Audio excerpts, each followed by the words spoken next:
And I think what we need is to get all of our groups together and do a freedom summer this summer around voting rights. And around, I mean, from the war in Iran, that we still don't know why we're there, don't know how we're getting out, and the president selling wolf tickets every other minute, to what is going on in terms of our health care. People don't even realize the Affordable Care Act has not been renewed. Premiums going up. If there ever was a time to learn from, that's why it's so important for us to have you here, to learn from how they got this done in the 60s. Martin Luther King and those allies with him, black and white, changed the literal social fabric of the country. And they never had a cell phone. We got cell phones, we got internet, we have Facebook, TikTok, and we can't get 4 people together to do nothing. And I think that we need the challenge of when they had less to work with what they did, and we need to wake up and use what we have to protect. Yeah, you know, think about that march in 1963. I mean, I was there, I was 20 years old, which shows that I'm 83 this very day. And what a time it was. But there were 250,000 people came. And the administration was so worried that the march was going to be violent. I was an intern in the State Department that summer. They gave us the day off not to go to the march. We were told to stay home. They didn't want any extra people there. They closed all bars down. They made all the buses that came in, organized incredibly, those buses that came in. They had to go home that same night because they were afraid there would be violence. There wasn't one single act of violence that day. It was incredible, right? And they organized it. It made a difference in my life. I carried a sign, Jews, Catholics, and Protestants unite for civil rights. And it was the first time I felt I was part of something larger than myself. And that was the magic of the 1960s. There was a feeling amongst the people, especially among young people, and sponsored mostly by the civil rights movement, but then later the women's movement, the gay rights movement. It was a decade when people felt that they could make a difference in people's lives. And to feel you can make a difference in other people's lives is to feel the most authentically alive. And I think that's what we have to foster in our young people again. We cannot let cynicism reign. We have to tell them, we can do this. We did it before, we can do it again. And I think what we have to teach people in school, the problem is when we teach history sometimes, we know the end of the story. The people living in the time didn't know what the end, when Lincoln got to be president, not 7 states seceding from the Union, a terrible civil war was about to begin. He later said if he'd ever known what he was going to face in those first 3 months, he would not have thought he could have lived through it. But he did live through it, and we know that the Union was restored and emancipation was secured. He didn't know that. When the Depression started with FDR, somebody said to him, you know, if your program works, you'll be one of the great presidents. If it fails, you'll be one of the worst. He said, no, I'll be the last American president. That's how fragile democracy was then. The early days of World War II, Hitler was conquering all of Western Europe. It wasn't at all clear that he would not win. If he had won, not only Western civilization, but entire democracies would be undone. And yet the Allies won that war, but we didn't know that, those people who were living there. And we didn't know in the early 60s that all those marches and all those people who were hurt and all that bravery would end up in the civil rights and the voting rights. So we have to teach our children right now that we're living in a time of great anxiety, but we've been through terrible times before, and somehow we've endured, not just because of the leaders on the top, but because of the people on the ground, and that's what we're here to celebrate today.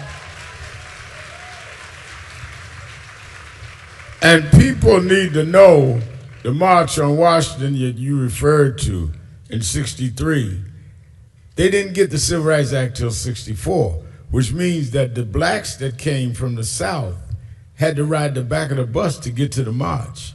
And they couldn't stop on the road and eat. They bought, churches had to make fried chicken sandwiches for them to ride with. There was no Howard Johnsons that they could pull over and eat because they didn't allow blacks to eat. Yet they came with no rights and stood up. And here we can do anything we want. We just are not using it right. That's right. That bravery has to be replicated. And that's why we owe it. We owe it to those people who fought for us without having all the benefits we have today, even of organizational benefits. It's so true what was said before.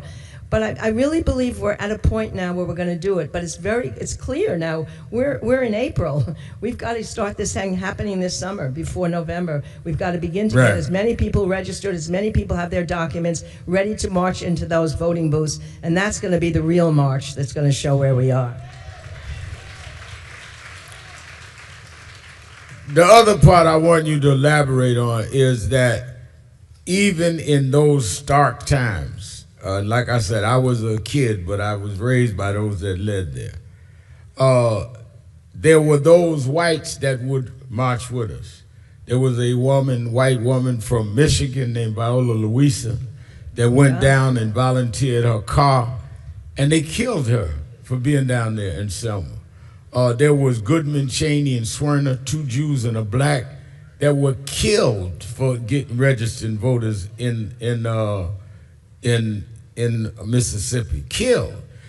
So this whole idea of an interracial coalition is not new, and we should not resist it now, because as long as they can keep us divided, the same people that are against us in terms of police misconduct or in terms of what we want to see reformed in democracy are the same people against those of us in immigration or LGBTQ rights or women's gender rights. It's the same people. They don't separate us. Why should we be separating each other? Yeah. And you know, not only was it blacks and whites together and women and men, but it was Jews and Catholics and Protestants, as I said, and now those religions have gone apart in some ways. They were all together. They were the leaders of that movement. And I think we just have to remember that that's what it means to be an American. Teddy Roosevelt warned at the turn of the 20th century that if people in different classes and regions and sections begin viewing each other as the other, rather than as common American citizens, democracy will be in peril. That's where we are right now. We can't let them make us feel we're the other, whether we're women or we're blacks or we're white or we're brown. We are Americans, and we can stand together, and we're stronger than any of those people that try to make us the other. You are a Pulitzer Prize winning author, and you went to Harvard. And I'd be all day giving your background and accolades, but most people know. How do you feel about the present administration putting, in effect, declaring war on academia that deals with diversity?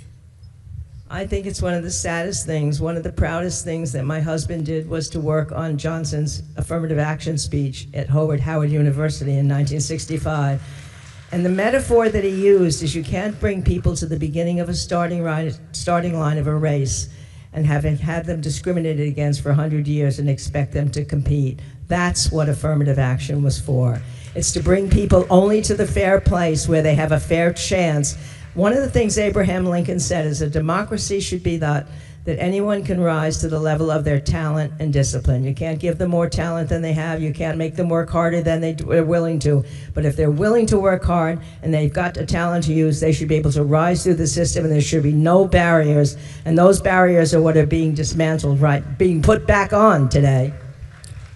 I want the board of National Action Network, led by our chairman, Reverend Dr. Richardson, to stand, our vice chairman, Jennifer Jones-Austin, and the whole board to stand. We want to acknowledge you with a Women's of Excellence Award from National Action Network.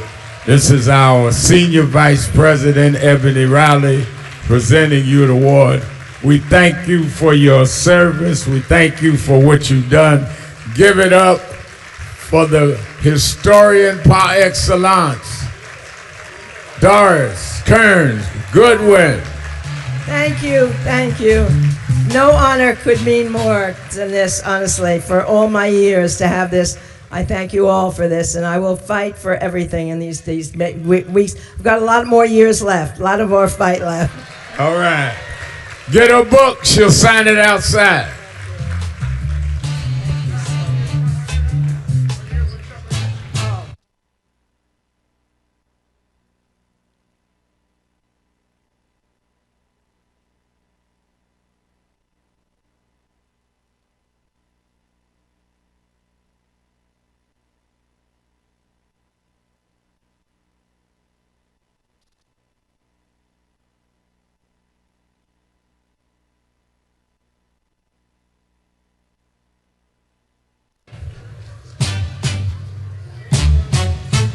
limit back and forth entry due to security protocols.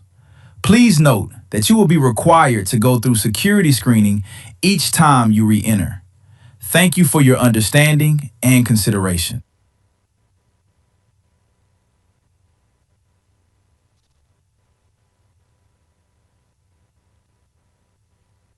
Happy birthday. Thank you. Rev? How you doing? This Madam Vice President. Hi. Okay. Thank you.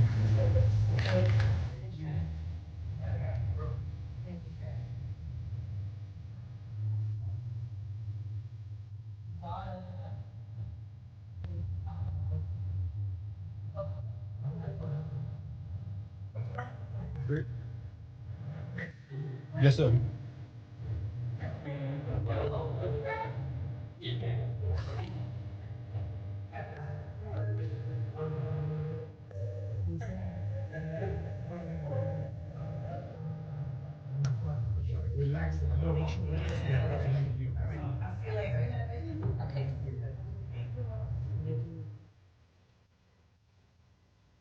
Thank you for joining us for the National Action Network Convention 2026.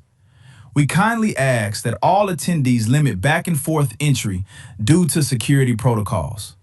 Please note that you will be required to go through security screening each time you re-enter. Thank you for your understanding and consideration.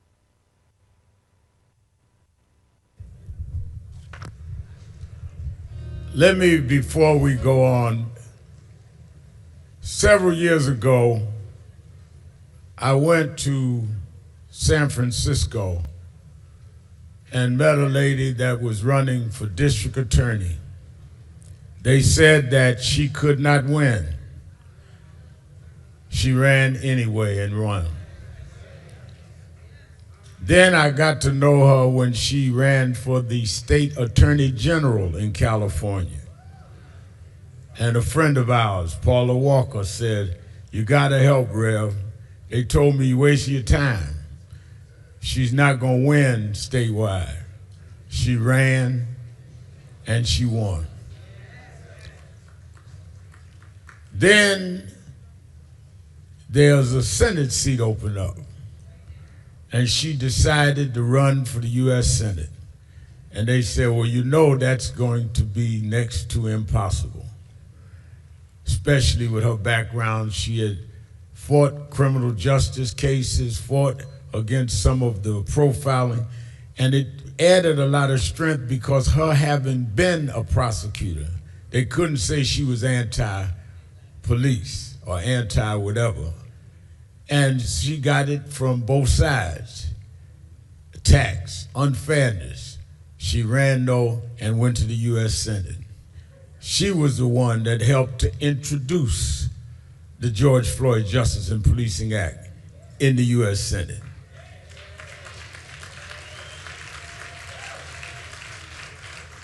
She was the one that would debate the other side. And then when we ended up with President Biden stepping back, there's some that said we need a primary. And we said we already had it. When we voted for Biden, we voted for Harris, which meant that if something happened with Biden, she was supposed to get it. But she was so used to people doubting, she took it with ease. We got angry. She was calming us down. And she had to calm me down now, because we are in trouble. And we should have listened and come out in the numbers that we should have come out with. Make no mistake about it, I have no idea what she's going to decide to do with her future, but I know what she's done with her past. She's the first woman in the history of this country to be the Vice President of the United States.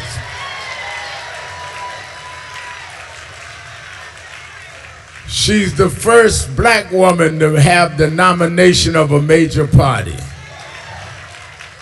And she is the second largest vote getter. She got more votes than Barack Obama, than Bill Clinton.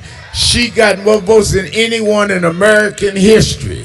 Whatever she decides to do, she's made her point in history. Now we need her to help us, whatever she decides, to change history around. I bring you the former Vice President of the United States, the Honorable Kamala Harris.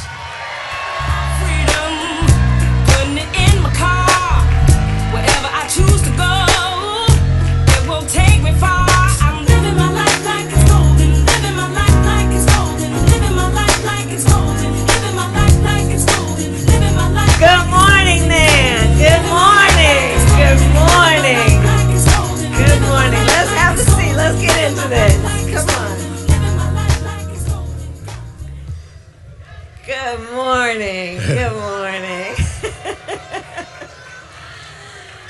Oh, it's so good to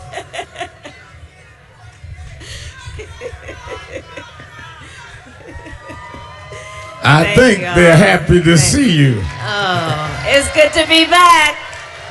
It's good to be back. Thank you all, everyone. And good morning, and thank you for all the work everyone here does, and for taking the time this morning for us to all get together. And Rev, thank you for your long-standing leadership, for your friendship, for being an advisor, for being an inspiration, especially in the most difficult times. I thank you for that. I thank you. I thank you for being here.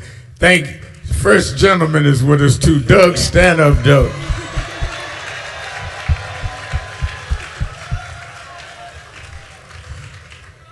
Let me go right into some of the things that I really wanted to talk to you about. All right.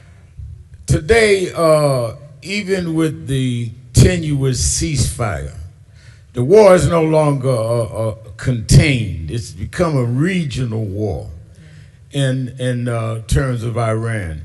And we get mixed signals from the president, which is not strange to me. That one day we're going to stop, one day we're going to start, one day it's not a war, one day it is. And on Easter Sunday, using all kind of profanity and attacking a religion or mocking it.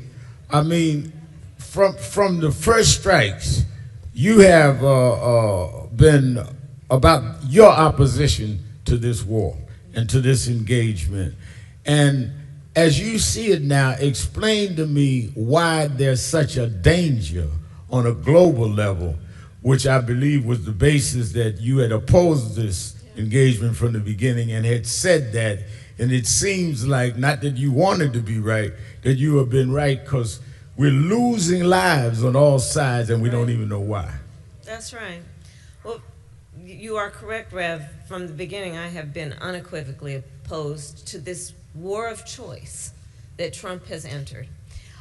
Let us understand, first of all, this president is the first president of the United States since World War II who does not believe in the alliances that we have with friendly nations, does not believe in the strength of them, the recognition of the history with them, and the importance that that relationship bears on our standing around the world, our influence around the world, not to mention our national security.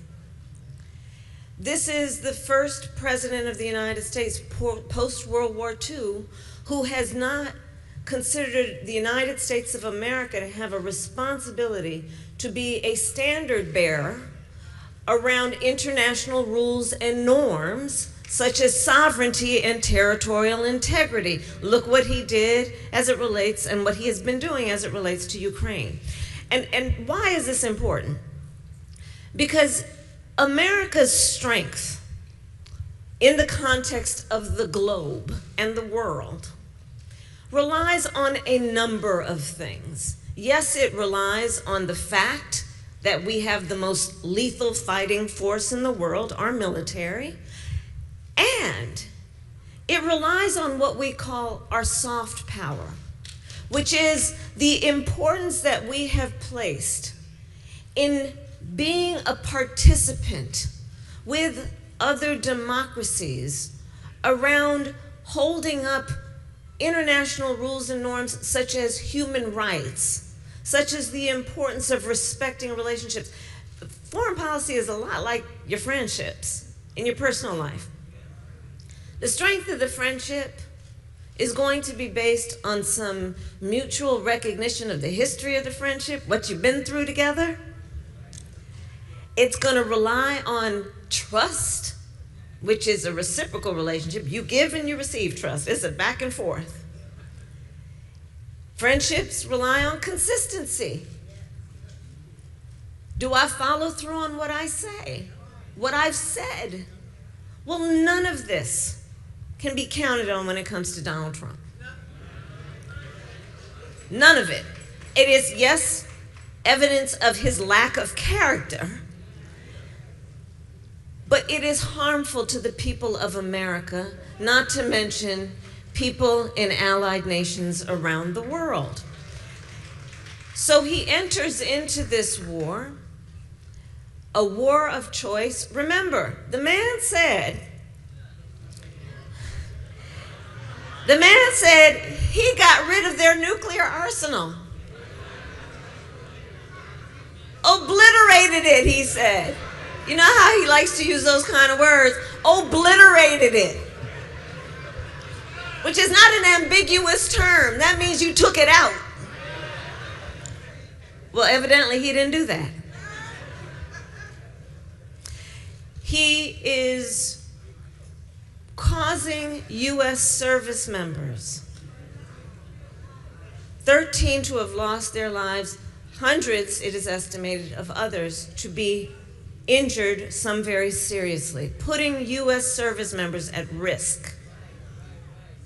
Abandoning alliances. He's been pointing fingers at NATO, right? So understand what that is. Those are friends of ours that we have had, and that bond formed mostly out of what happened in the 1930s, again, post-World War II. Under our administration, we expanded NATO. We brought 2 more countries in. He's now pointing fingers at these friends of ours who don't want to go along with his war of choice. And I mention all of this to say 2 things in particular, which keeps me up at night, frankly, as your former Vice President of the United States. And it is this: America has increasingly, under Donald Trump, become more unreliable as a partner to our friends, and America has increasingly, second point, lost influence. So when we otherwise could say, you know, in X country, we're concerned about human rights violations, even if it did not directly affect our national security, we had some level of authority to speak about these things in a way that we had earned the ability of people to listen and pay attention and maybe try to do better. We have become more unreliable under this man, and we are losing influence. And my concern is not only just the fact of it, but it's going to take a while and some serious work, way beyond the end of this man's term, to regain whatever we had. I will tell you, Rev, though, what gives me some sense of optimism includes this. As Vice President of the United States, I met with over 150 world leaders, presidents, prime ministers, chancellors, and kings. Many of them multiple times, and formed relationships.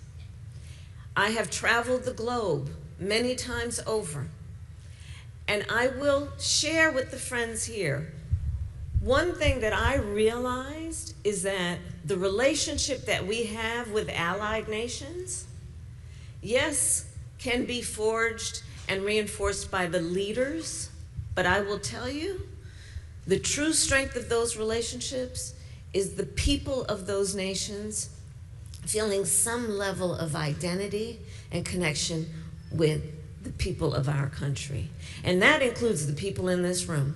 Because I will tell you, in meeting with so many foreign leaders, the first foreign leader that I invited to my home as vice president was then German Chancellor Angela Merkel. I had her over for breakfast. And we sat down, it was called a bilateral meeting. We sat down and we talked about everything. It was before Russia invaded Ukraine. We talked about Russia and China and a number of things. And then she leaned over to me and she said, please tell me what's going on in your country with voting. Because she was very concerned about the erosion that she was reading about and hearing about in the United States around obstruction of voting rights. I bring it back to Nan because here's the point there. She was fully aware of the leaders and the activists and the heroes that we honor who fought for voting rights. She knew of the struggle. She knew of the work it requires, and she knew what was at stake. And I will tell the folks here that, again, part of the relationship that we will ever have with the people of other nations will be because of folks like the folks in this room who are always fighting for the ideals of America, always fighting for what we know to be true commitment to freedom, to justice, to liberty, and to equality. So there we go. Now,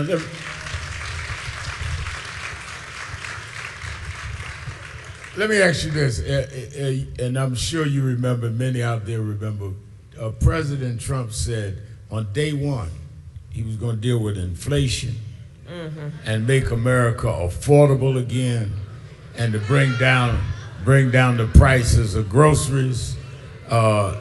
It's safe to say these things didn't happen.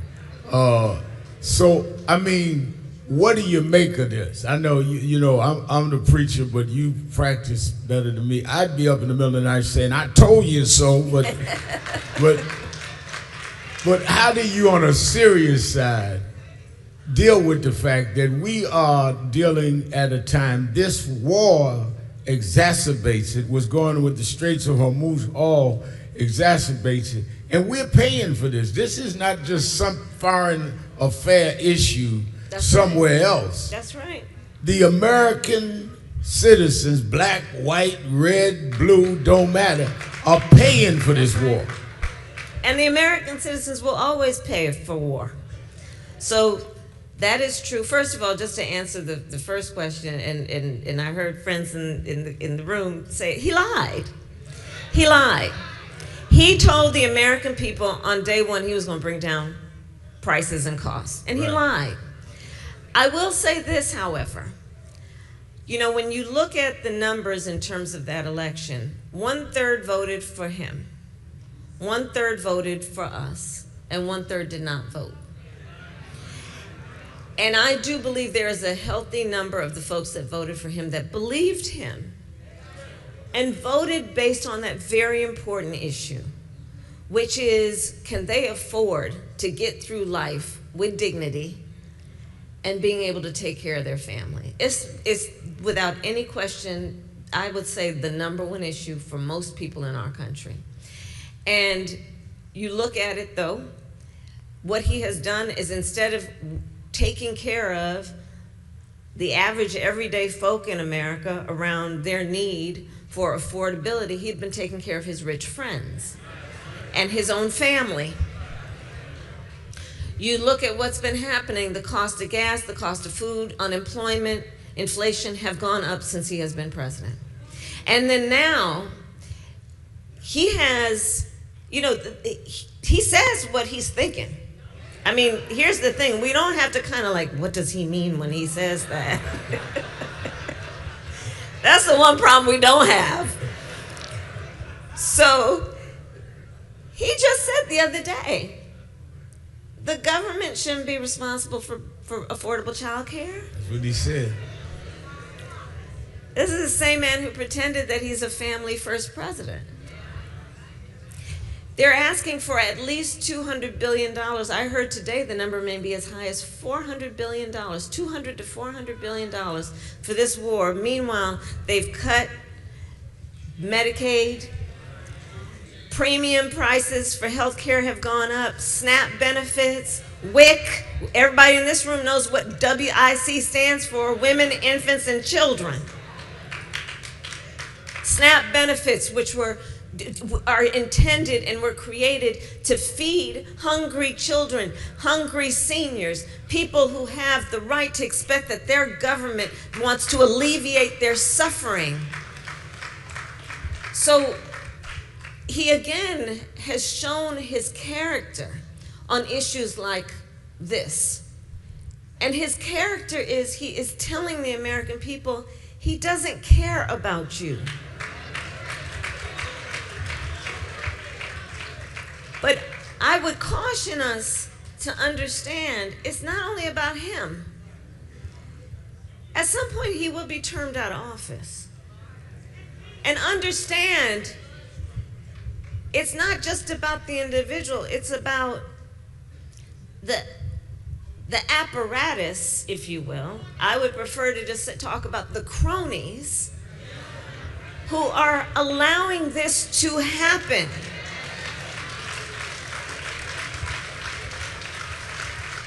Members of Congress, Rev, I'm going to use the F word, who are feckless.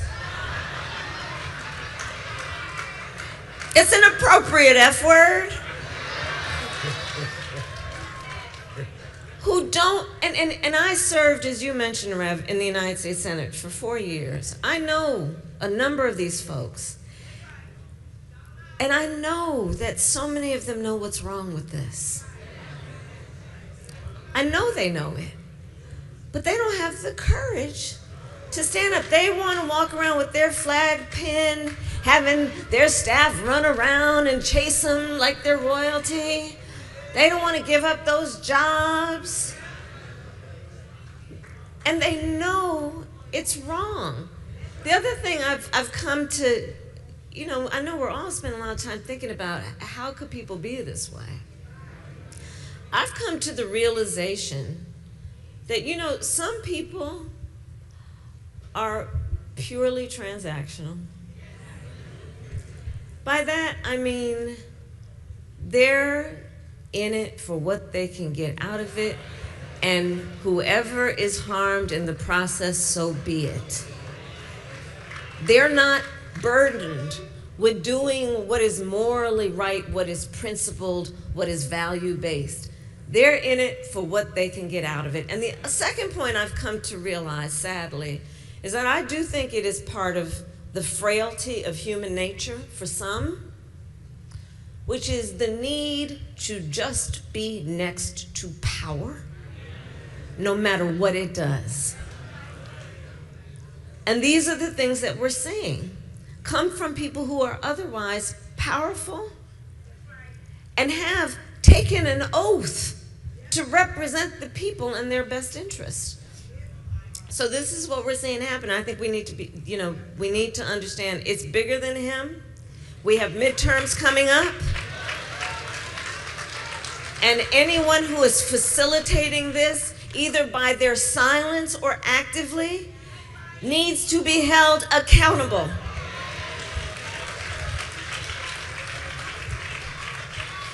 One of the things you said that I want to go back to quickly is the standing in the international community. Yeah. That has been severely damaged by this president. And how can that even be restored? It's going to take years. He's broken commitments, promises. He's in many ways excoriated some of the allies. Yeah. How do you rebuild a global kind of image of where the United States was that he's torn up in a year and a half? You're right. One, we're going to have to, it's going to take, I think it's going to take more than one election to do.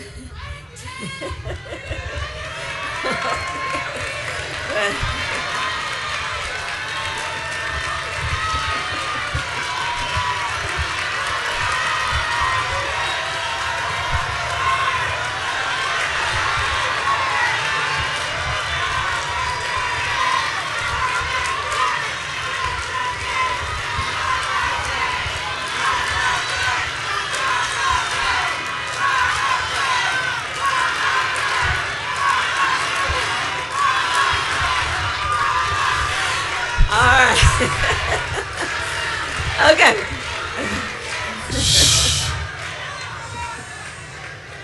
Now, y'all know I don't allow disruptions at my convention. Y'all know how quiet and laid back I am. What do y'all think, y'all? So I'll say this back to your question, right? And I thank everybody here. You know, it will be about what it's going to take to repair and revive relationships, but there's another piece to this that is equally problematic, which is, you know that saying, nature abhors a vacuum, right? I mean, back to the point about relationships. The other thing about relationships we know in our personal life, you have to be present. You have to be there.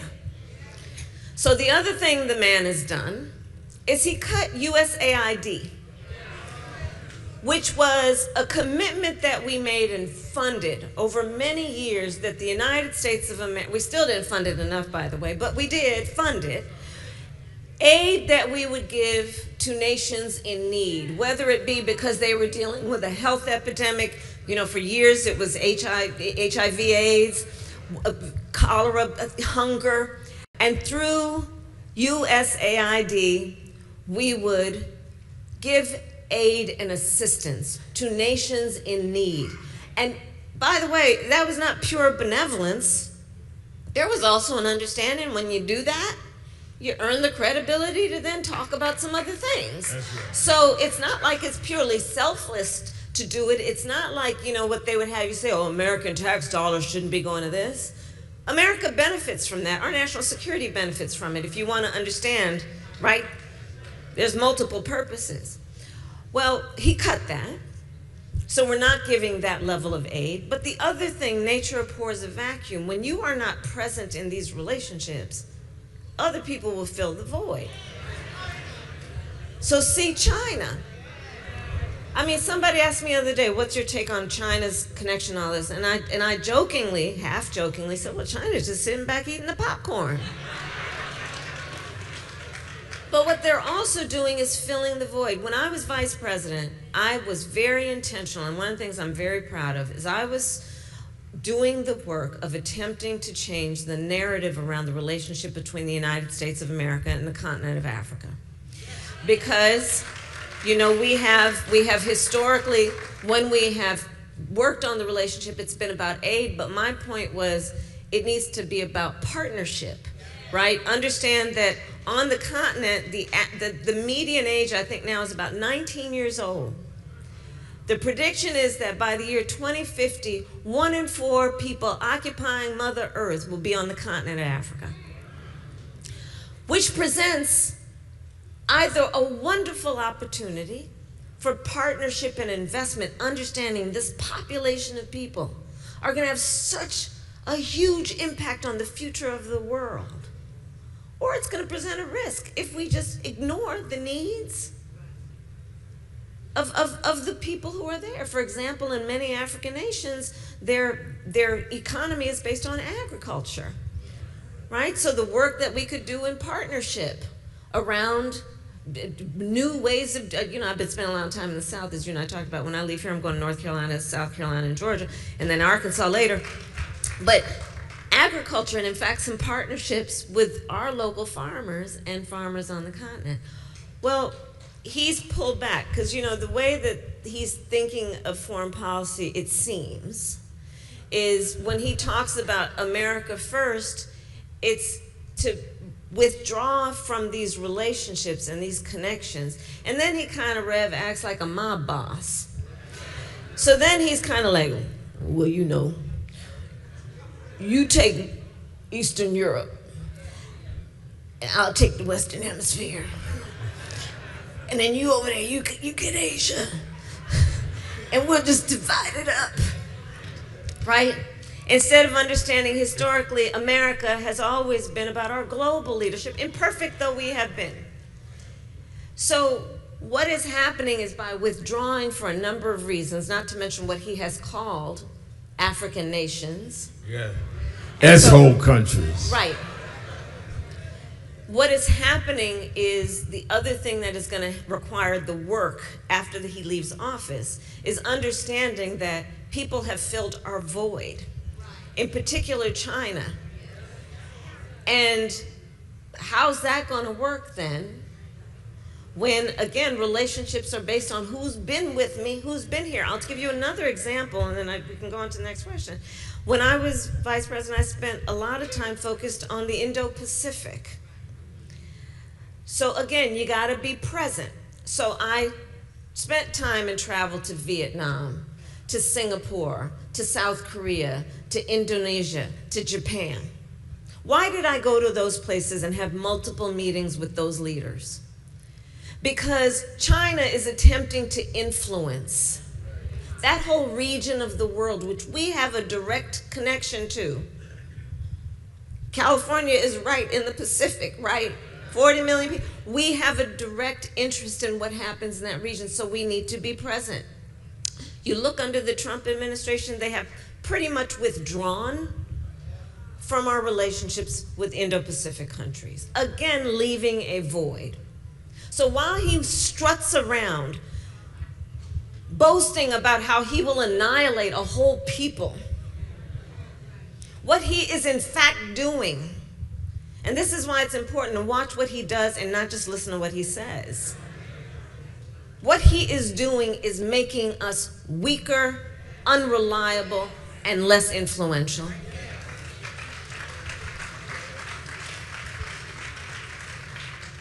There's an inordinate amount of influence that social media has, Yeah. both good and bad. Right. And so much to a degree that Australia just banned social media. Do you think government should regulate social media?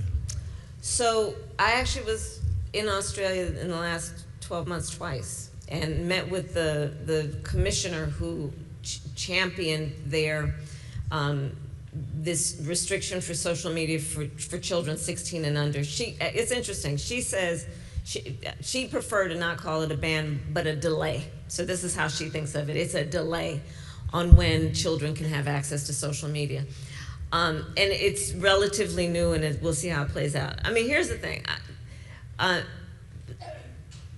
We should trust parents to understand that parents are right to be concerned about their children's, the amount of time their children are spending on social media and the impact it is having on their mental health. It's real, Rav. It's real. And you know, over 30 states now in the United States have, for example, banned cell phones in schools and are seeing very positive outcomes for that. And I think that is something that we are seeing, that increasingly we're seeing that whatever the drawback, the benefit outweighs the drawback. But the work that has to be done is understanding that also we've got to have guardrails on what big tech is doing. And whether it be social media or what's happening with AI.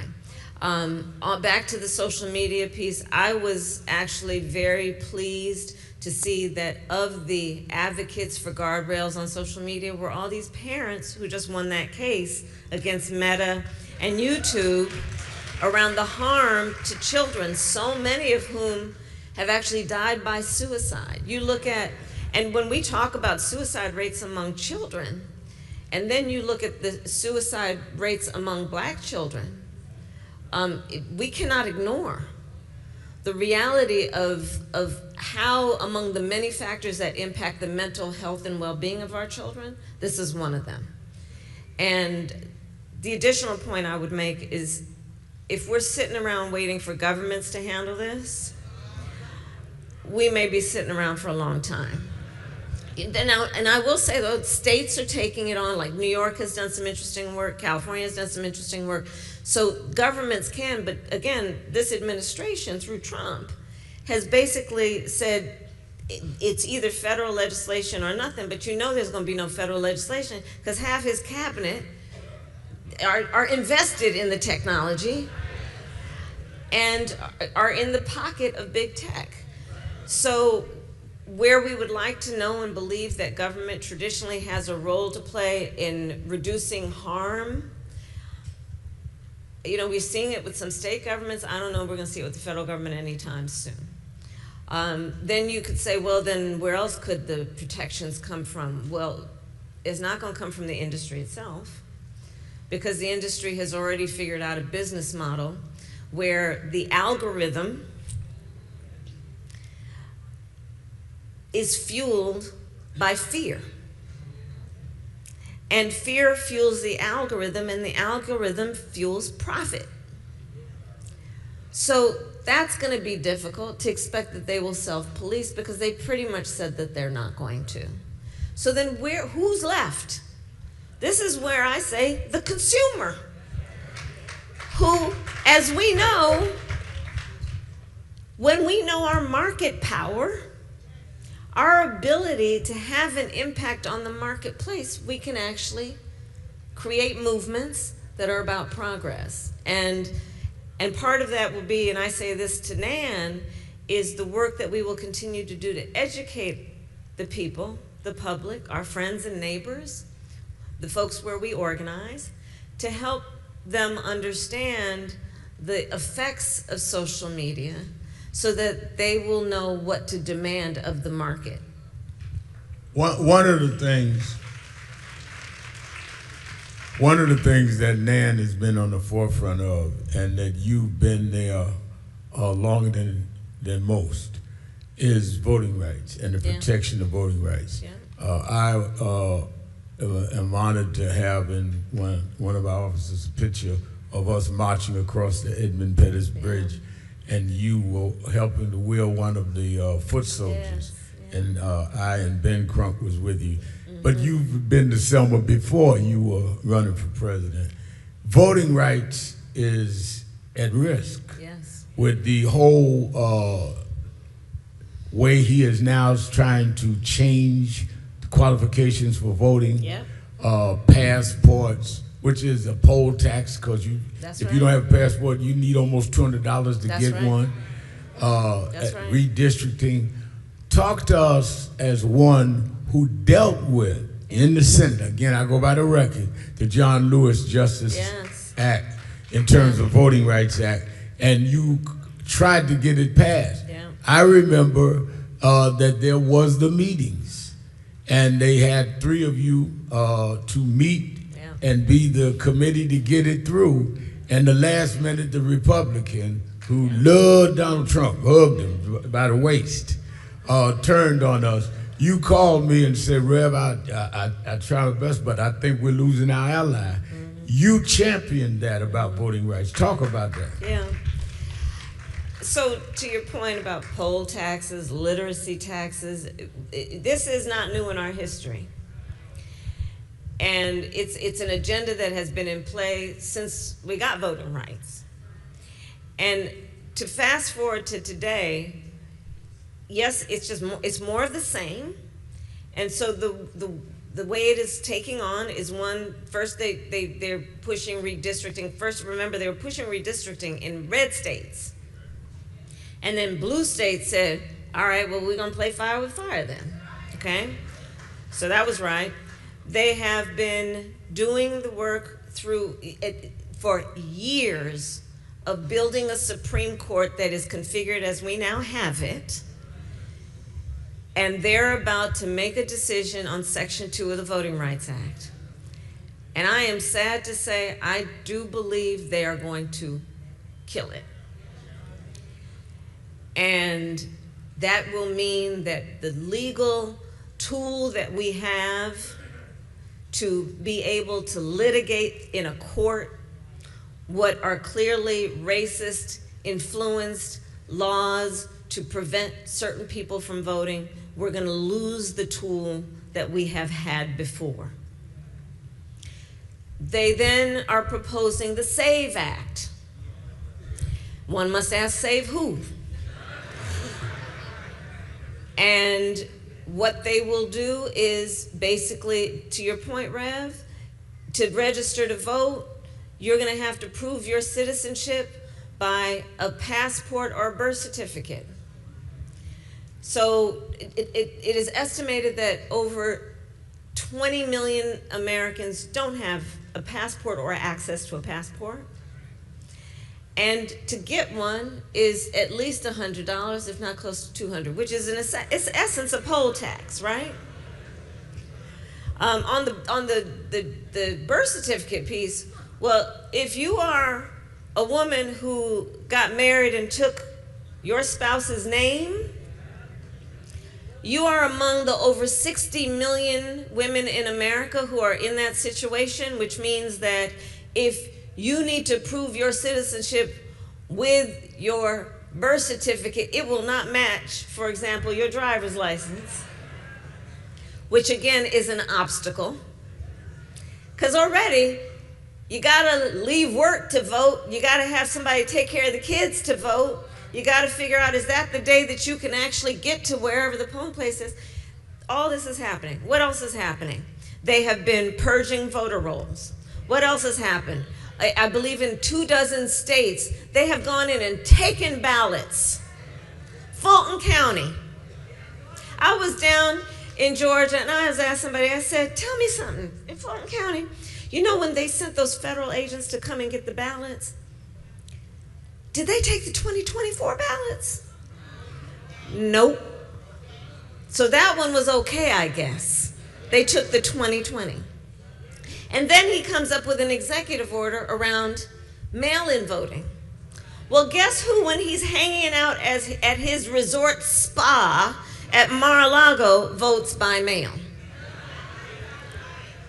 So not only is the intent to obstruct clear, the hypocrisy, again, as always, abounds.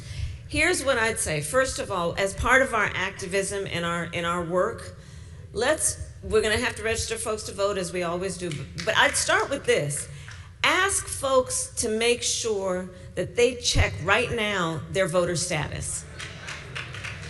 Don't wait until election day to see if, for example, your name got purged from the rolls. Ask today for folks to check on their polling location, because part of what this shell game they've been playing includes closing the place where your mother and your grandmother always voted, so that on election day, she's going to that local elementary school to find out it's not a polling place any longer. So let's do some of the work right now. Then the last point I would say on this, Rev, and I think I know it's a bit controversial, but here's how I feel about this. You know how I was talking earlier about how people are so transactional? I think we need to be transactional voters. I think, yes, it is right when we are trying to get folks to register to vote and to go vote, and it is absolutely right that we remind everyone of our history, especially when they're trying to erase it. We remind people of the lives, the bloodshed on the Edmund Pettus Bridge, the sacrifice of those young people at the lunch counter, the assassination of Dr. King. There are so many things that we must remember about history, so that what compels us to vote includes not only our civic duty, but honoring the ancestors. Yes, and here's what I'm suggesting in addition. Get yours. Vote and say, I'm voting because I expect something out of this. You're not going to take for granted that I'm going to vote because I'm a good citizen and it's my civic duty to vote, so that you don't even worry about whether you're producing what I need because, oh, we can count on them to vote because they remember the Edmund Pettus Bridge. I'm saying it's okay to also give people permission to be transactional and to say, if you're going to get my vote, this is what I expect. I'm going to vote because I expect to get something out of this. I'm going to get mine by voting. That's what I would offer. I think it's okay to give people permission to be transactional voters. I know we are over the time, but I need to ask you this. There was, slow down. I promised Ms. Harris a certain time. I'm going to respect the time because I need her to come again. This is a convention, not a revival.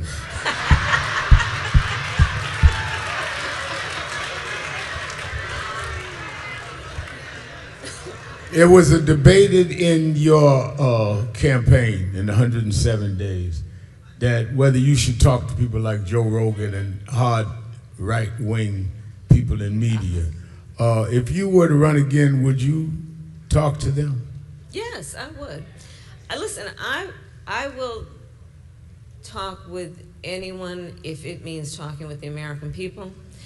What I do not believe in, but however, is gatekeepers. I do not believe in the theory some people would push, which is that you got to go talk to that person to talk to the people. I don't believe that, and I don't believe in that, and I don't believe in gatekeepers. So, yeah, and I wrote about it in my book about the Joe Rogan piece. But yeah, I'll talk with folks as long as I know that the ability in that moment is to talk to the American people. So, in your openness to talk to the American people, as I said in introducing you, you and I go back over a quarter century. Yes. And if there's anyone that has had open communication, is you and I. Mm-hmm. So are you going to run again in 28? So, okay, I tried to be subtle, but I just figured I'd go right at it. Well, that's as subtle as Reverend Al Sharpton could ever be. We love you for many things, but not being subtle. Listen, I might. I'm thinking about it. But let me say this. I am thinking about it. But let me also say this. Look, I served for 4 years being a heartbeat away from the presidency of the United States. I spent countless hours in my West Wing office, footsteps away from the Oval Office. I spent countless hours in the Oval Office and the Situation Room. I know what the job is, and I know what it requires. I also know, one of the things that I've been doing, Rev, is I've been traveling the country the last year. I've been spending a lot of time in the South and many other places. And the one thing I'm really clear about also is the status quo is not working and hasn't been working for a lot of people for a long time.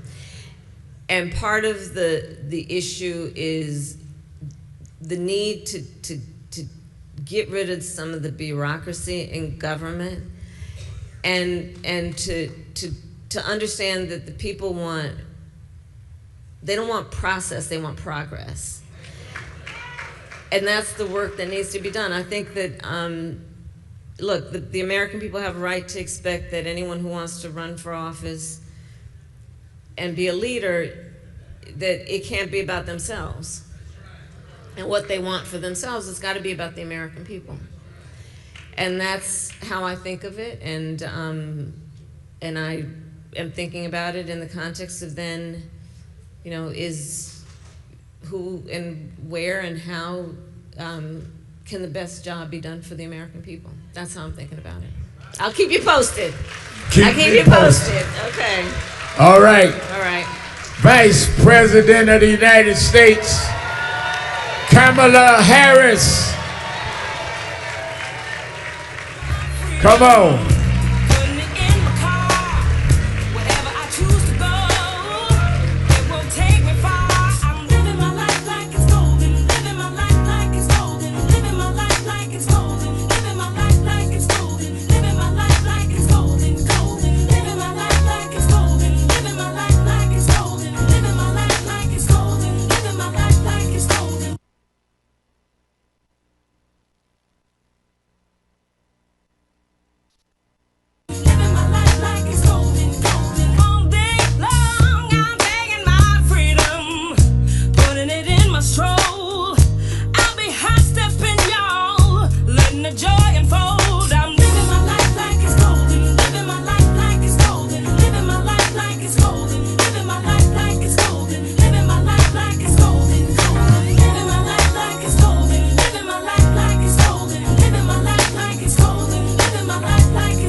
Ladies and gentlemen, our founder and president, the Reverend Al Sharpton.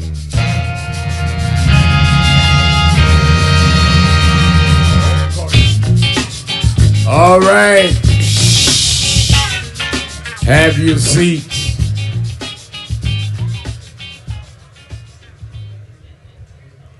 Let me say, shh. I invited a dear friend of mine who we had not always agreed politically, and then we ended up as twin brothers. And I wanted him to speak and talk with me after the vice president, before Pete Buttigieg. We're going to do Pete Buttigieg in a minute. And someone wasn't on the program, but I wanted him to be here. And he said, if you wanted me to come, Reverend Al, I'm a good Baptist, I'm coming. I want you to greet the highest ranked morning show in the country, the host of Morning Joe, former Congressman Joe Scarborough.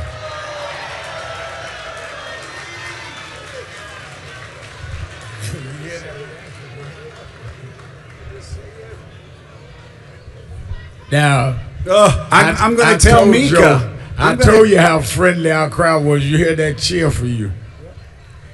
I'm going to tell Mika that I came to a convention that turned into a tent revival. And I heard Kamala Harris say the F word.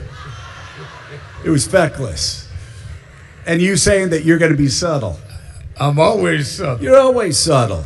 I'm as subtle as you are on the mornings. Quiet. Let me ask you, big picture, where do you see us at as a country now? I mean, you've heard her assessment, you know my concerns, and you've been very vocal about Iran and other situations. Give us a perspective from your vantage point of where we are. Well, we're in, I think, one of the worst times of my life. As we spoke about this morning on the show, I was born in Atlanta, Georgia in 1963. Same year as Martin Luther King's March on Washington. And of course, 16th Street Baptist Church bombing. And, you know, it's kind of a miracle what happened between the year I was born in 63 in Atlanta and the first year I started school outside of Meridian, Mississippi. We were the first class in Mississippi to start in integrated schools.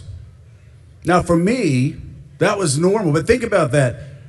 March on Washington, 16th Street Baptist Church bombing, Selma, and then 30 miles away from where I started school in 69 in an integrated school, you had civil rights workers killed and buried outside of Philadelphia, Mississippi.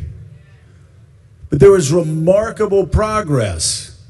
And in my first year, I went to an integrated school. And it just changed the way I looked at life, the way I looked at it even differently than my oldest sister. And to see that progress and to grow up always believing that the arc of civilization, as Martin Luther King said, always bent toward justice, and always believing that was our assumption. That tomorrow was going to be better than today, that our children were going to do better than we did, that civil rights was going to grow, that it was going to be easier to vote, that it was going to be easier to make a living, that it was going to be easier to believe that we had leaders in Washington, D.C. that cared more about us than them. That's gone. The last 10 years, Rev, so much of what you've been fighting for your entire life has been washed away. I got to say, it's been a wake-up call, and it should be a wake-up call for all of us. because we can't take anything for granted anymore. We can't take any election for granted anymore. We can't take even the 14th Amendment. Donald Trump thought he could wipe away the 14th Amendment, intimidate the Supreme Court, and actually get rid of birthright citizenship. And in that instance, the Supreme Court showed him he couldn't. But again, all the things that we assumed for so long have been washed away over the past decade, and we just can't afford to be ambivalent or to sit back anymore. We got to fight. And to fight it, we are going to have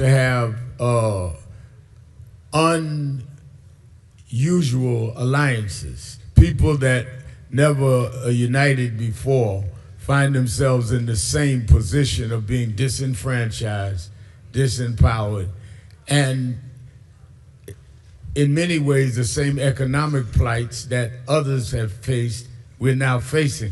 Talk to us about, I know your relationship, not only with me, but others, relationship with Jim Clyburn, who's going to be speaking, and how my mother was from Alabama, and I was born and raised in Brooklyn, and she would talk about there was no bonding more profound and deep than Southern whites and Southern blacks who understood better than anybody how ugly the country could be and how they changed it together. Talk about that. You from the South. You know, that's interesting. I went to the University of Alabama in the early 1980s, and I had a couple roommates. One of them was a black friend of mine. One of them was a white friend of mine from upstate New York who went to law school at Syracuse in the late 80s. Now, after calling us racist and calling Alabama backwards and all this other stuff, I'm from Northwest Florida, but he said that he called me up after his first year of law school. He goes, Joe, it's so much more intense up here than it was down there. I said, Dave, we had to figure that out. We integrated in '69. What you're doing right now and all the battles that you were going through in the late 80s, that was ugly. That's right. But there was, for some reason, I can't really explain it if you're from the South, there is just a better understanding. I'm a musician too. And I can tell you, if you're a musician from the South and you play with people from the North, there's some things, no offense to musicians from the North, they just don't get. You know, you've heard Lift I've Me been Up. to your show, yeah. You've heard a lot of my gospel songs, and I've had people from the North go, well, how do you write that type of music? I go, what do you mean, baby? I'm from the South. That's how I write that type of music. I was raised in the church. No, it was funny because we were somewhere and you had done a tune that I had heard, and I told you, I said, you know, it reminds me back in the days that I was boy preacher with Mahalia Jackson. And a guy in the office there, we were at MSNBC at the time, said, oh, is she related to Michael Jackson? And you looked at him like he was crazy. But that's the culture you come out of. Yeah, it's a culture, and it does, I think it does make a difference. And I will tell you something that we found in 2020, that everybody thinks the Democratic nomination runs through progressives in Iowa, socialists in New Hampshire. No, it doesn't. The Democratic nomination still runs through the churches in South Carolina, in Georgia, and across this country. It just does. And I think there are too many people that decide they're going to run for politics, national politics. They spend too much time on Twitter and social media, not enough time in the church. Because if they want to know where the heart of the Democratic Party is, well, they can see it every Sunday morning. And Rev, you and I have talked about that for a long time. And you know, everybody's always, you know, you turn on Fox News, always talking about woke this, woke that, and oh, well, Democrats are so woke, and da. You were talking a decade ago about limousine liberals, about woke white politicians that just didn't get it. And they did. What was your expression about if you're woke? If you wake up, get up.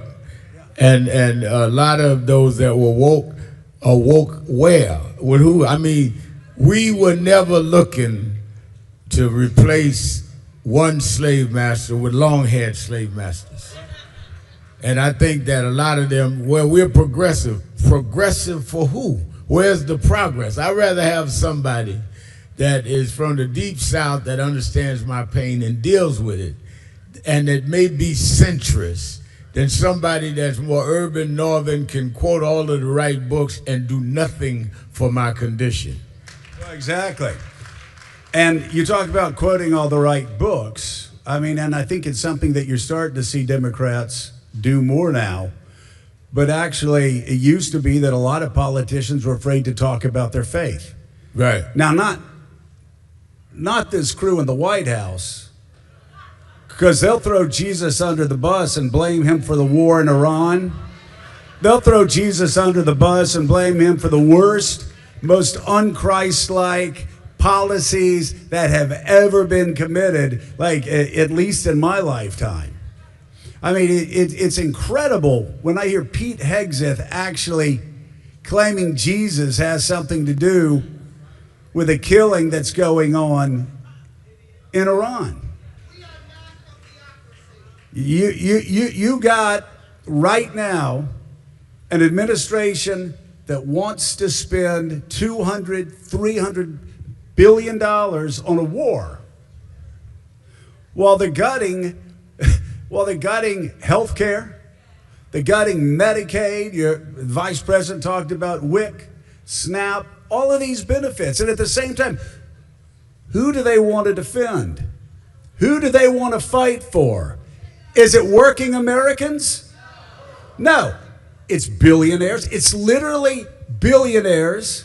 It's multinational corporations.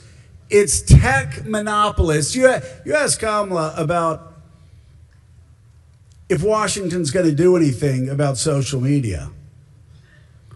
They need to, but they're not going to unless they really feel the heat. I have 4 kids. Let me tell you something. We don't need phones in schools. And we're actually learning not only do we not need phones in schools, we got to actually do something that's unbelievably radical and stop teaching our children with tablets and start teaching them again with books. How radical is that? But this administration, and you and I have known Donald Trump for a long time. He goes to where the power is. When he thought the power was with Rev, he'd be at boxing matches with Rev, and then the tech monopolists come along, and he's hanging out with the tech monopolists. And so we can't get any real reform with him. But I want to follow up with what Kamala said. Donald Trump's going to be gone. But let me tell you something.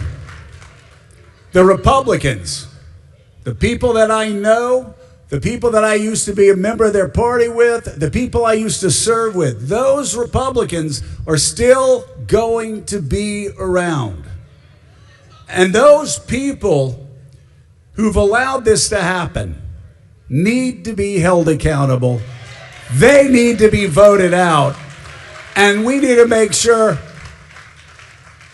that if any Republicans get elected, it's part of a new Republican Party and not the people, again, who are throwing the working class, middle class Americans overboard for the sake of billionaires, multinational corporations, and tech monopolists. But the only way they're going to be thrown out is that we're going to have to build alliances of people that understand that we're all in this together. And the threat that this president, in some ways, the abrasiveness of Trump makes it hard for people to ignore how far back he's trying to push us, which is really Project 2025 and that whole crowd. They wrote it out. We didn't believe it. Right. We told ourselves this couldn't happen, but they're trying to do it. It happened, and I just want to follow up with what the Rev said and just talk about our personal story?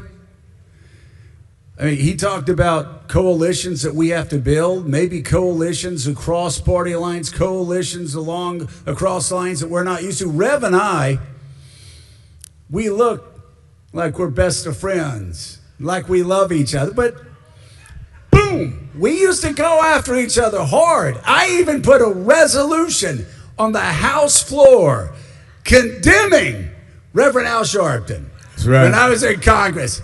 And the funniest thing happened. Matt Gaetz held it up in some hearing one time. I think he was waving it at you. And Reverend Al said, yeah, isn't grace a wonderful thing? Joe's one of my best friends, and I'm one of Joe's best friends. And you know why that is? Because a sinner recognizes a sinner. We are saved by grace, Rev. We are saved by grace.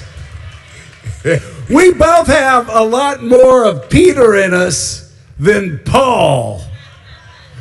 I mean, I still think when you talk about, is that not true? That's true. I mean, Peter's one of my favorite characters in the Bible because I can relate to him so well. Jesus walks on water. Peter says, I want to walk on water. Jesus says, all right, come on out. He's scared. He goes, I'm drowning. Help me, Jesus. Help me. Right? Overmatched time and time again in the Garden of Gethsemane when Jesus said, man, stay awake. I need you. I just need you right now more than ever before. Paul falls asleep. Jesus comes back. He's like, are you kidding me, man? You couldn't stay awake for an hour? I'm going to go pray again. He comes back. Paul's sleeping again. Or Peter's sleeping again. And Jesus said, what are you going to... Then they come to get him. Peter gets a sword out, cuts off his ear, cuts off the guard's ears. And you can almost... Can't you almost just see Jesus going, this guy, this guy. He heals the ear. Then Peter denies Jesus 3 times before the cock crows. And here's what I think is so amazing and why guys like you and me have hope. Because you know what Jesus did with that crazy guy? He said, you are Peter, the rock on which I will build my church. Right.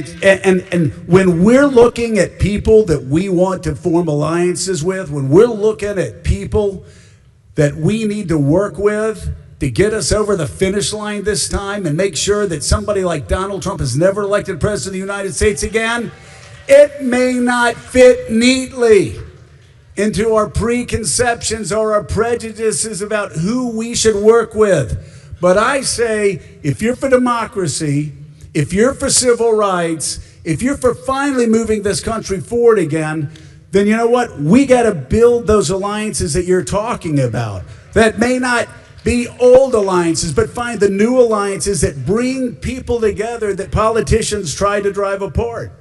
All right, give it up, Joe Scarborough. Joe Scarborough. I appreciate it. Thank you. All right, man. Thank you for being here. Thank you so much. All right, come on. Just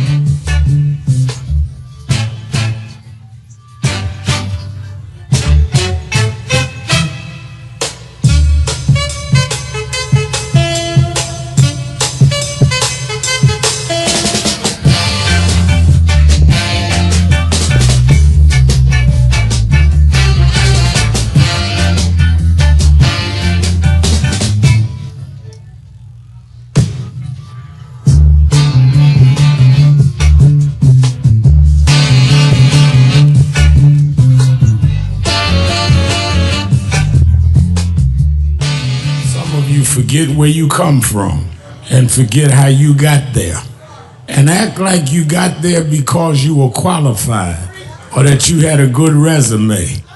But some of us had to pay a price for your resume to even be read. Some of us had to take nights in jails and licks upside the head or shut out of boardrooms like Byron.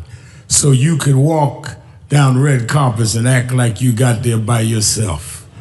So I received this award with a special place in my heart and on my shelf, because I'm getting it from a freedom fighter who never forgot where he came from and how he got there.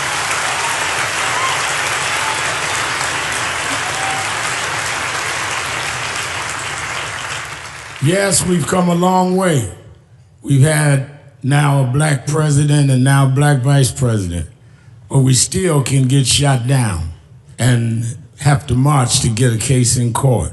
We still can get shut out of boardrooms. We're still doubly unemployed in a good economy. So we're gonna have to keep marching. And I thank not only my family, a mother that raised me by herself, but I thank that lady at the end of March that knows she won't be on TV that night and knows her name will never be in the paper, but she believed in me enough to get at the end of the line and make me look good. Because Dr. King used to say, if you call a march and no one shows up, you just going for a walk. And I want to thank those that marched with me. 32 years ago, here in Los Angeles, we marched. And then many years later, with George Floyd and others, we're still marching. And I'm gonna keep marching, I'm gonna keep agitating, and I'm gonna keep going.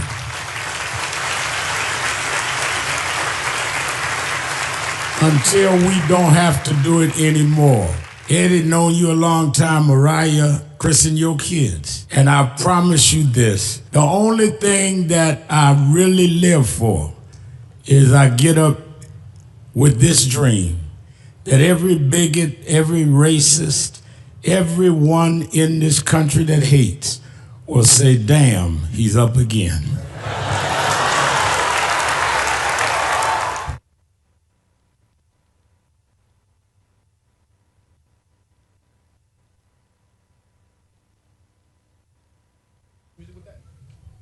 Thank you for joining us for this afternoon session.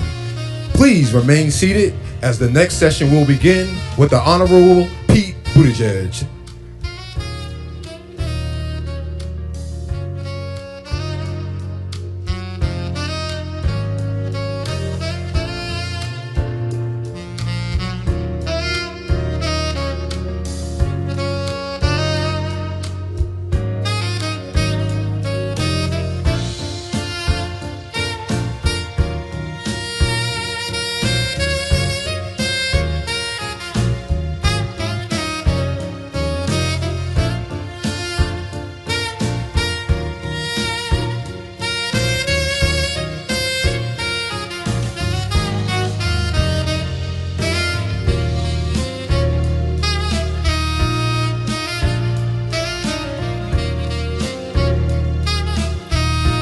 That's when Haile Selassie, Emperor of Ethiopia, came here out of Great Power Jr., who was pastor here now, that Ethiopian Coptic cross. That was my first hero in civil rights and politics. As far as I know here, you're in trouble. Where it says about 30% are unemployed. That's why I'm working hard to get this surplus food here. Some of you say to me, well, I'm not like you. I'm not a congressman. I haven't got education. I haven't got work. But you're a human being. And you know what you've got? You've got in your hand the power to use your vote and to use even those few cents you get from welfare to spend them only where you want to spend them.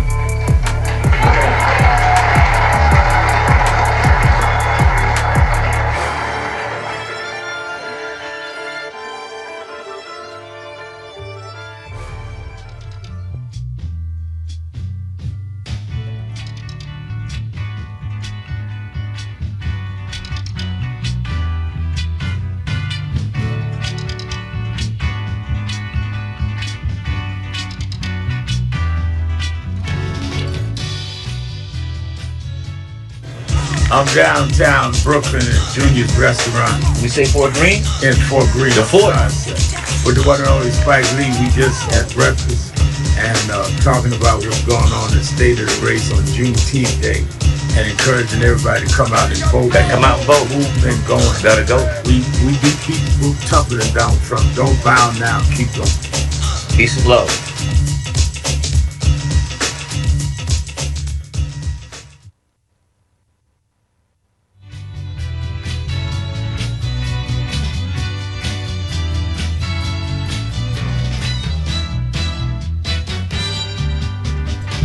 Ladies and gentlemen, the founder and president, Reverend Al Sharpton.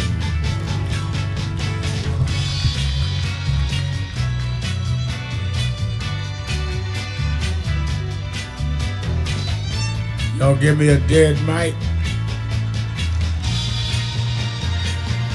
I know how to heal a mic. All right. Let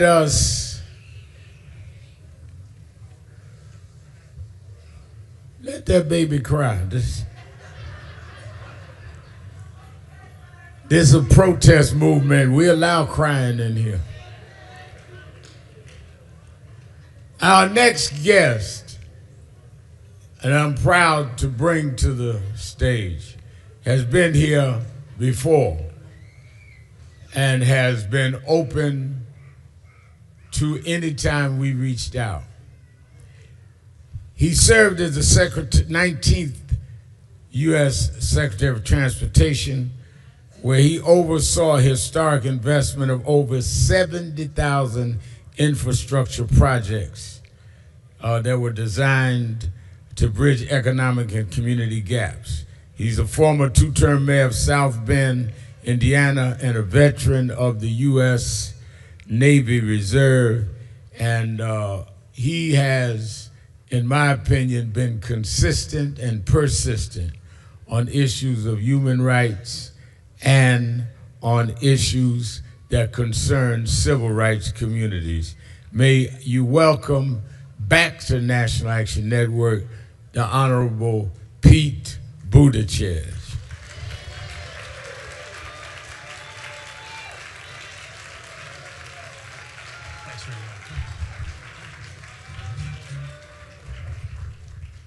Thank you for coming, Secretary. Thank you for having me.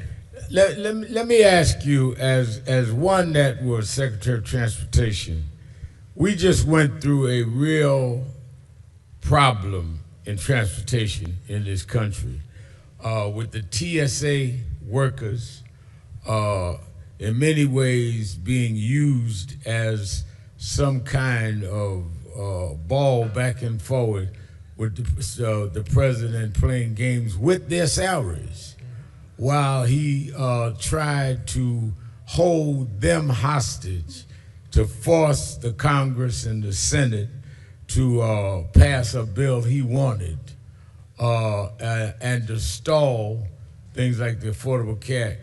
Talk as the Secretary of Transportation about the ramifications of playing with transportation like that, travel like that, and workers that went to work despite the fact they weren't getting paid for 3 weeks while the Congress was getting paid.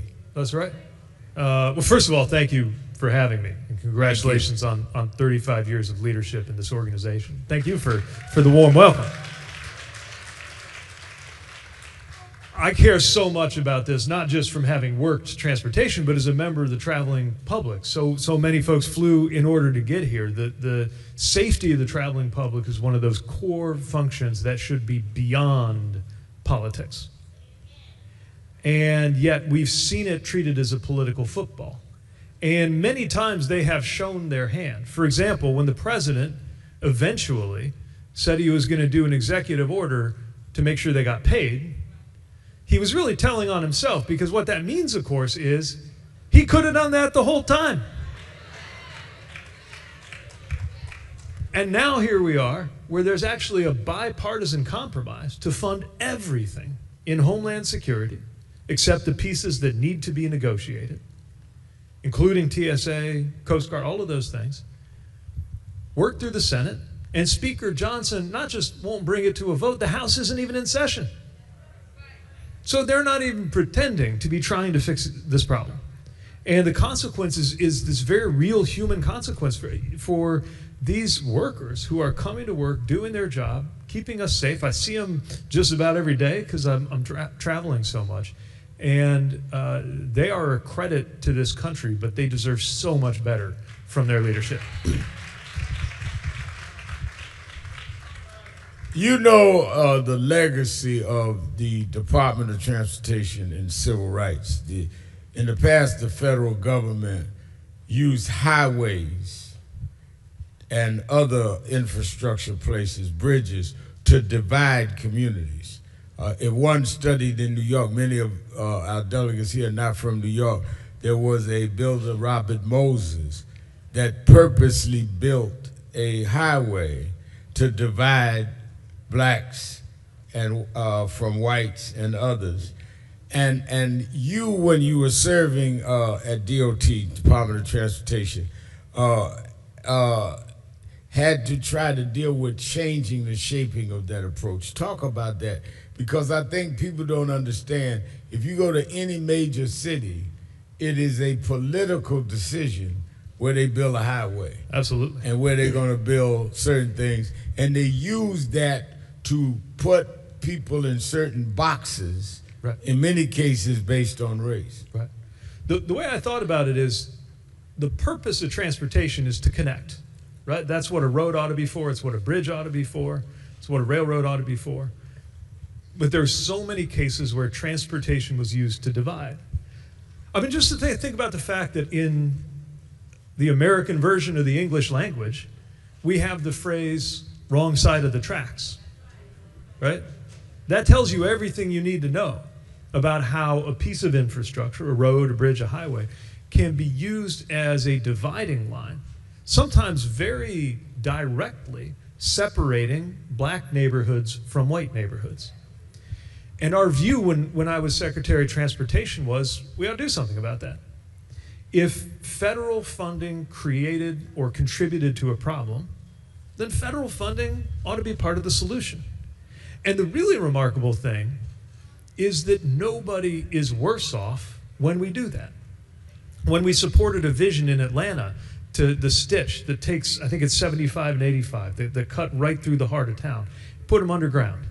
When we fund work in Toledo or Milwaukee in order to make those roads safer, everybody's better off. Certainly black communities and other minority communities that were disadvantaged by the way that they were built are better off, but nobody's worse off when we do that. And I was astonished by how, when I started talking about this obvious historic documented fact about how some of these things were built the way they were, and about the effect it has on people today, not as a historical concern, but as a current modern day source of inequity, some of the folks over at Fox News and other places lost their minds. It was as if I said something that you're not supposed to say. But when we took action to fix it, it helped a lot of people, and it didn't hurt anybody. Before you served as secretary, you were mayor in South Bend, Indiana, which has a large black population. And that means you had to deal with education, policing, public safety, all of that. What did that experience teach you about how to deal with the black community? Well, I learned so much. And as a community, we went through so much. And when you were a mayor from day one, you take on board everything, the good, the bad, the painful in your community. And learned a lot of things the hard way about how to hold a community together and empower more people. We went through very challenging economic issues. We went through very challenging issues with safety and policing. We also found ways to come out stronger, just like a bone can be stronger in the broken places if you pay attention to healing in the right way. We learned how we could grow better as a city. And I know, people think, I think because our city is on the map for one reason, at least in football season and around tourney time, they maybe imagined that we're this kind of tidy, wealthy, homogenous college town. But when I took office, our poverty rate was around 25%. Our per capita income was about $18,000. Our unemployment was in the double digits. We were hurting. And when we came together to change that, the result was black unemployment fell by more than half. Poverty in the city and black poverty in the city fell. And it was very clear to me that my job was just to unlock the power that was already there in the community and to guide it in certain ways. And above all, it was a lot of listening, a lot of long quantity time as well as quality time in the community. And we didn't get everything right. But we made sure by the end of 2 terms that that community was so much better than it had been. And I'm so proud of what's going on in that city even to this day.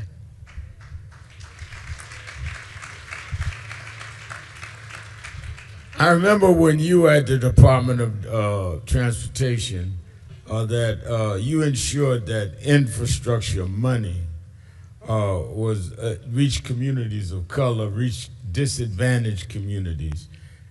Now this administration comes in behind you and immediately sent out executive orders stopping all of that, where they not only said that's not our priority, they said you can't do that. Right. What are the red flags that people from around the country, our delegates here, should look for in their state to know where funds have been shifted almost in the dim of night, but that has actually happened and affect our daily lives without our understanding why? So this administration has adopted a seek and destroy approach to anything that even looks like it might have something to do with helping disadvantaged communities or addressing inequity. Seek and destroy. Sometimes I think of did any of you see the movie The Quiet Place? You know, where there's this alien invasion, and if anybody makes a sound, then boom, the alien gets you. It's kind of like that. If anywhere in a paragraph, in a description of a grant that some federal money went to improve a streetscape, if the word disadvantaged or the word equity or, God forbid, anything along the lines of a reference to racial justice, if any of that showed up anywhere, boom, they go after it and they take it away. Everybody is worse off because of this funding being clawed back. To specifically answer your question of what to be on the lookout for, there's 2 different kinds of things. One is places where they actually have pulled back the funding for a project. I was just in East Toledo. Something, I think, like $20 million to take a corridor that we identified for support because it was where so many car crashes were happening. And this disproportionately happens in disadvantaged communities. Often that means black communities, often it means rural communities. This isn't only about race. And they got rid of the money to do it, literally for no other reason than neighborhood access and equity was in the name of the bill, the title that funded that program. Same thing on 6th Street in Milwaukee. Same thing in Birmingham on the historic 4th Avenue, where we had dollars going into making that historic community more walkable and more safe. So be on the lookout for places where that funding has been clawed back. And most importantly, hold your elected officials' feet to the fire. And I'm especially thinking about the Republican enablers of this president, some of whom in Congress couldn't wait to co-sign the press release when we picked the project out for funding, and now are nowhere to be found when the funding's being cut. Get their attention and make them explain to you why it is that this funding was cut and why they voted for the Trump budget that cut it. But here's the other thing. Even on the projects where they left the funding alone, look at places where they are using some excuse to try to hold it up as long as there is anything in the process that concerns fairness and equity. For example, the biggest single project in the country, the Gateway Project, right here, $16 billion to take care of a 100-year-old tunnel that hundreds of thousands of people go through every day. And they just sat on it. They just hold it. The president said he was killing it. And he didn't say, oh, it's a bad design, or the tunnel's not going to work, or we had some engineering problem. It wasn't any of that. They said they were holding it because they didn't like the provisions to make sure that it was delivered in an equitable way. Right. And of course, that makes everybody worse off. So look for those examples where something's being held up and demand answers on why. Now, you funded dozens of projects to reconnect communities, I'll put it that way. communities that had been bulldozed by highways. Now this administration is canceling or delaying that work to shift money to expansions that could hurt neighborhoods again. What is your advice to communities in places like Toledo or Birmingham, where these projects have been canceled now? Well, what I will say is no news to this organization, but I'll say it anyway. The biggest thing I would urge is do not underestimate your own power. So a lot of these problems are coming from the top, but the truth is so many of the decisions about what happens with those federal dollars flow through a state Department of Transportation, or even a city or a county. Forums where you can be heard.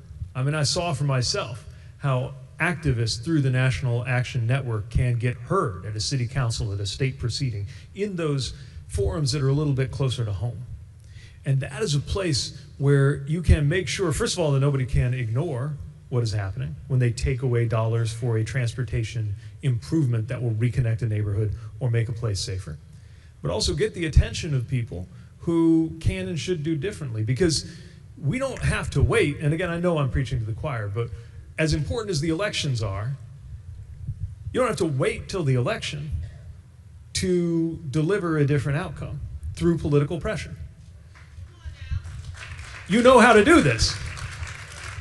Of course, it matters who's in charge, but it also matters how the people in charge behave. And how they behave depends in no small measure on you. They want you to feel powerless. They want you to feel like it's this steamroller, that there's nothing that can be done. But look at all the times they've backed down. Look at all the times they've changed their tune. To take an example from a different area of policy, we did a town hall in western Wisconsin.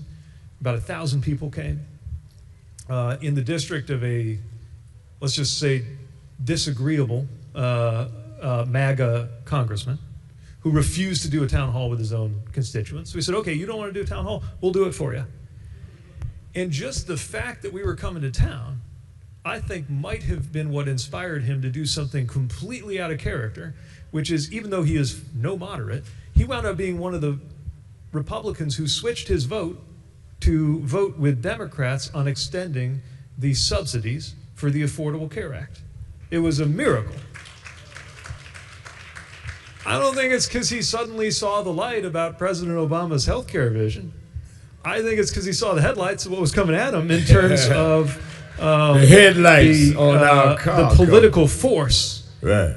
Of everybody who was coming to town. And I think that there are examples all across the country where we can, of course we need to mobilize for elections, but we can do so much more to make sure that these political leaders make better choices.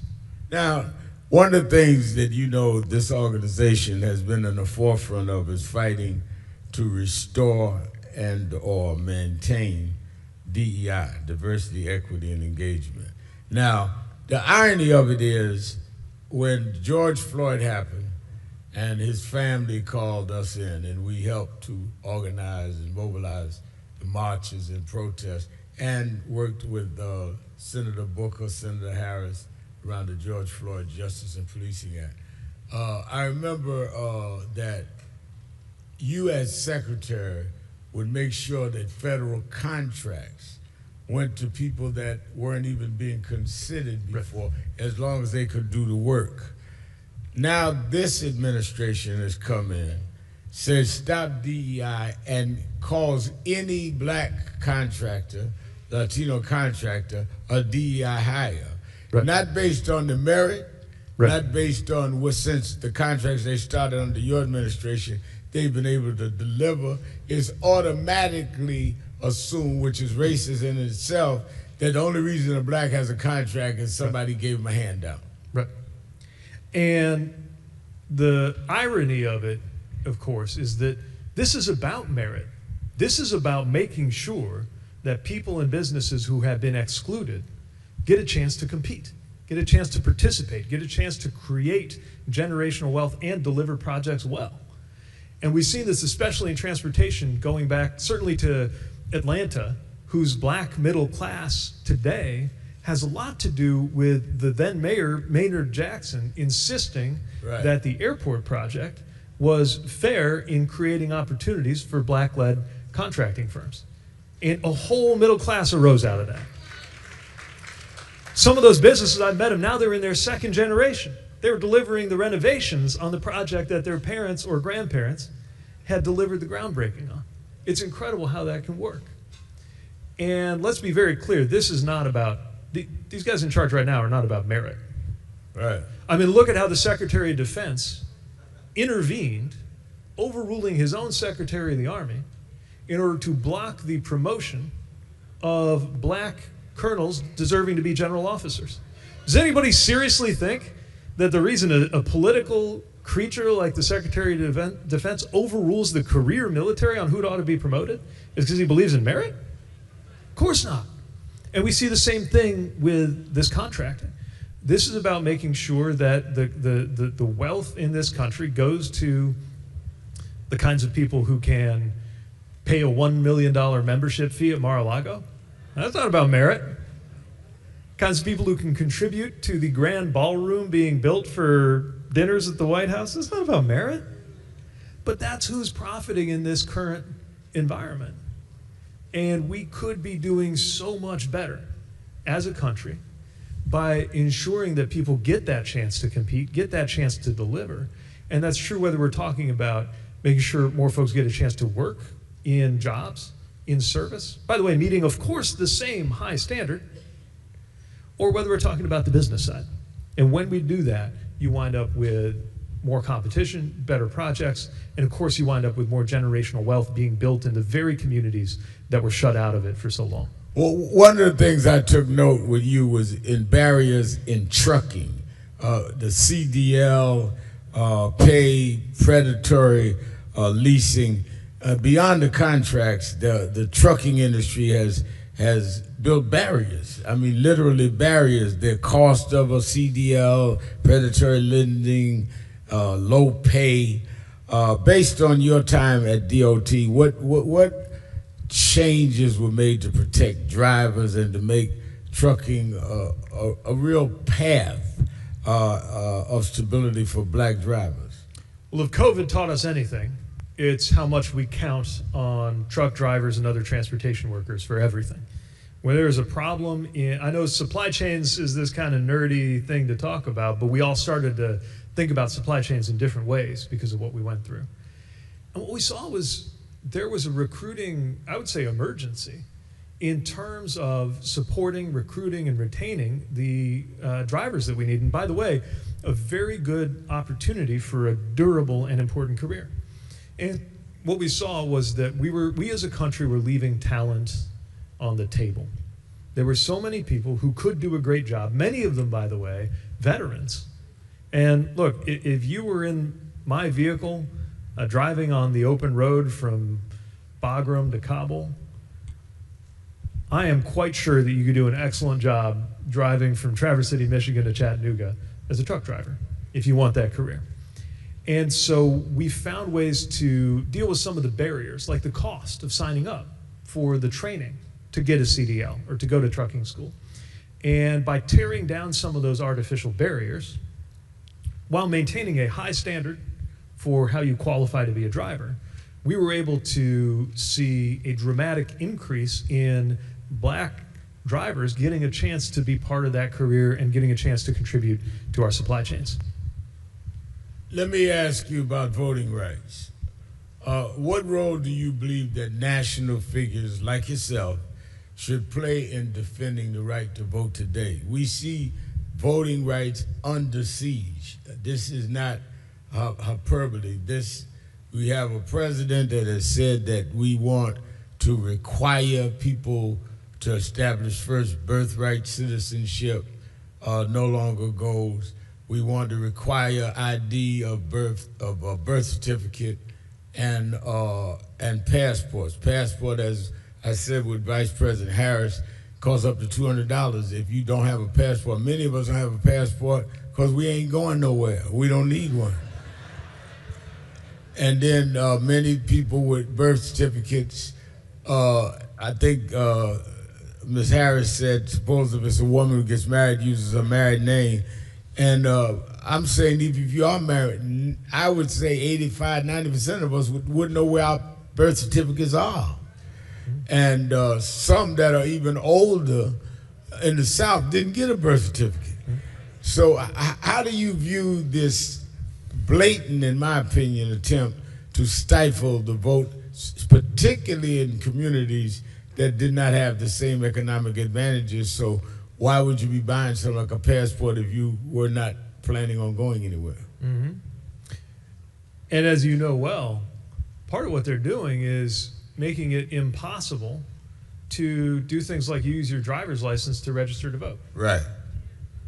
Think about what that means for so many people who that's the main way you would identify yourself. Yeah, maybe you can't dig up a birth certificate. Maybe your name, a married woman, your name is different on the birth certificate than it is on your license or your voter registration. Maybe you don't have a passport. And we're talking about eligible U.S. citizens whose right to vote should never be interfered with. Just a few weeks ago, we were in Selma. I saw you last, I think, at the Edmund Pettus Bridge. And seeing, as we participated in that annual commemoration, what people went through, what people fought for, to be able to vote, the blood that was spilled on that bridge, because people wanted to be able to vote. But one of the things I was reflecting on the flight home was that back then, too, there was never a law that said you can't vote. They didn't say it in that way. They just found ways to stop people from voting. That's right. And so just because you get to vote on paper doesn't mean you actually have that right if they're throwing up all of these barriers. And we've gotten so used to it, even just in the way it is now, let alone how much worse they're getting ready to make it.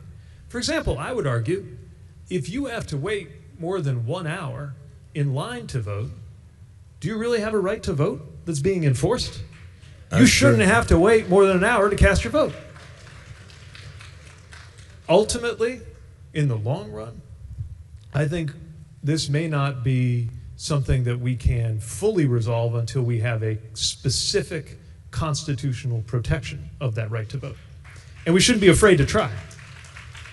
But we don't have until then to act now. And so I think the important thing now is to make clear just how many people are going to lose their rights. And if you really care about election integrity, and that's the phrase they always use, right? Election integrity. If you really care about election integrity, ask yourself what integrity an election has if millions of qualified, eligible voters who want their voice to be heard are being blocked by new barriers that you put in their way. I'm almost out of time, but I want to ask you this. As a veteran, when I introduced you, I talked about you were a veteran. You've called out the administration for launching this war in Iran and using falling troops' photos in fundraising. You've also warned international tensions are hitting families at the pump and the grocery store. How do you connect what's happening overseas to what people are feeling at home? Well, the first thing I think about is those troops who are overseas. I know exactly what it feels like to get on that gray-tailed military transport plane and be on your way into a war zone, and how important it is to be able to believe that the people who sent you there only did that because they had no other choice. You do not put American troops' lives on the line unless you have no other good alternative.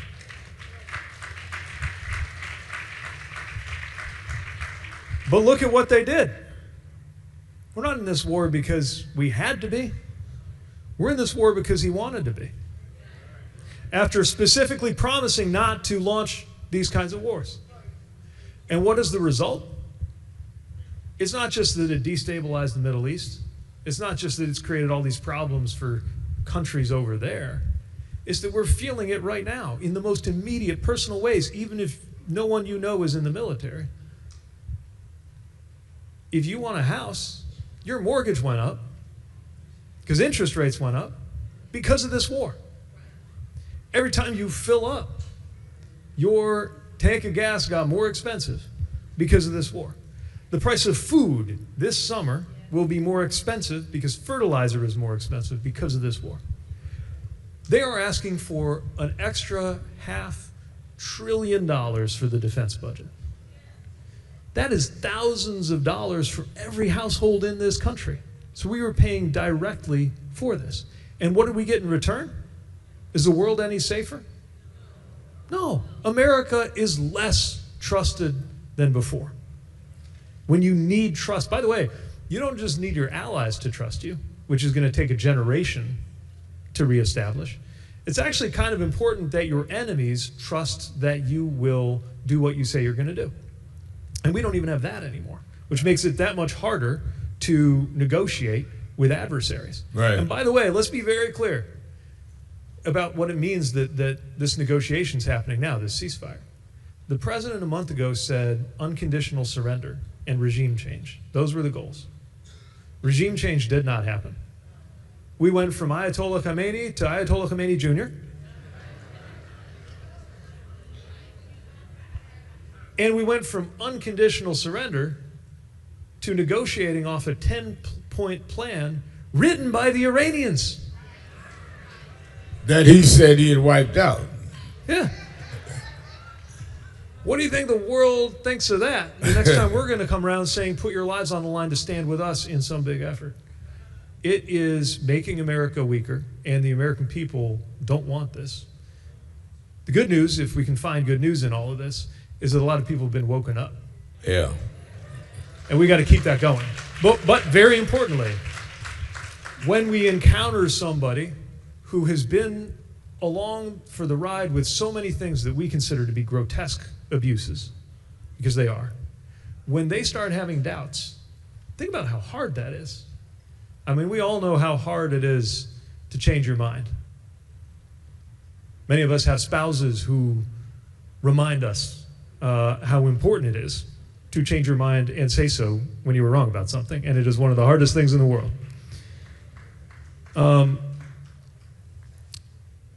So if somebody is ready to take that step and at least talk to us and maybe do something differently, the message cannot be, I told you so. The message has to be, welcome aboard, what else can we do together?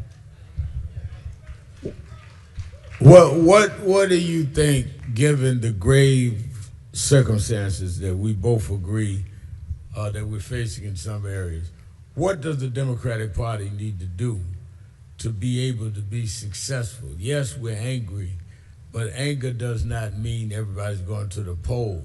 Yeah. And it doesn't mean that we're going to sustain it till November. And I always say that you got to turn people on before you can turn them out. And what does the Democratic Party need to do to really appeal to people that have given up and feel like no matter what I do, they're going to do what they're going to do anyway? Yeah. I think it is vitally important that we fight back the temptation to be about restoring everything to the old way. Because the reality is, if our economic and our political and our social systems were serving us well, we wouldn't be here. Right? All of that is what led to all of this. And so we have to make clear, of course we want to see an end to the current regime, but what we really need to make clear is what we would be doing instead, that it doesn't have to be this way, and your everyday life could be better. When you get up in the morning, you can have a glass of clean, safe drinking water and get in a vehicle and go on a road that is in good condition to a job where one job is enough. And on the way there, drop your kids off at quality public education that is well funded, and come home knowing that you have health care that you can actually afford and get to a house that you can actually afford to live in. We could have those nice things. Nothing is stopping us but ourselves and our leadership. That's why we need better leadership. Of course, the other guys are bad, but that's not all there is to it. We are here to make your everyday life better than it was.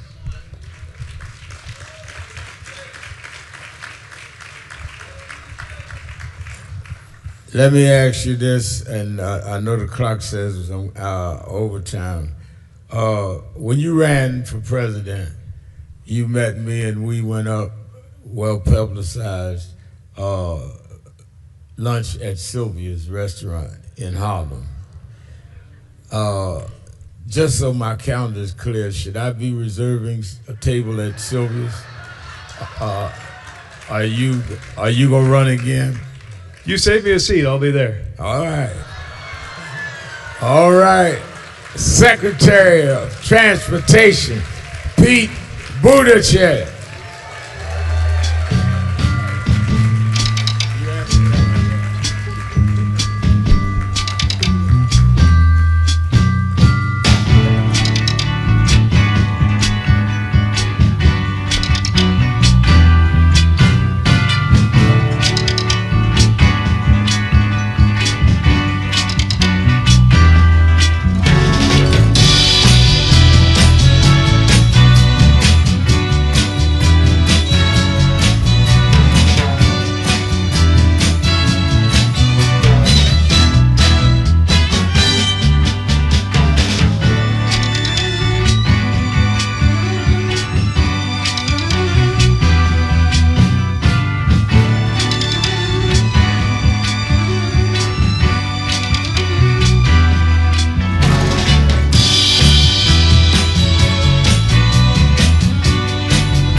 All right. One of the issues that we're extremely concerned about is criminal justice and where we are with policing, where we are with false and flawed incarceration, criminal justice reform, and where we are on many of the legislative issues, including the George Floyd Justice and Policing Act.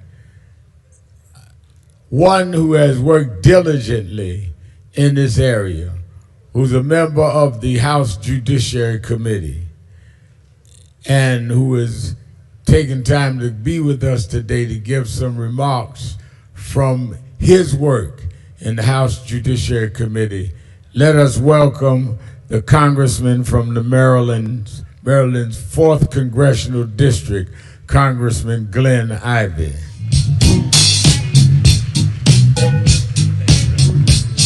So much. Absolutely.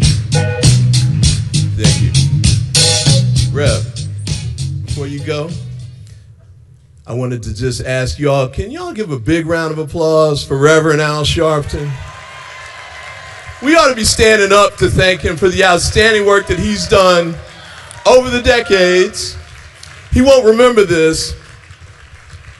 In 1987, I was working for Congressman John Conyers. Y'all remember him? And he came down to meet with the congressman about issues going on in New York, criminal justice issues. And you were in a tracksuit then.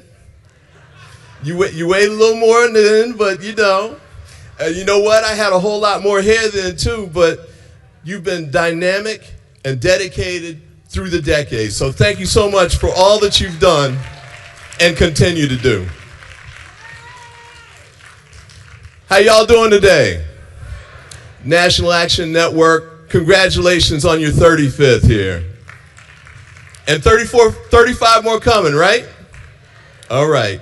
Look, the George Floyd Act, as you heard earlier, Kamala Harris introduced that on the Senate side 5 years ago after his tragic murder in Minnesota. And we've reintroduced that in the House today. I had a chance to take it over. Sheila Jackson Lee passed away. She'd been the lead sponsor, and they passed it on to me. Hakeem Jeffries picked me out and said, I want you to take the lead on this. Y'all like Hakeem Jeffries too? Doing great work. And you know what? He's going to be a great Speaker of the House, isn't he?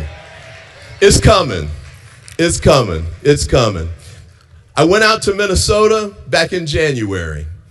And it was after Renee Good had been shot, before Alex Preddy had been killed. And you know, that's just about a mile away from where George Floyd was killed. Right around the corner. Same stuff, different people, same uniforms, kinda. Same injustice. We got the same solution. So when we were out there in Minnesota, and those guys were running around, remember when the vice president told them, they've got absolute immunity? They can't be held accountable? I made sure I went out to Minnesota and I said, you know what? Oh yeah, you can be held accountable. And you're gonna be held accountable. And you know what? They're gonna prosecute it in the state instead of the federal court. And you know what's good about that? No pardons for sale from the President of the United States. If you get convicted in state court, you can't be pardoned by the president, and I guess Derek Chauvin's gonna have some new cellmates, right? So we gotta make sure we push that forward. The Department of Justice has been withholding the evidence that should go to the state prosecutors. We gotta make sure we keep pushing for that. I did a letter, I got 58 of my colleagues to join in on the letter and say, turn the evidence over. We know you all ain't gonna do it. Let Keith Ellison and those guys do it. But we also have to look at the new piece of this too, and that's ICE. And I'll just say one thing quick about that. Those guys are out of control totally. We need a total revamp. Noam getting fired was not enough. We need the mask to come off. We need the body cameras on. We need the end of roving patrols. We need the end of racial profiling. There's enough of it. We've got to shut it down. So we got to keep fighting for that. But I got to say this too. We talked a little bit about voting issues earlier today, and we've got a lot of challenges coming. We have it every election. We want to make sure we have poll watchers, people out to make sure things are going smoothly. Got a new challenge this year that I think we need to be ready for. That's ICE showing up at polling places. We got to be ready for that. And remember when they rolled out the National Guard, like in DC and Los Angeles? They might do that again. And they're not going to just do it generally. If they bring them out, they might take them to polling places. So in addition to us doing the usual poll watching that we do, we've got to be extra involved, start to finish, making sure we're keeping our eyes on whoever's out there, whether it's just the usual crazy MAGA guys doing all their tricks, or ICE and the National Guard. Are we ready for that? Are we ready to do it? We need all hands on deck. National Action Network has been outstanding in doing it. All hands on deck, right? We got some Divine Nine in here? Yeah, all right. We need y'all too. We need that network. We got the faith community involved too. I know they're in the lunch next door, but y'all ready too? We need all hands on deck. And what that also means is part of what happened in 2024, a lot of the young folk didn't get the messages that we were trying to send out. We've been doing it through traditional routes. You know how they do that thing where they wait till the last week of October and they start running TV commercials and act like that's enough? It's not enough. We got to get out and reach out to these young folks where they are, and we can't wait till the last minute, right? We got to get on it soon. And the issue here is trusted voices.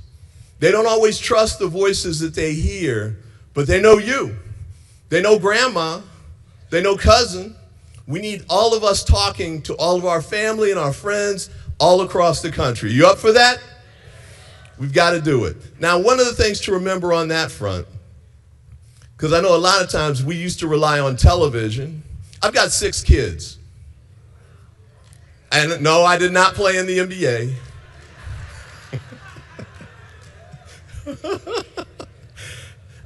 I tried, but, I was just too short, But anyway, but look, a lot of the young folks, my youngest is 26. He doesn't watch TV. So when they run political ads on TV, he doesn't see them. He doesn't listen to the radio. So the radio ads don't work. He doesn't read the newspaper. So if you put an ad in the newspaper, he's not going to see it. And social media, well, we got to make sure we're on the right social media. I thought I was doing something when I got on Facebook, but they started chuckling, man. He's like, Facebook been gone for 10 years, Dad. What you talking about? We got to find them where they are, and we got to reach out to them person to person. Remember that old song, person to person? Remember Sly Stone, Everyday People? We've got to make sure we're reaching out to the everyday people everywhere that they are. Last point I want to make. When you talk to folks, make sure you talk about the affordability piece, and you've heard that over and over today, right? We want to make sure people have a roof over their heads, food on the table, money to turn the lights on. We've got to let people know the reason all that's been undercut is Trump's been raising prices on everything, right? He said he was going to come in and lower prices, but what did he do? They went up. The first thing, he started this war. Before he got in office, Biden, it was like $2.90 something for gas. I'm down a little farther south. It's over $4 now. Grocery prices went up. Why is that? Because of those stupid tariffs that he put on all over the country, all over the world. So food coming in, gets the Trump tax, makes it cost more. Electricity prices went up. Y'all got high electric bills up here in New York? I thought so. But he did that too. And you know why? We had the green power about to come online, so we're going to increase the supply of electricity. He blocked it. He paid $1 billion so that they couldn't roll it out. Why would he do that? Because he's got billionaire friends he's trying to hook up. Right? Right? So we got to make sure we deal with that piece. Also, there's got to be accountability. Got to be accountability. Elon Musk, when we take the House back, the first subpoena that goes out should be to Elon Musk. Second subpoena, I want to find out what those folks got in exchange for that $400 million airplane. Remember that one? And don't forget the $4 billion in crypto that they gave him. That's not right. And then the last piece we got to deal with, Rev mentioned criminal justice. Think about these presidential pardons he's been giving out. I'm sorry, he's not giving them out. He's been selling them. I mean, you hate to say it, but it's pretty straightforward, isn't it? They come up with $1 million. And you know the worst part about that, like all the January 6th guys that stormed it, 5 cops died during that. Now think about if you'd had a crowd like this that looks like us that went and raided the Capitol like that, and 5 cops died. Would y'all have gotten pardons? I don't think so. Matter of fact, you would have been lucky to get to the jail, right? And the other part about the pardons is when they pardon these guys, he's pardoning people also who committed fraud against folks, took their money. When they get pardoned, they don't have to pay restitution. They don't have to pay it back. So we shouldn't have been surprised, though, because the guy that they sent to the White House, he's a felon. He tried to act like he's not, but he's a felon. And remember, most felons, they can't get in public housing. He's in the White House. So you know he's getting special treatment. But guess what? 2026, we're taking the House and the Senate back. 2028, we take the White House back. Let's send him back, get him back in the criminal justice system, and move forward with getting us back on track. Keep up the great work. God bless, and have a great day.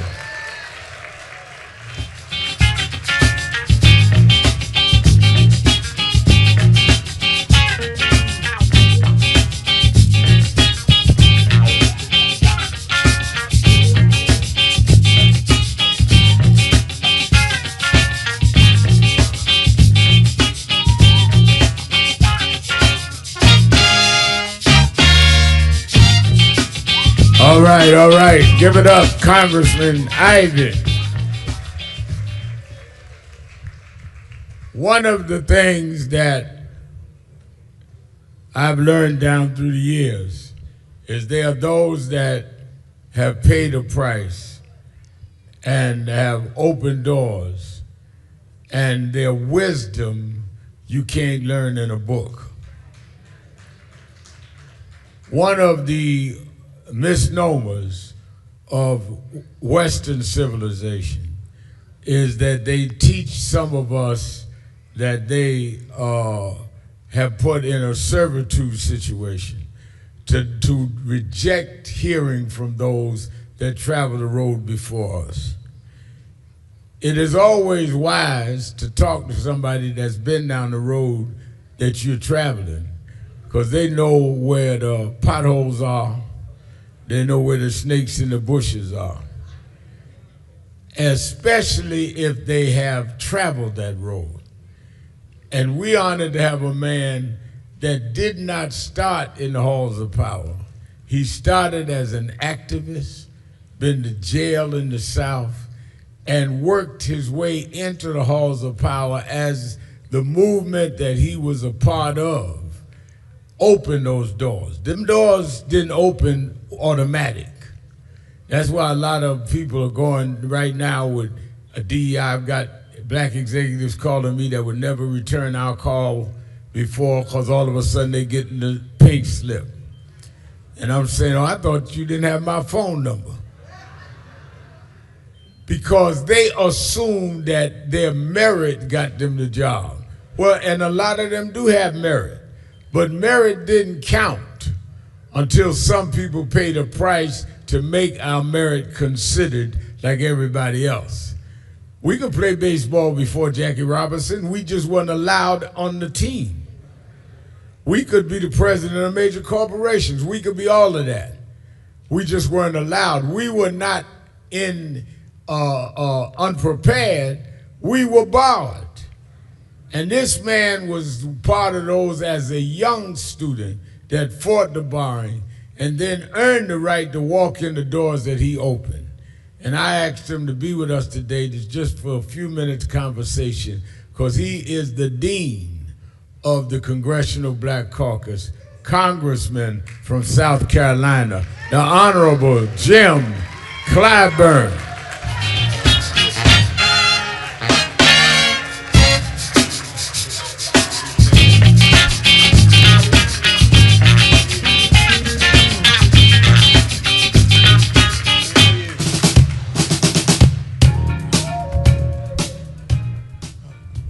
You see the reaction in New York, right? Thank you. Love you guys. Thank you. Glad to have you, Congressman. First of all, you and I go back, and I know what I'm talking about. That he met his wife in the struggle. They got arrested together. Thank you. And I remember 21 years ago, when I ran for president, he met me at the Marriott Hotel, Columbia, and said, now look here, I can't come out and make an endorsement, but I'm gonna help you. And he did, and we went double digits in there. And this way before I was known that well nationally. He's always been that kind of person, but let's go back to your days as an activist. What got you involved in the movement, and what did you do as a young man? I want people to understand who Jim Clyburn was. And you didn't start in a political club and somebody appointing you as their patronage. Talk about your movement experience. Well, I was born in a little town of Sumter, South Carolina. And when I was growing up, the NAACP was going throughout the South, doing the things that were necessary to tear down those barriers, get off the back of the bus, get into quality schools. And the white power structure in the state decided to break the back of the NAACP. And they filed a lawsuit against our Sumter chapter. The suit was called Nash versus the NAACP. And my mother, a beautician, got involved raising money to fight that lawsuit. And one day she came home from the courthouse during the trial, and she said to me, "James, I want you to get in the car. I'm going to take you downtown to the courthouse because I want you to see what you can be when you grow up." She wanted me to see an attorney, Matthew Perry, arguing on behalf of the Sumter branch of the NAACP. He lost that lawsuit, but he won the hearts and minds of South Carolinians all over. So I go to an NAACP youth chapter meeting, and in the middle of the meeting, I had to go to the restroom. And when I came back, they told me, "You just got elected president of the youth chapter." It was 2 months before my 13th birthday. I was 12 years old. And then I go off to South Carolina State and get involved in the sit-ins. I just happened to be on that campus when those students sat in up at Greensboro, North Carolina. And we decided in Orangeburg, South Carolina, we were going to follow suit. But we got locked up. And while I was in jail, waiting to get bailed out, a young lady came to the jail to bring us some food.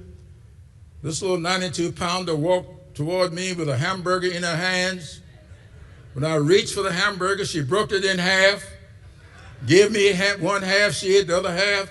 I was so grateful for that half hamburger, I married her 18 months later.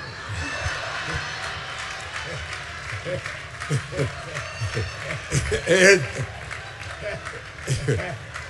I thought that was a chance meeting. I didn't know until our 10th wedding anniversary that she came forward with the truth. It seems that one day she was standing in her dormitory window with her roommate and saw me walking across the campus with a young lady. She told her roommate, "They do not make a good couple. He is going to be my husband." And I found out that night that she had been trolling me. Well, you got to know Emily. And you know that once she set her mind to something, I did not have a chance. And so we stayed married for 58 years and throughout all that time, she was a quiet activist. I was out there sitting in, marching, going to jail. She was keeping notes. I never shall forget, I'm sitting in church one Sunday, and after church we went to Sunday dinner, and she said to me, "Do you know why Mrs. Brown's got a problem with you?" I says, "No, I didn't know she had a problem."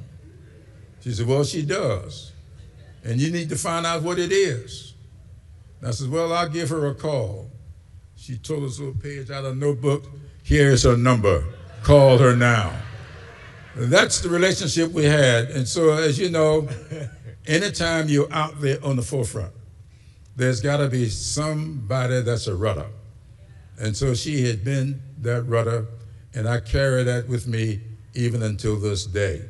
And so when she passed away 6 years ago, she kept notes for me. She kept me on the straight and narrow. And although I was the face of our household, she was the rudder. That's right. A gracious woman. And Reverend Nelson Rivers, that heads our Religious Affairs Department, nationally, pastors in North Charleston. We started a award from the National Action Network named after your wife, and the first recipient of it was, we gave it to Congressman Clyburn, and Nelson decides every year with his committee. Yes, Nelson. Yeah, he's standing I met Nelson when he was in the 12th grade. Yeah. He wanted to go to college, and I didn't meet him, I just met his name. His counselor came to me and said, I got a young man that needs to go to college. Can you help him? I was running a little program sending rural children from Charleston County and Beaufort to college.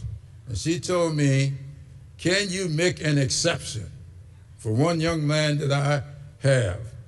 And I said, Mrs. Whipper, if you ask, I shall provide. And it was Nelson Rivers, who went on to college from Mrs. Lucille Whipper. And look what he is doing now. That was a pretty good investment. A great investment. You were critical in Joe Biden's election. Thank you. I will never forget that many of us were going different ways. And the morning after the debate, the Democratic debate in Charleston, I had had a minister's breakfast. That's where we first gave the award named after your wife. And all of the candidates came, Bernie Sanders, Liz Warren, everybody. And many were getting ready to endorse Bernie Sanders or somebody. You called me to the side, you were standing there with Joe Biden. And you said to me, Reverend, I want you to know I'm coming to your breakfast, but by noon, I'm going to endorse Joe. And Biden was standing there. I said, you are? He said, yeah. I said, okay. I said, well, I don't know if I'm going to endorse him, but I'll tell you one thing, I certainly won't go against him. If you with him, and eventually I went with him. And that is why Joe Biden and I kind of got along. He said, Jim, because some of the preachers, including my mentor, went with Bernie. And what stopped me was the word of Jim Clyburn. And I remember 3 years later, the president, Joe Biden, was going to Texas to make a speech about changing the rules of the UN. And he invited me to go with him on Air Force One. And I got on Air Force One with Jim Clyburn. Clyburn said, you're glad I stopped you from that other endorsement, didn't you? Well, you know, but I say all that to say, whoever wins this nomination has got to come through South Carolina because the calendar changed. And whoever comes through South Carolina has to have the blessings of Jim Clyburn. What are you going to be looking for in the candidate that you decide to ultimately go for? I'm going to see the candidate that comes forward here in 2026 to help us fight off what I know to be the efforts to make sure that the voting rights that we now enjoy, to make sure that the turnout that's going to be necessary this year takes place. Because if the SAVE Act becomes law, those 61 or 2 Congressional Black Caucus members we now have will be down to 30 within 2 years, and another half of that in the next 2 years. Why I know that? Because that's what happened the last time they passed laws like the SAVE Act. We lost the ability to cast our votes. They didn't call them picture ID. They called them things like how many bubbles are in a bar of soap? How many jelly beans are in that jar? They didn't say, as the secretary said earlier, you can't vote. They just made it near impossible for you to get registered to vote. And that's what is taking place today. And I want to see the candidates focus on 2026. What are we going to do to hold on to that vote? What are we going to do to make health care accessible and affordable? Housing accessible and affordable. Education accessible and affordable. Energy. I want to see our candidates who want to be carry the mantle in 2028 come forward now. Lay out your proposals. Let us get attached to your platforms this year so that we can have a successful off-year election. Because if we do not win these off-year elections this year, there ain't going to be no election in 2028.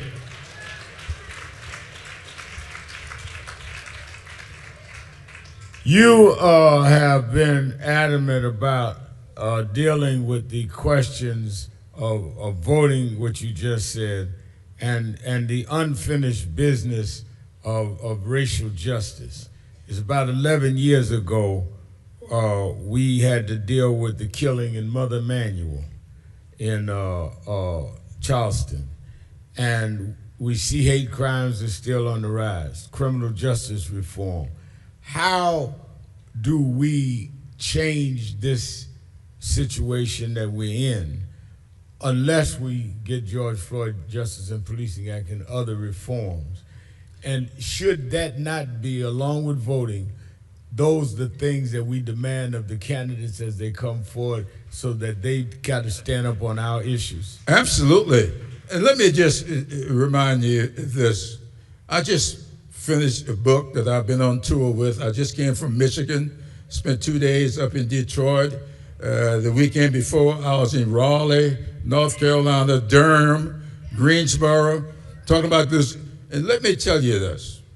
A lot of people think that Reconstruction came to an end because some big wave came over the country. Not so. Jim Crow did not become the law of the land because of some big wave that came over the country. No. I'm the 9th African American to serve in Congress from South Carolina. There were 8 before me. The problem is there are 95 years between number 8 and yours truly, number 9. Why and how?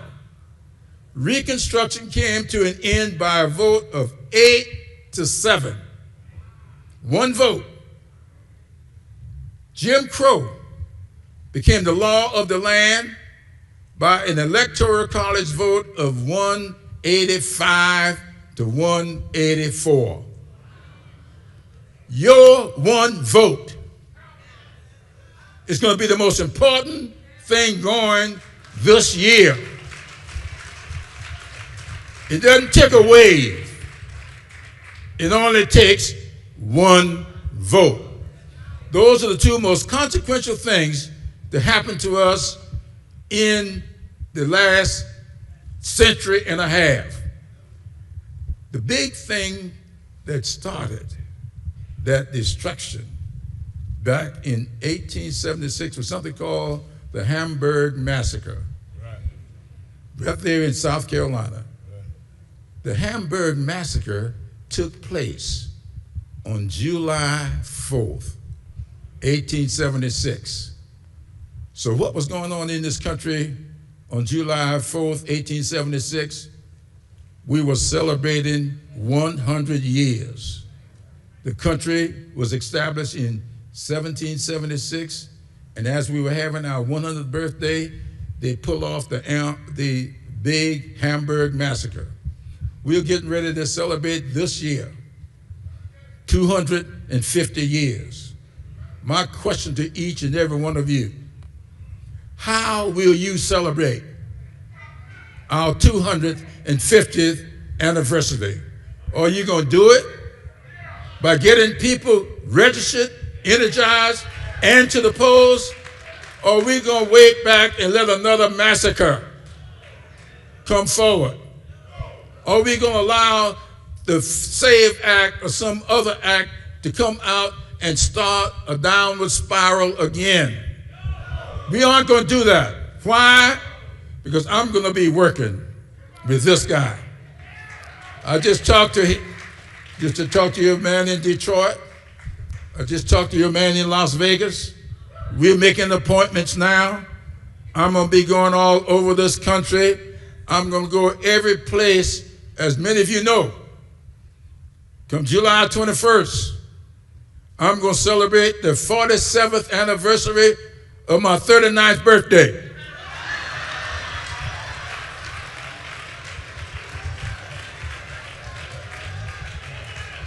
And I'm going to go everywhere those 86 years can allow me to go, because I don't want to see my children, my grandchildren, your grandchildren live through what our grandparents lived through.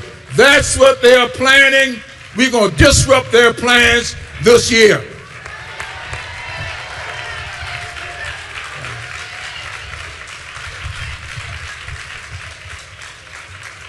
And I said all that, and you got 2 minutes to spare. I'm going to put you back on schedule. And I want everybody to be able to welcome him as he goes on his tour. I'm going to go with him on some of it. But he's right. I mean, he said it all and left me 2 minutes. But I think that you've got to understand, nothing was more powerful said in these 3 days so far than your one vote. And that's the message you got to bring back to your cities, that one vote. And I think that you can say you heard it from the sage from the South. Thank you, guys. Clyburn. Appreciate you. Love you, guys.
Remain seated. There is another panel.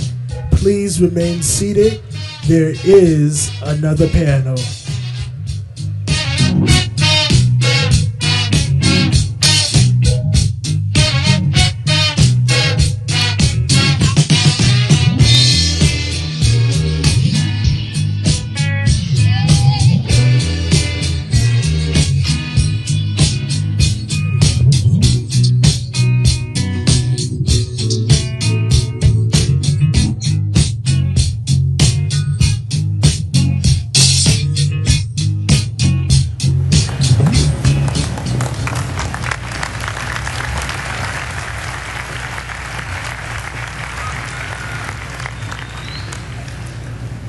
All over the world today, people are gathered in love vigils to celebrate the life of a man that taught the world how to love.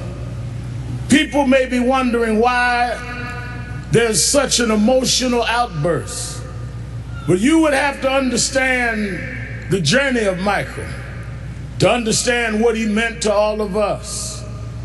For these that sit here as the Jackson family, a mother and father with 9 children that rose from a working class family in Gary, Indiana. They had nothing but a dream. No one believed in those days that these kind of dreams could come true. But they kept on believing, and Michael never let the world turn him around from his dreams. I first met Michael around 1970, Black Expo, Chicago, Illinois, Reverend Jesse Jackson, who stood by this family till now. And from that day as a cute kid to this moment, he never gave up dreaming. It was that dream that changed culture all over the world. When Michael started, it was a different world. But because Michael kept going, because he didn't accept limitations, because he refused to let people decide his boundaries, he opened up the whole world. In the music world, he put on one glove, pulled his pants up, and broke down the color curtain, where now our videos are shown and magazines put us on the cover.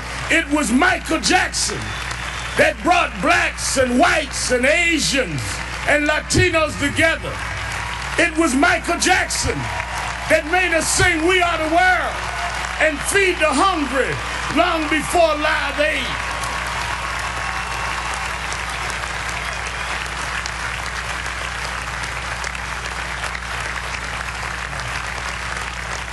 Because Michael Jackson kept going, he created a comfort level where people that felt they were separate became interconnected with his music. And it was that comfort level that kids from Japan and Ghana and France and Iowa and Pennsylvania got comfortable enough with each other to later it wasn't strange to us to watch Oprah on television.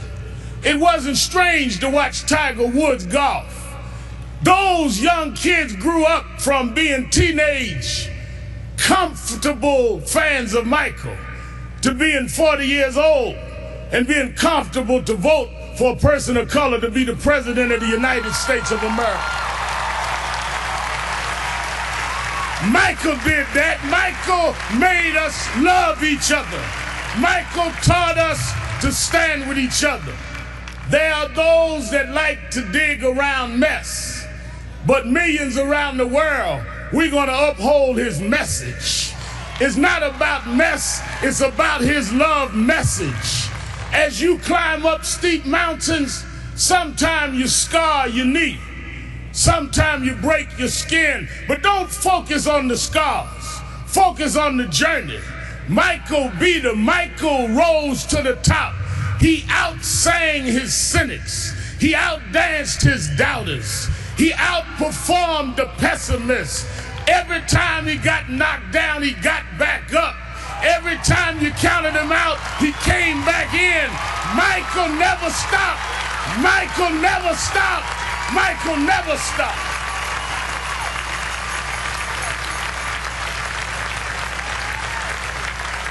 I want to thank to Mrs. Jackson and Joe Jackson, his sisters and brothers. We thank you for giving us someone that taught us love, someone that taught us hope. We want to thank you because we know it was your dream too. And we know that your heart is broken. I know you have some comfort from the letter from the President of the United States and Nelson Mandela, but this was your child. This was your brother. This was your cousin. Nothing will fill your heart's loss But I hope the love that people are showing will make you know he didn't live in vain. And I want his 3 children to know, wasn't nothing strange about your daddy. It was strange what your daddy had to deal with, but he dealt with it.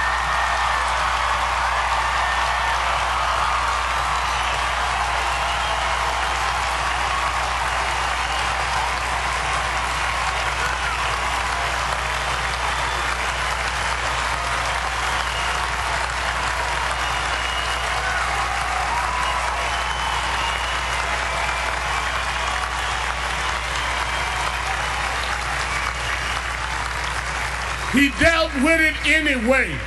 He dealt with it for us. So some came today, Mrs. Jackson, to say goodbye to Michael. I came to say thank you. Thank you because you never stopped. Thank you because you never gave up.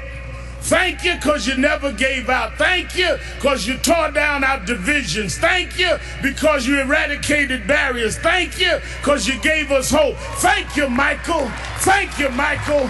Thank you, Michael.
a lot of our ministry to entertainment. Or who can hoop the loudest, who can run around the pulpit more, or who got the dresses fancy, and don't deal with the ministry. Jesus healed more people than he preached to. Because there is in the healing your message. They followed Jesus because he healed a woman with the issue of blood. They followed Jesus because Jesus saw a blind man named Bartimaeus. A lot of us would have dismissed him because he was a broke, poor, homeless, a blind man. How do you know he was broke, Reverend? Because they say he was begging. But he understood what he was doing because he heard that Jesus was passing by. And when Jesus got close enough, he said, Jesus, son of David, come see about me. They kept telling Jesus, let's go, look, we got a schedule, we got people to see. He said it again, Jesus, son of David, come see about me. And when he did it the third time, Jesus stopped and went and healed the blind man. Now, what I get out of that scripture, Bishop Daughtry, is that the blind man told Jesus, if you are who you say you are, you're going to stop and see me. And if you stop and see me, you will confirm who you are. But when we are pastoring and leading in communities with bad health, we cannot be the followers and representatives of Jesus and walk by people that are sick and we not be part of making them well. Let's get music in there, Pat.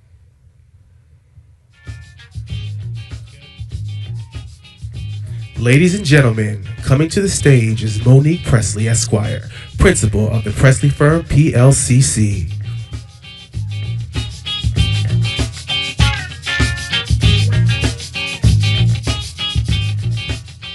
Greetings, everybody. Greetings. How are you doing so far today? It's always wonderful to be back here where we have the conversations that matter. I am so excited to be discussing a topic that, whether we want it to be or not, should be at the forefront of our minds and our hearts, and that is the state of immigration policy here in this country. I want to invite my panelists to come on out. If you would help me welcome Murad Awada, Reverend Robert Bush, George Escobar, Gerlin Joseph, Patrice Lawrence, Dorian Spence, Amadou Lee, and Latrice Cook. Let's give them all a hand.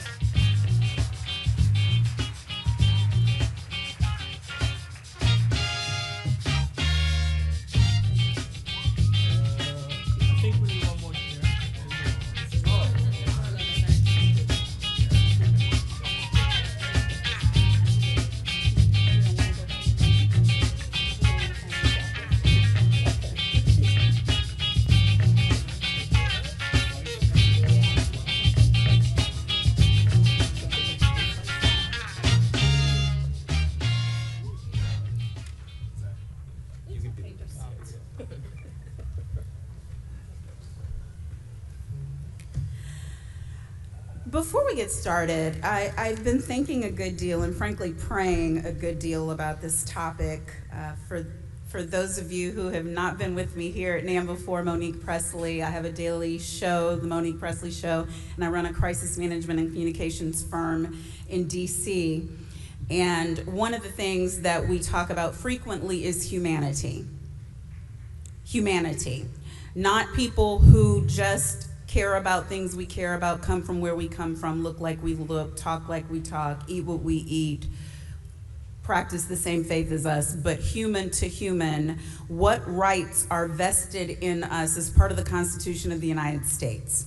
And the gift that we have today is a group of people who have devoted their lives and are currently devoting their lives to the work of upholding and protecting human beings who are immigrants in this country so that they can have the same inalienable rights as any, and frankly, those of us who were born here need that same protection right about now. Can I get an amen, somebody? So whatever is going on right now in our immigrant population, we should care about, one, because it is our neighbors, it is our family, it is our friends, it is those we work with, those we practice faith walk with, but we also frankly need to care because what is happening with them, we're next. So I'm going to give my panelists, each of them, an opportunity to just quickly share 30 seconds worth of their work, starting from my far left, to introduce themselves, and then we'll hit our questions. Good afternoon, everybody. My name is Dr. Robert Bush, and I am the president of the National Action Network in Las Vegas.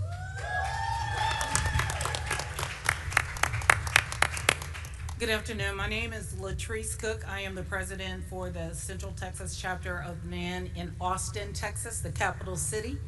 I am glad to be here. I'm also the founder and executive director for Milch Center, which assists, for 23 years, which assists people who have previously been incarcerated and their families. I'm glad to be here.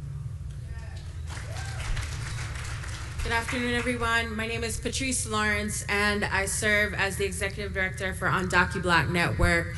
We're a national multi-generational network of currently and formerly Black undocumented folks from the Caribbean, from Africa, from all over the diaspora, and I've got folks in about 30 states.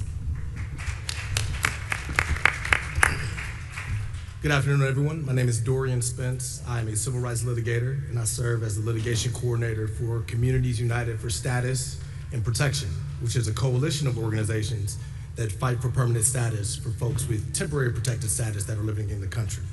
That organization or that coalition includes Undocumented Black and my co-panelist organization, Haitian Bridge Alliance, as well as African Communities Together, ADICAR, National Network of Arab American Communities, and Haitian Bridge Alliance.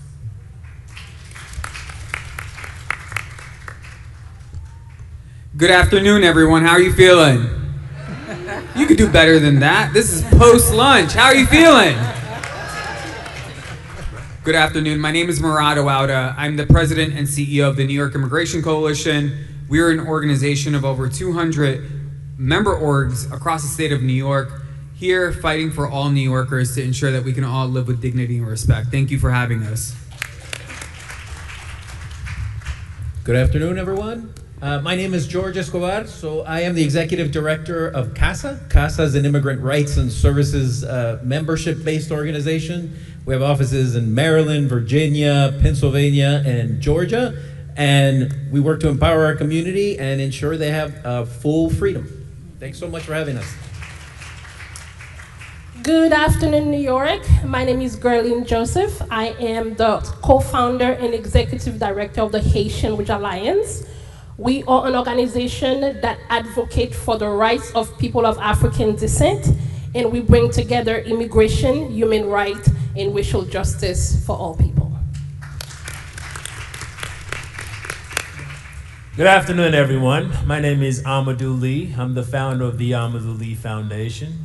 And pretty much what we do, we fight for immigrant rights. Most of you heard of Canal Street, events like that. When ICE raids places, we stand up and we fight for our people.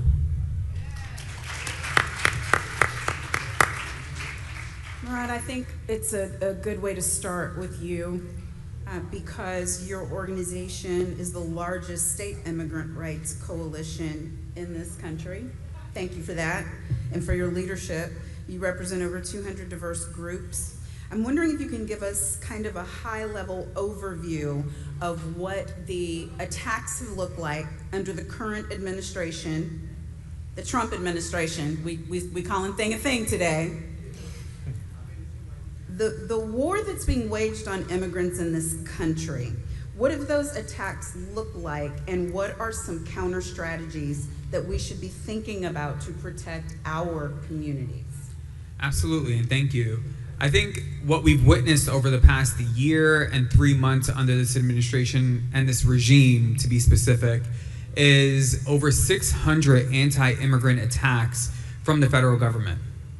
600, that is more than 2 a day since they've come into office.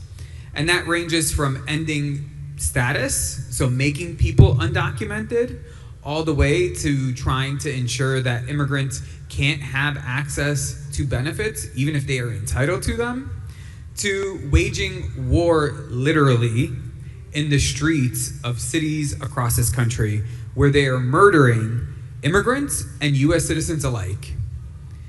And what we have been seeing is this relentlessness of their cruelty. Because I want to be clear, this has never been about safety and security, and it never will be. It is about cruelty, and that is their point. And in administrations like the one we are facing right now, we are not veering into authoritarianism and fascism. We are in it. Every level of government that is supposed to be a check on the presidency has capitulated, and they are complicit in what we are witnessing right now. So Congress isn't stepping up and fighting back. We're not seeing our courts step up and fight the way that they should. And what that puts us in a position of is ensuring that everyone who calls this country home is actually fighting for the country that we want to see it become.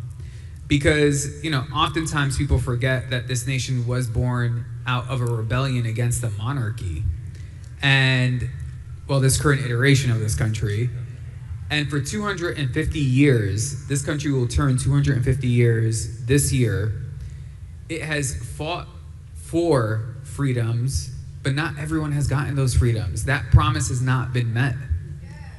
And it will need to take the citizens of this country to demand the freedoms for all. So some of the strategies we've been employing is ensuring that our local and state governments step up and actually fight back in a really meaningful way. And not just performative actions or saying a cute speech. We need action. And that's why this conference is so important and this convention is so important, because it's not just about power or talking about power. It's power in action, right? This is about justice, impact, and purpose. And we have to center those three values every time we do the work that we do. So at the state level, we have been fighting for the New York For All Act, which would prohibit the collusion of our state tax dollars with immigration enforcement. And if you haven't seen any of your state reps here, I saw a bunch of them outside, you should pull them over to the side and say, hey, where are you on New York For All, and what are you doing to make that a reality today? Secondly, if you see any of our city reps, who I saw some in the hallway as well, ask them how are they prioritizing our communities in the New York City budget? And how are they ensuring that our sanctuary policies are being strengthened and expanded, not weakened or sidelined by certain agencies?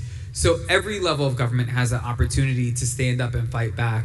And democracies are only as strong as the people who make them. So if we're not stepping up to fight for what we believe in, no one else is gonna come and do it for us. And you know, that poem of they came for this group first, and I don't wanna continue the poem.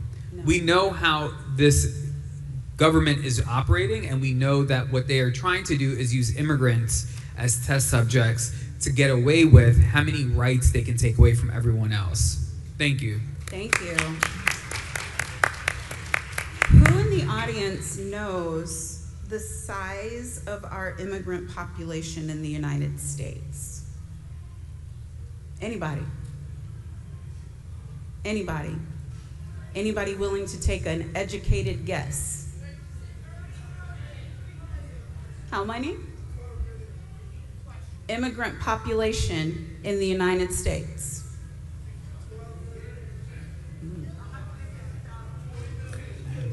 Okay, I'm hearing 1 million, I'm hearing a percentage, I'm hearing 12 million. As of mid-2025, approximately 51.9 million immigrants live in the United States. Wow. 15.4% of the population. The so-called unauthorized or undocumented population is an estimated 14 million. So when we talk about a tax by the administration, we are talking about a tax on a group of people that are almost twice the size of our largest populated state. Patrice, hundreds of thousands of Black undocumented immigrants live in this country. The administration has ended TPS, you can tell us what that is, for majority Black countries and blocked visas for 85% of Caribbean nations. But my question to you is, what is the single most important step, now that we know how many people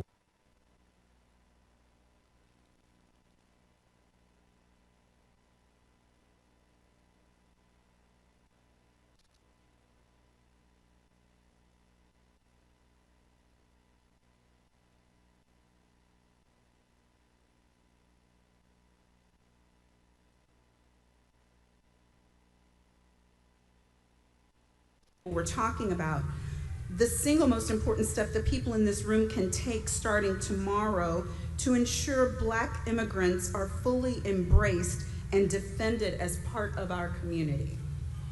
Thank you, Monique.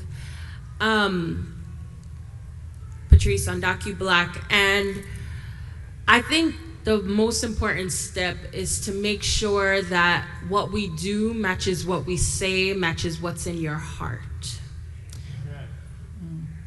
And so we don't necessarily need the facts. We don't necessarily need the additional stories. Every single person in this room is maybe 1 degree removed from someone who is a Black immigrant and someone who at some point in their life had a visa status that was a little wonky.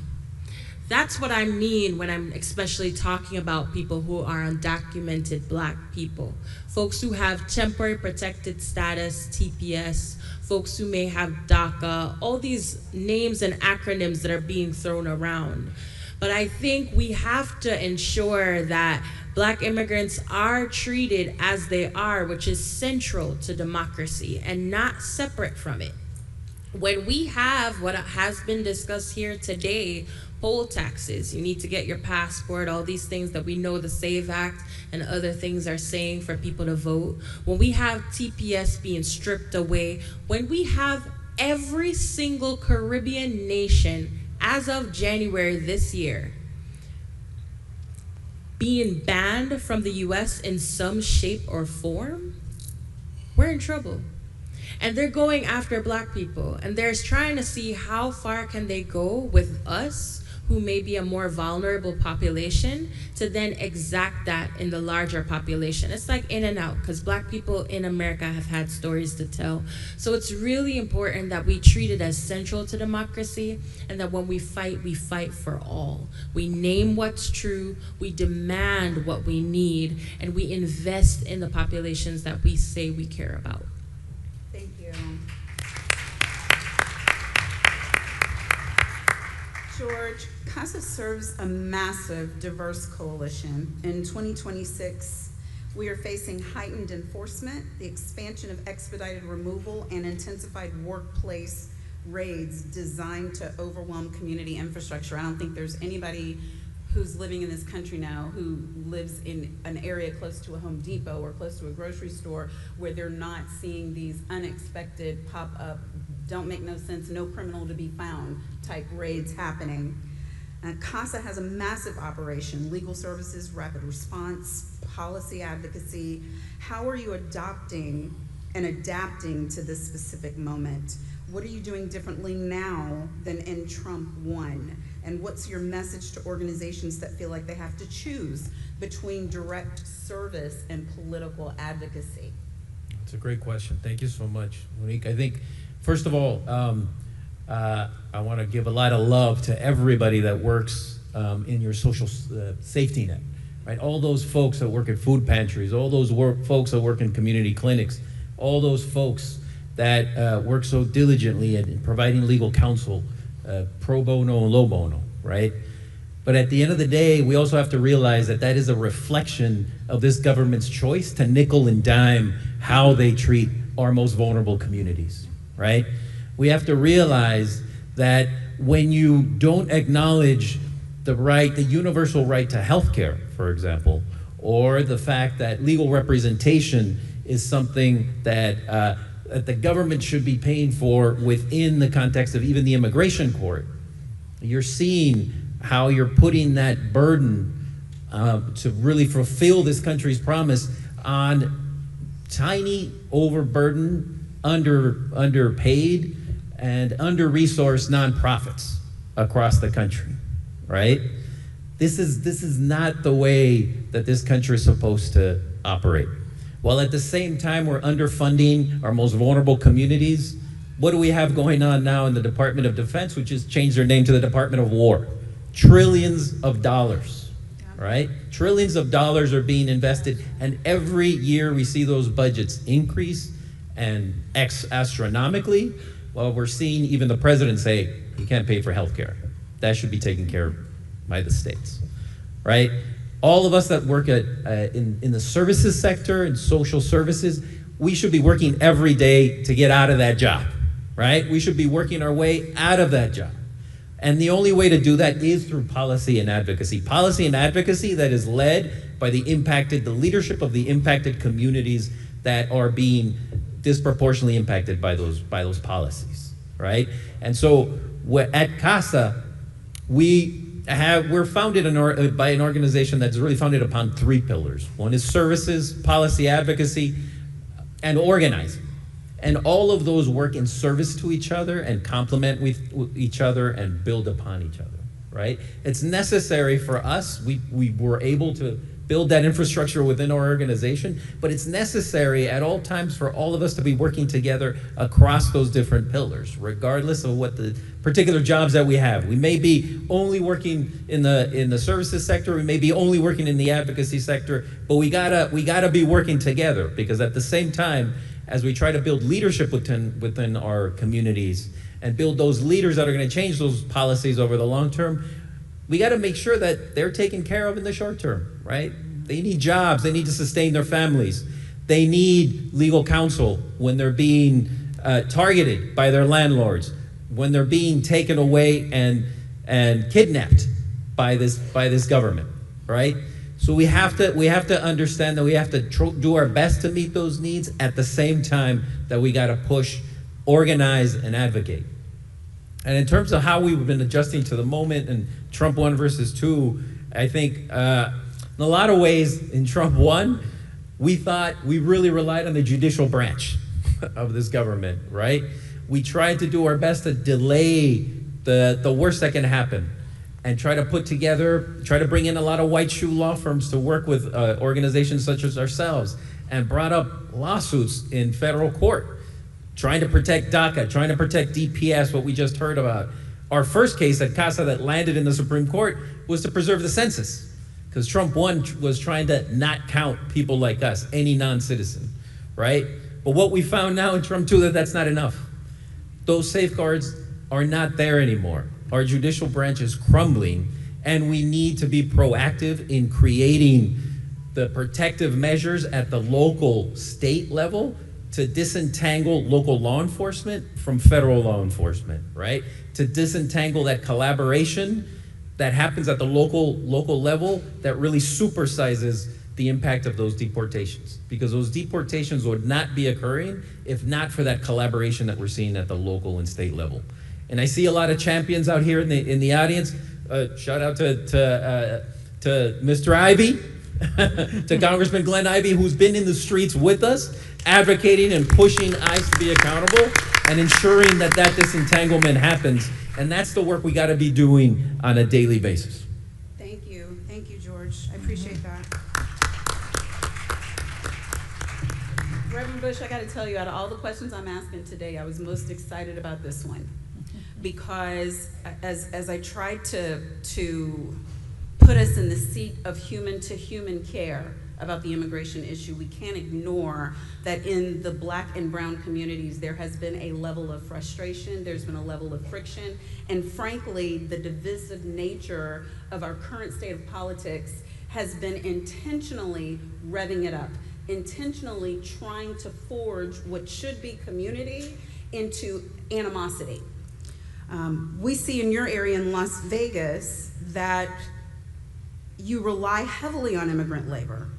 The Culinary Union has shown that when Black and brown folks get together, when we come together instead of being at odds, that great things can be achieved. Yet the wedge still persists. How do you speak to that frustration in a way that builds unity without dismissing real pain? And beyond just speaking to the frustration, how do you show others through your own example and your organization's example why they should care? I think this is one of the hardest communication challenges in the public that we have right now. But I think with the numbers that you stated, it's probably extremely important.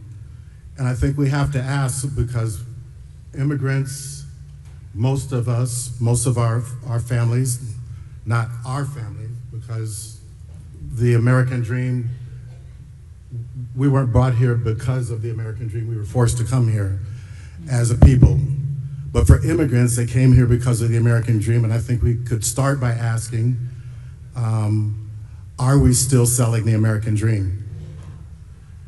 And because the administration is trying to kill the American dream. But we have to start by separating the sources of our pain. Because we have to understand that immigration frustration is usually not about the immigrants.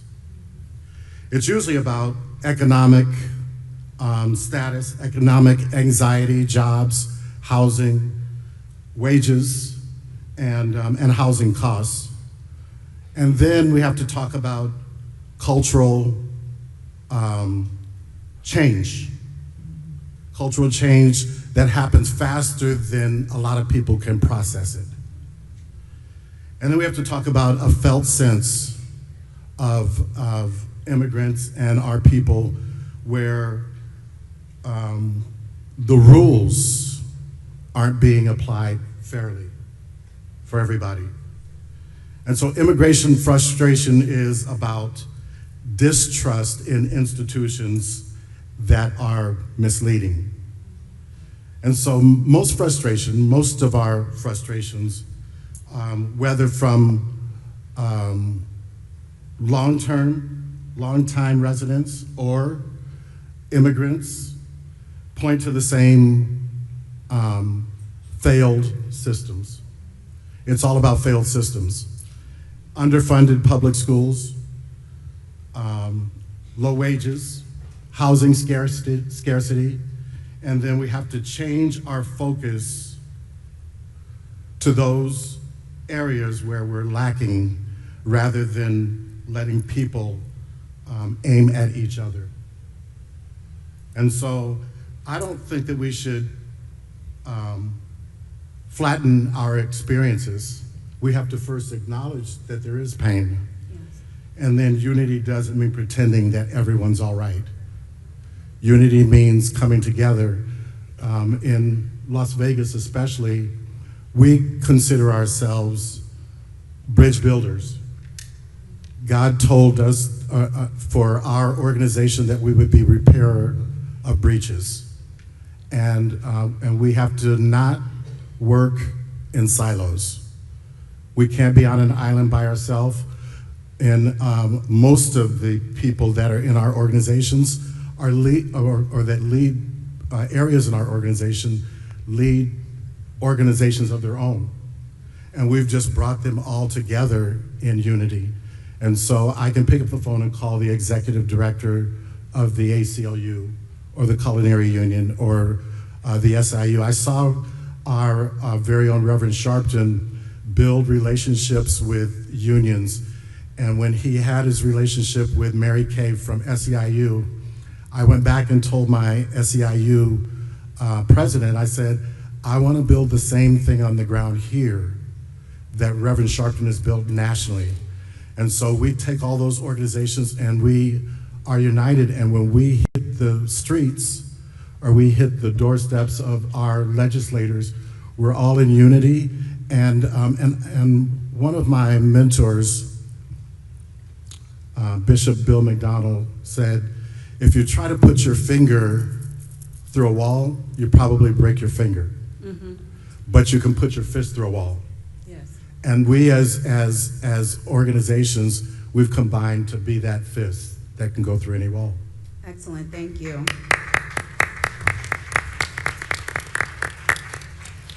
Gerlin, I don't have to tell you that the Haitian community has endured TPS instability and mass deportations. I'm just putting it on mildly by saying endured instability.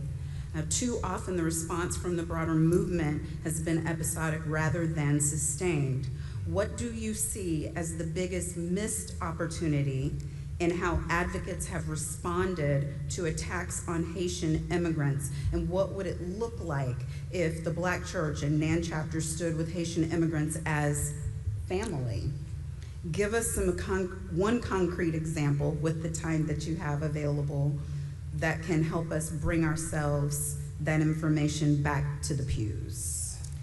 Thank you so much, Monique. And I think I can begin by one of the facts that you shared earlier.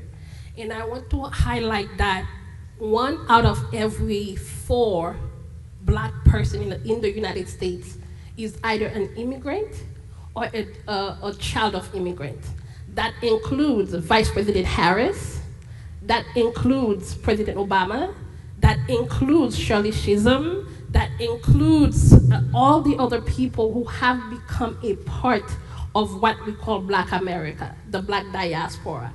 So when we are talking about immigration, we have to understand and center the realities that when I woke up this morning as a Haitian American woman, I woke up this morning as a Black American woman, I woke up this morning as an immigrant. That's right. That's right. Y'all, we can clap for that. That's right. Thank you so much. And also understanding how we are unfortunately carrying the load of a system that is rooted in a scarcity mentality, in a divide and conquer, and continues to really center that within Black America, within underprivileged communities. So therefore, when we look into the Black churches that I was raised into, when the Holy Spirit moves, it moves for us to be able to address the injustice. It needs to be able to move us to welcome people with dignity, with love and compassion, regardless of where they come from, but specifically when they are part of the Black diaspora. And we see, thank you so much, beloveds. And when we are addressing those issues, and within our Black community, there's a divide and conquer. And they say, we don't want Haitians and Jamaican like my sister Patrice from Undark Black, or my brother Amadou, right? But how are we centering those realities? How are we applying what we need? And I do believe institutions like the Black churches specifically, wherever we might find them in Mississippi or in New York City, I think we can embrace that reality and push back against this narrative of divide and conquer. Because we have to remember, my family, Patrice's family, were dropped one boat stop away from your family that was sold to a plantation in North Carolina. So because the system, the colonial system, the white supremacist system was able to divide our families, doesn't mean we are no longer family. It means that it is time for us to come back together, to address our past, and create a future that includes all of us. When they are shooting Black people in the streets, they don't care if I have an accent. That's right. When they are shooting Black people in the street, they don't care if I was born in Haiti. Because I remember Abdelwima in New York City right here. I remember Amadou Diallo in New York City right here.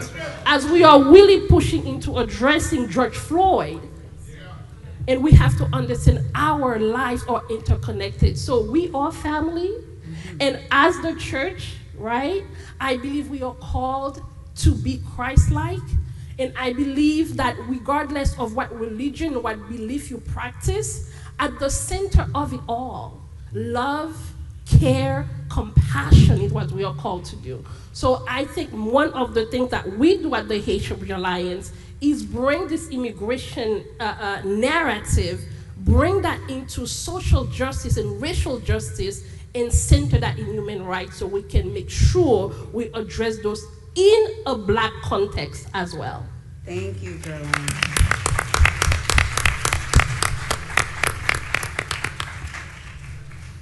My fellow Esquire, let's chop up some law for a minute. Dorian, you focus on policing and enforcement. The administration has expanded 2 AC1G agreements, I'll let you explain what that is, that turn local police into ICE agents. I think it's turned them into thugs. Organizers tell us that by the time a lawsuit is filed, the family is often already gone, therefore no remedy remains available. How do you see the relationship between legal strategies and on-the-ground organizing, and what should advocates be doing now to build power alongside litigation? First and foremost, thank you, my fellow Esquire. And I love the framing of this question because I get to talk about a book that meant so much to me early in my practice. It was written by the late Harvard professor Lonnie Guinier, and the title is Lift Every Voice. And I love that book because, as a young lawyer, it taught me and showed me the importance of engaging with community being a lawyer.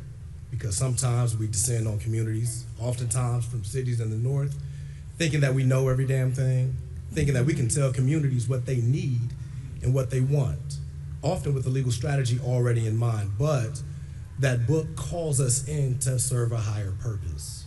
And that purpose is journeying alongside community, arm in arm, helping the community realize its goals and actualize its power. Litigation in the law is limiting just by the construct of it, right? Lawsuits are reductionist by nature. Oftentimes, at its best, it can get you some far off goal, but oftentimes you're fighting for rights that are already due to you. So as practitioners, as lawyers, as we engage community, if we're developing legal strategy without the people, we're missing the point. If we're focused so much on what happens inside of the courtroom without working alongside community to help them build power and develop strategies that they can implement and enforce and effectuate after we leave, then we're missing the point. Litigation is just a tool, right? An important one, but it's not the only tool. It's a tool just like policy is a tool, just like advocacy is a tool, just like agitation in the streets is a tool. It's just a tool that has to work alongside the people and organizers for it to be sustainable. A legal strategy without an effective organizing strategy component alongside of it is unsustainable, and I would challenge any lawyer, if they're worth anything, if they say that litigation can stand on its own, they're not a good one. To your second question, what can organizers be doing right now to build power alongside active litigation, whether it has to do with immigration or civil rights? Look, the fact of the matter is you have a panel in front of you full of brilliant strategists in the immigration space. And we work on behalf of some of the most vulnerable communities right now because the targets is on our backs, right? But if you look on the back of yourself, you've got a target on yours too. If you think that this administration has not already come for you, then you haven't been paying attention. We have a case in front of the Supreme Court right now that questions the idea of birthright citizenship that was born after the Civil War. The amendment was added to the Constitution to protect the children of slaves, but it extends to people who are born in this country. And we are facing an administration that is looking to change the rules and on its own define who belongs and who doesn't. And if you think that that don't include you, then you're missing the point. So what can organizers do right now to build power alongside legal strategies? Number one, use your voice. When people come for your neighbors, you speak up, right? Number two, tap into the networks that are doing work on behalf of immigrant communities and provide resources because these communities need it. And last but not least, join some of these organizations up here, myself, Patrice with Undocumented Black, Gerlene Joseph with the Haitian Bridge Alliance, and join us in our calls to Congress as we ask them to help us improve our immigration system. Thank you, Wendy. Thank you. I'm so glad you said that part about litigation just not being the be-all, end-all, because I do think as litigators, as advocates, sometimes we forget that even though we may feel like we have capes on, that the work is actually on the ground. That's why, for sure, in the tradition of Thurgood Marshall, at the school I graduated from, Howard University School of Law, HU. You know. We were taught not just to be lawyers, but social engineers, recognizing, Latrice, that the work is in community.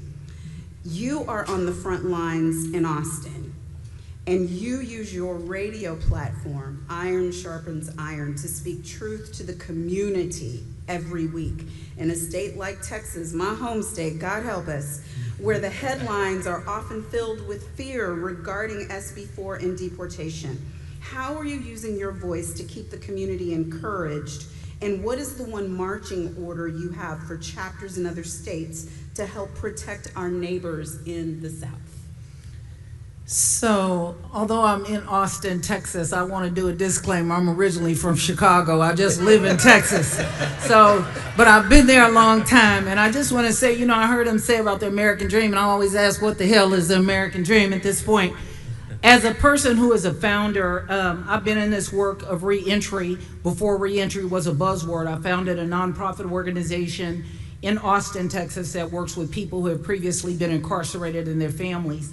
And so talking about Senate Bill 4, I actually wrote some things down because my work in reentry, I deal with a system that already criminalizes behavior, cycle people through jails, and separate families. So Senate Bill 4 takes that same system and gives it a new group of people to target.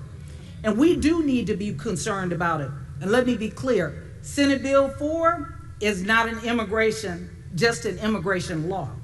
It is the expansion of the criminal justice system into immigration.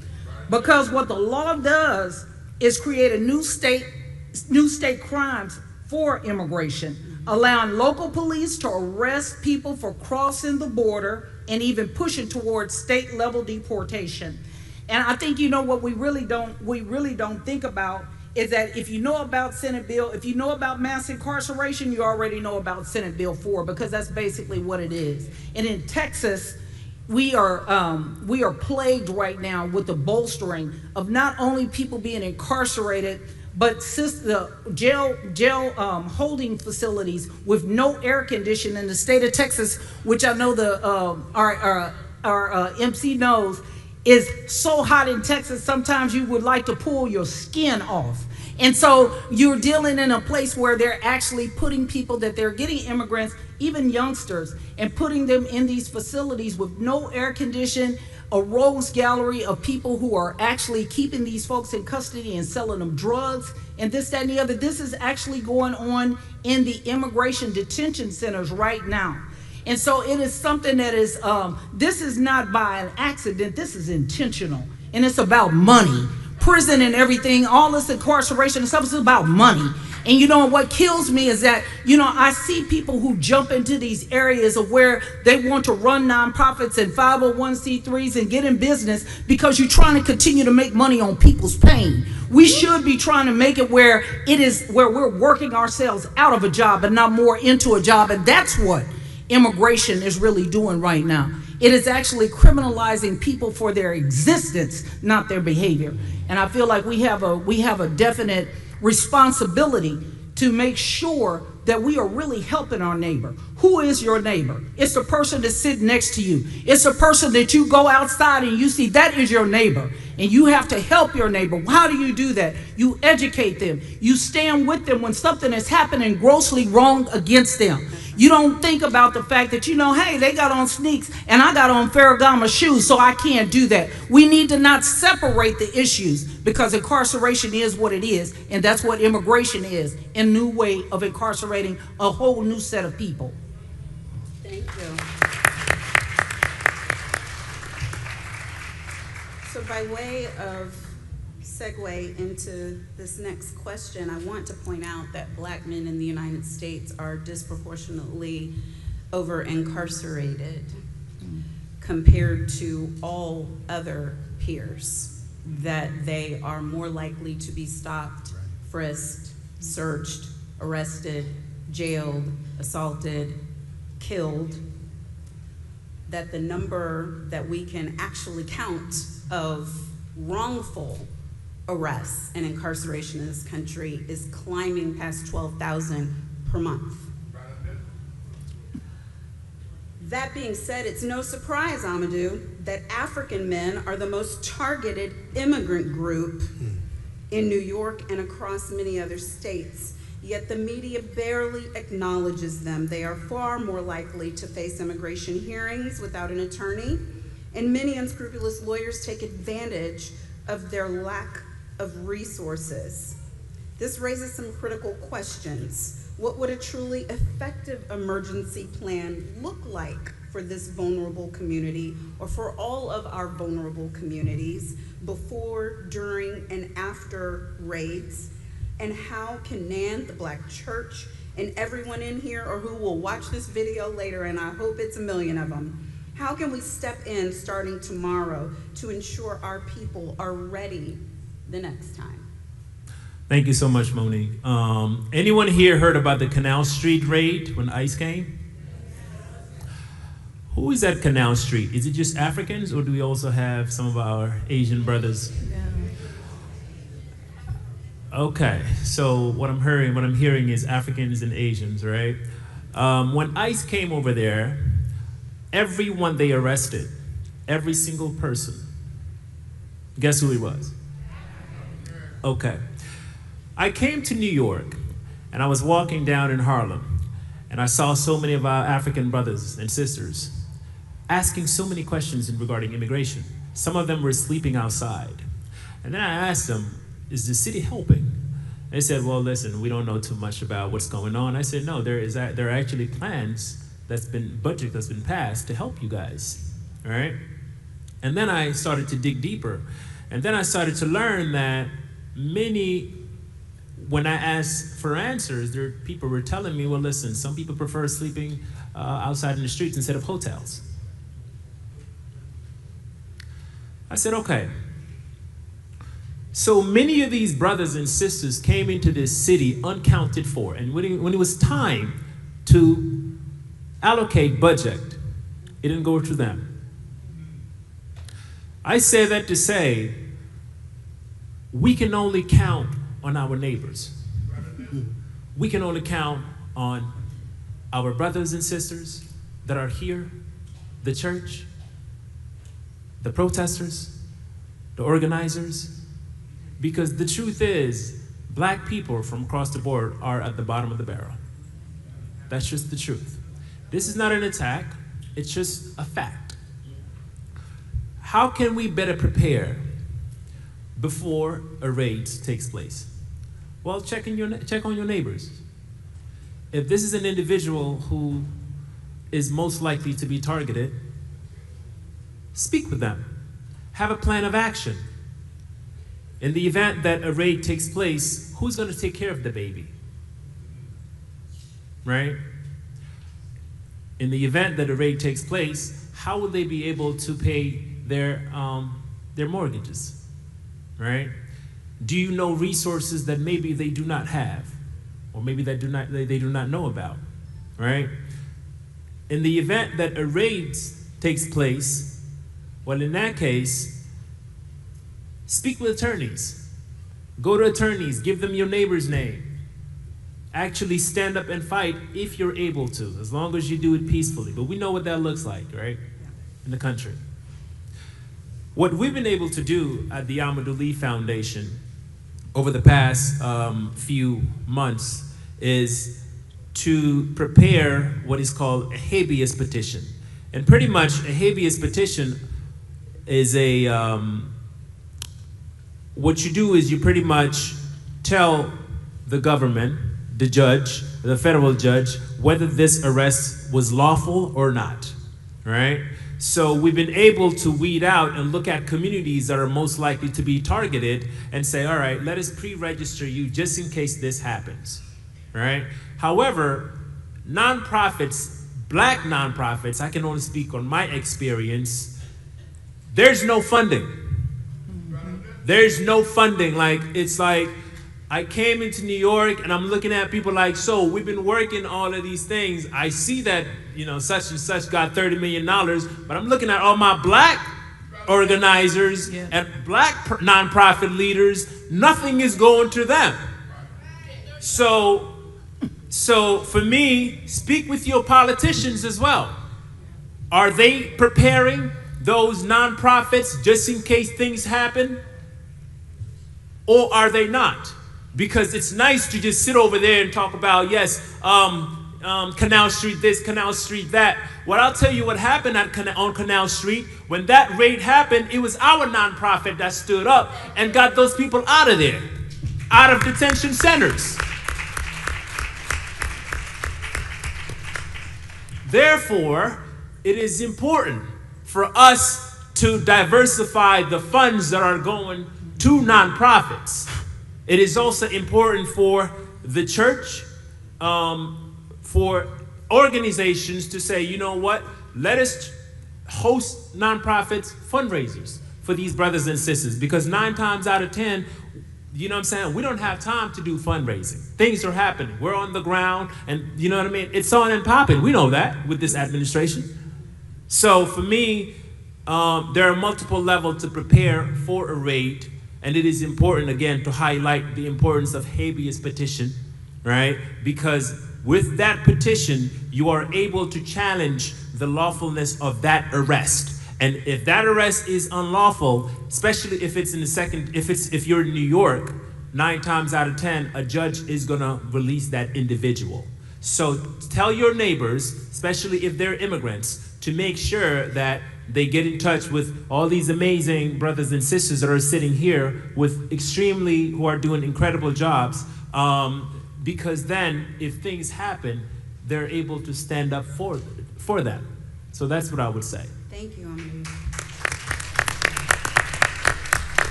Patrice, I don't want to skip this. If you could tell us, last month, UndocuBlack led 125 organizations in a letter to the Congressional Black Caucus regarding TPS and Operation Paris.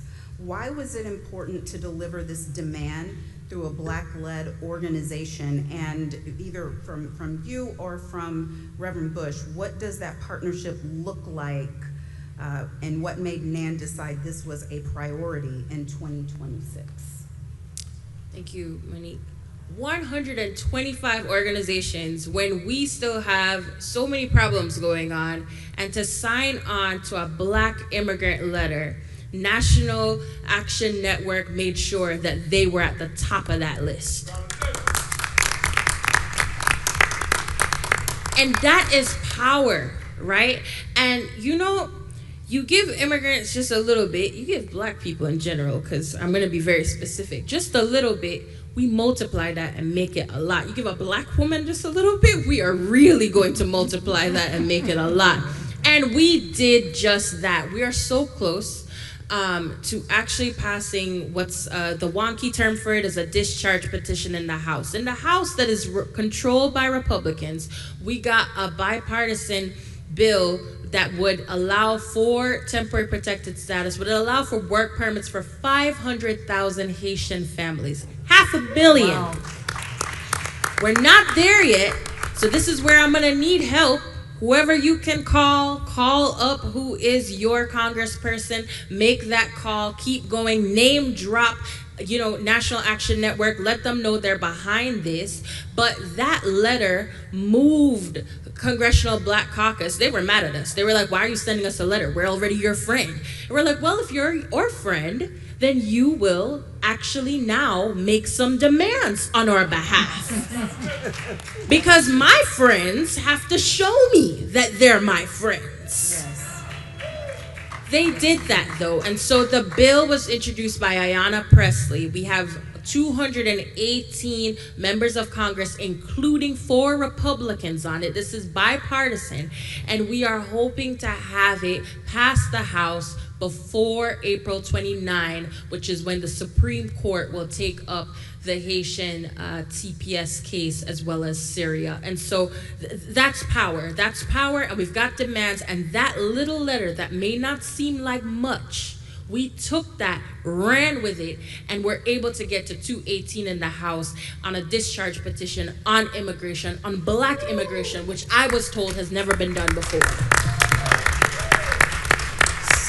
So we're going to want everyone to call 202-224-3121. That is the way to connect to your member of Congress. I'll say it again, 202-224-3121, and tell them what you expect them to do on this and other legislation. We are in lightning round. I want to get through 2 questions quickly, so I'm going to give you each a sentence for each one, all right? Starting with Murad, I want to ask you to finish this sentence honestly.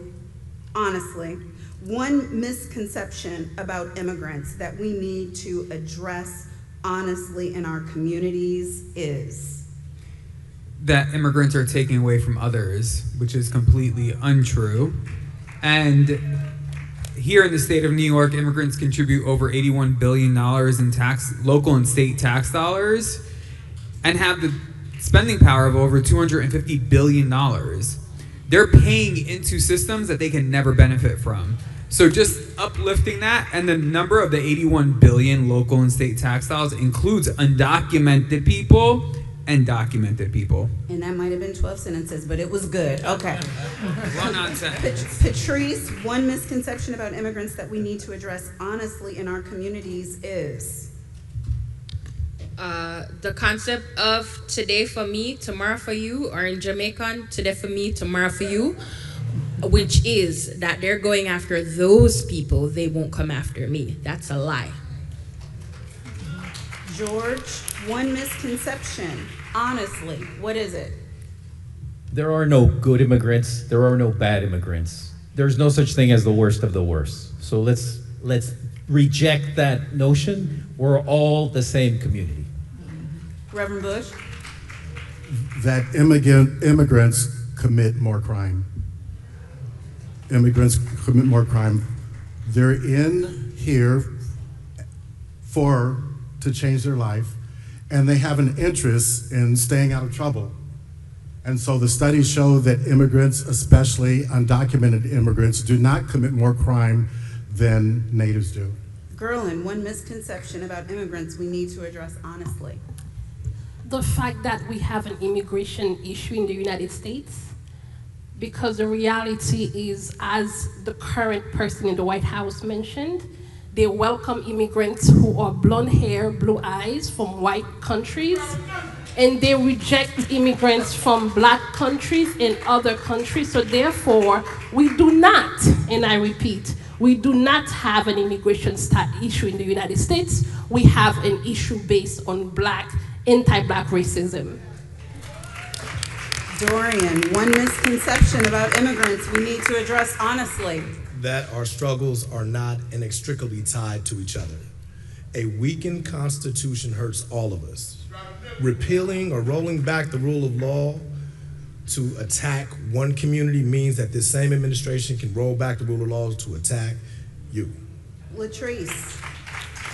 That immigrants take our jobs. There's really a misconception about immigrants taking jobs when actually most immigrants do jobs that we don't want to do.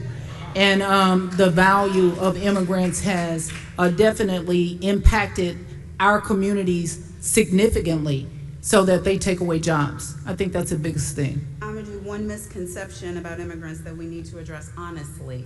They eat rats or cats. So just the humanity of it. I think, I mean, That's we have to crazy. address it, right? That's the narrative that's been pushed, right? And it's ridiculous. It's part of the campaign that made so many people not go to Africa, right? Because they see Africans as jumping in trees and doing all of those different things. Meanwhile, it is very important for our people to understand that even those, I'm going off a little bit, but even the resources of Africa, that's really ours. And if I say ours, I mean ours, right? Because it is our ancestors, right? So I think it is very important to understand that that division does not serve anyone. Right? Rapid And fire. those Oops, words. I'm sorry. Thank you. Thank you. Rapid fire continues. One thing that each person who's here today and those who are going to watch, one thing that can be marching orders that you would want to see them do starting not tomorrow, but today, that actually changes the outcome for a family on the line. Back to you, Murad. One thing, one sentence. Let's go. Demand that your New York State representatives, your state assembly, state senator, step up and pass the New York for All Act, because that's going to protect all 19 million of us New Yorkers. Patrice. I'm sorry, Latrice. Well, which one? Latrice first. Yes. I'm sorry, can you ask your question one more time? One thing, marching orders that they can do that's going to change the bottom line for immigrants today. Stop treating this as a separate issue. It's a criminal justice issue. Patrice. Make sure the SAVE Act doesn't pass. Woo! Wow. How do we make sure it doesn't pass? 10 more seconds.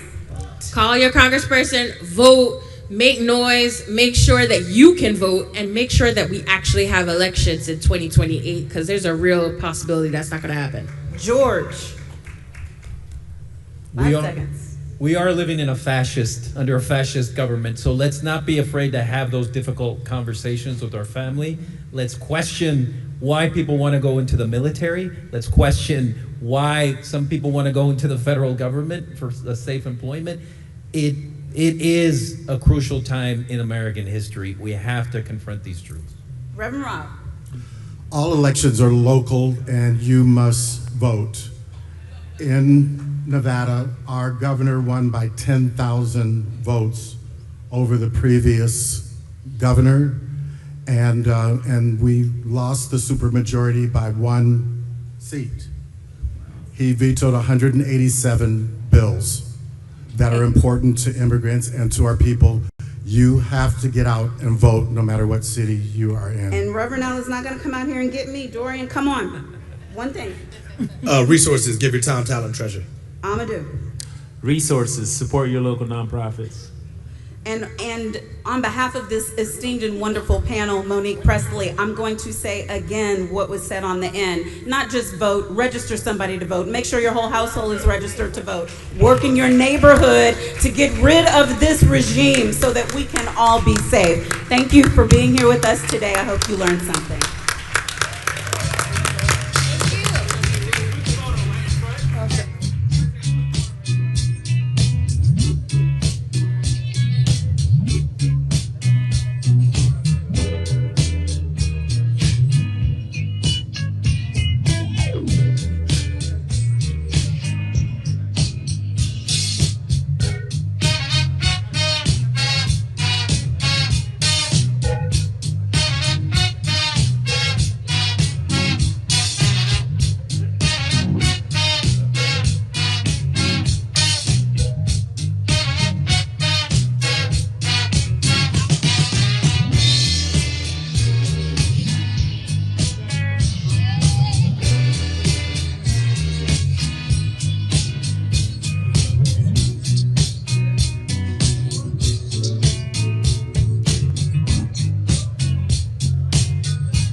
All right.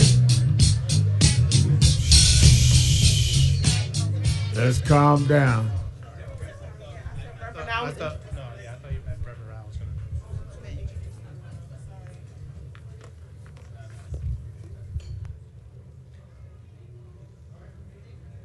All right.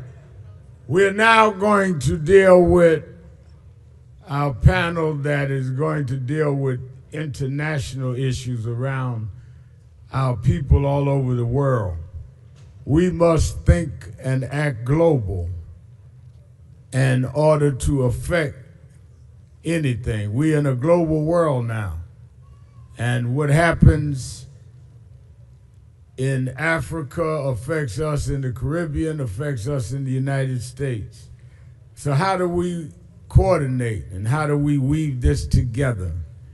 Our panel is going to approach how we respond to that. I want to bring on the convener and who will preside over this. I met this brother 35 years ago.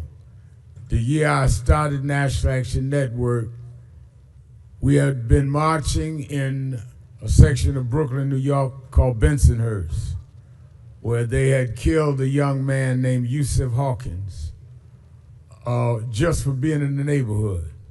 It was a time they said blacks weren't allowed out there. And we went out there and marched and finally got 3 of those young white mobs that had killed him in court. Little did we know people around the world heard about it. And there was a young boy in London, England called Roland Adams that was killed for being black in a section of London, England. And they called and asked me would I come and help lead a march for Roland Adams like we had done for Yusuf Hawkins. And I flew to London and met 2 young activists. One is with us today. They started, we marched, they fought for justice. They formed a group called Operation Black Vote. And they started registering blacks in London and gaining power and position. 35 years later, he has become a member of the House of Lords in England. He is the assistant vice chair to the chancellor at Cambridge University, and has had me there and arranged for me to speak at Oxford. I'll speak at Oxford now, y'all. When I met him, he was Brother Simon, but now he is appointed by the king. He is Sir Simon Woolley. Sir Simon Woolley.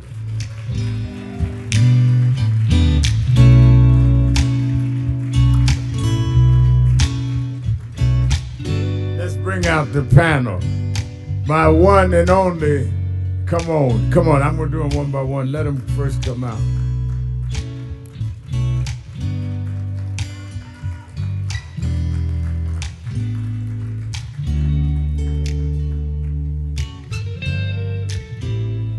I'm gonna let Simon do the intros, but I have to recognize, you know, I was mentored and raised by Jesse Jackson. And you know that means I've known Jesse Jackson Jr. since he probably was about 7, 8 years old. And I've watched him grow. There is no one I know that is more brilliant, not only in international affairs, but anything, than this brother. And I'm so glad that he comes to our convention every year. He said, I'm coming. I said, I need you to do something. He said, you don't have to put me up to do nothing. I'm coming. He's been there every year and would come with his father every year. Rem Jackson used to come every year till he couldn't travel. But give a hand to my little brother, Jesse Jackson Jr.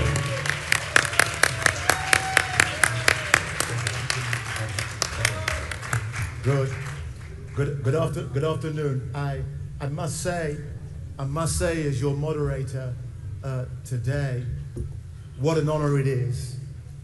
And I know that my brothers and sisters right across the pond in London, UK, and across Europe will be watching us right now.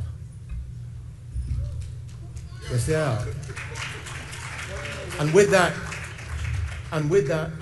watching us come together with this great unity of purpose, like my dear brother here, Jesse Jackson Jr., we know his dear father who taught us to keep hope alive. And to tell us that we are somebody. We are black. We are beautiful. We are proud. We are somebody. I'm telling you today, this is one of the most important panels that we have assembled this week. Not least because it seeks to see beyond these shores. We're global. We're a global phenomenon, but we rarely recognize it. So we have assembled an esteemed panel, and I want you to give them a round of applause for this global challenge of race and equity in today's movement. National, thank you. Thank you. They will give us their insight. I first want to introduce Runa Alam. She's the Chief Executive Officer, Development Partners International. Ms. Alan is globally recognized investment leader and CEO of Development Partners International, a firm focused on deploying capital across Africa. With decades of emerging markets experience, she has played a key role in driving sustainable growth and empowering businesses across the continent. Please stand up and give them a wave. Thank you. Thank you. Asha Castleberry Hernandez, National Security and Foreign Affairs expert. The Honorable Asha is a respected voice in international relations and national security, a former US Army officer, a policy advisor. She brings deep expertise in global security strategy, diplomacy, and defense policy.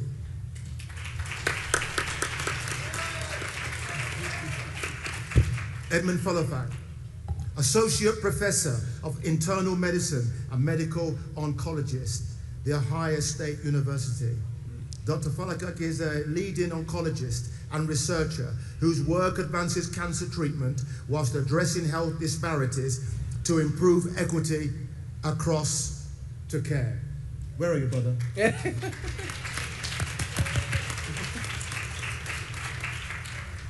Is Martin with us? No, we're still waiting for that young brother. My dear friend here, my dear friend, my dear brother, former U.S. Representative, Illinois 2nd Congressional District. The Honorable Jesse Jackson Jr. is a former member of Congress, known for his advocacy, civil rights, economic justice, the urban development, with long-standing commitment to community and power. Give it up for Brother Jackson.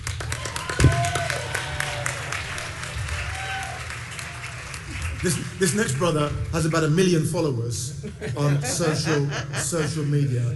He's in the process of writing his 9th book. He's an intelligence officer, a spook, as we say in the UK. National Intelligence and National Security Advisor. Mr. Malcolm Nance is a national recognized intelligence expert, author, commentator, offering critical insights on counter-terrorism, cybersecurity, and global geopolitical strategy. Give it up for this super brother. Malcolm, I want to start with you. Okay. Look, we know how important the African American voice is here in the USA. How do we get the African American people to better see the 1.2 billion people in the global African diaspora? That's an excellent question. And, you know, most of you know me as the spy that talks on television, right? But that afforded me a lifetime of traveling around the world at your expense, so thank you. But one of the things that I don't see all the time, I go to Egypt, I go to other parts of the Middle East, Sub-Saharan Africa, I don't see enough people in the Black diaspora, particularly us, traveling to a continent that not only was our birth home, genetically and historically, but also we don't expose ourselves to the 1.2 billion people who are like us and want to see us. We don't travel. And if I couldn't even imagine how low the statistics of passport holders. But this is where young people who are influencers, other people who can bring the message of who we are truly, not through basketball and hip hop all the time, the only lenses we're seen through, but that we have wealth, we have intellect, we have universities that should be cooperating and linking to Sub-Saharan Africa in a way that we should be displacing the current administration's ignoring of that entire continent. We could do that as a diaspora, not just African American, Afro-Caribbeans, Anglo, Africans. There is a whole world of us that is not linked with the rest of us. How do we link it? Well, again, I like the idea of popularizing, of harnessing these young influencers. I'm an old influencer, okay?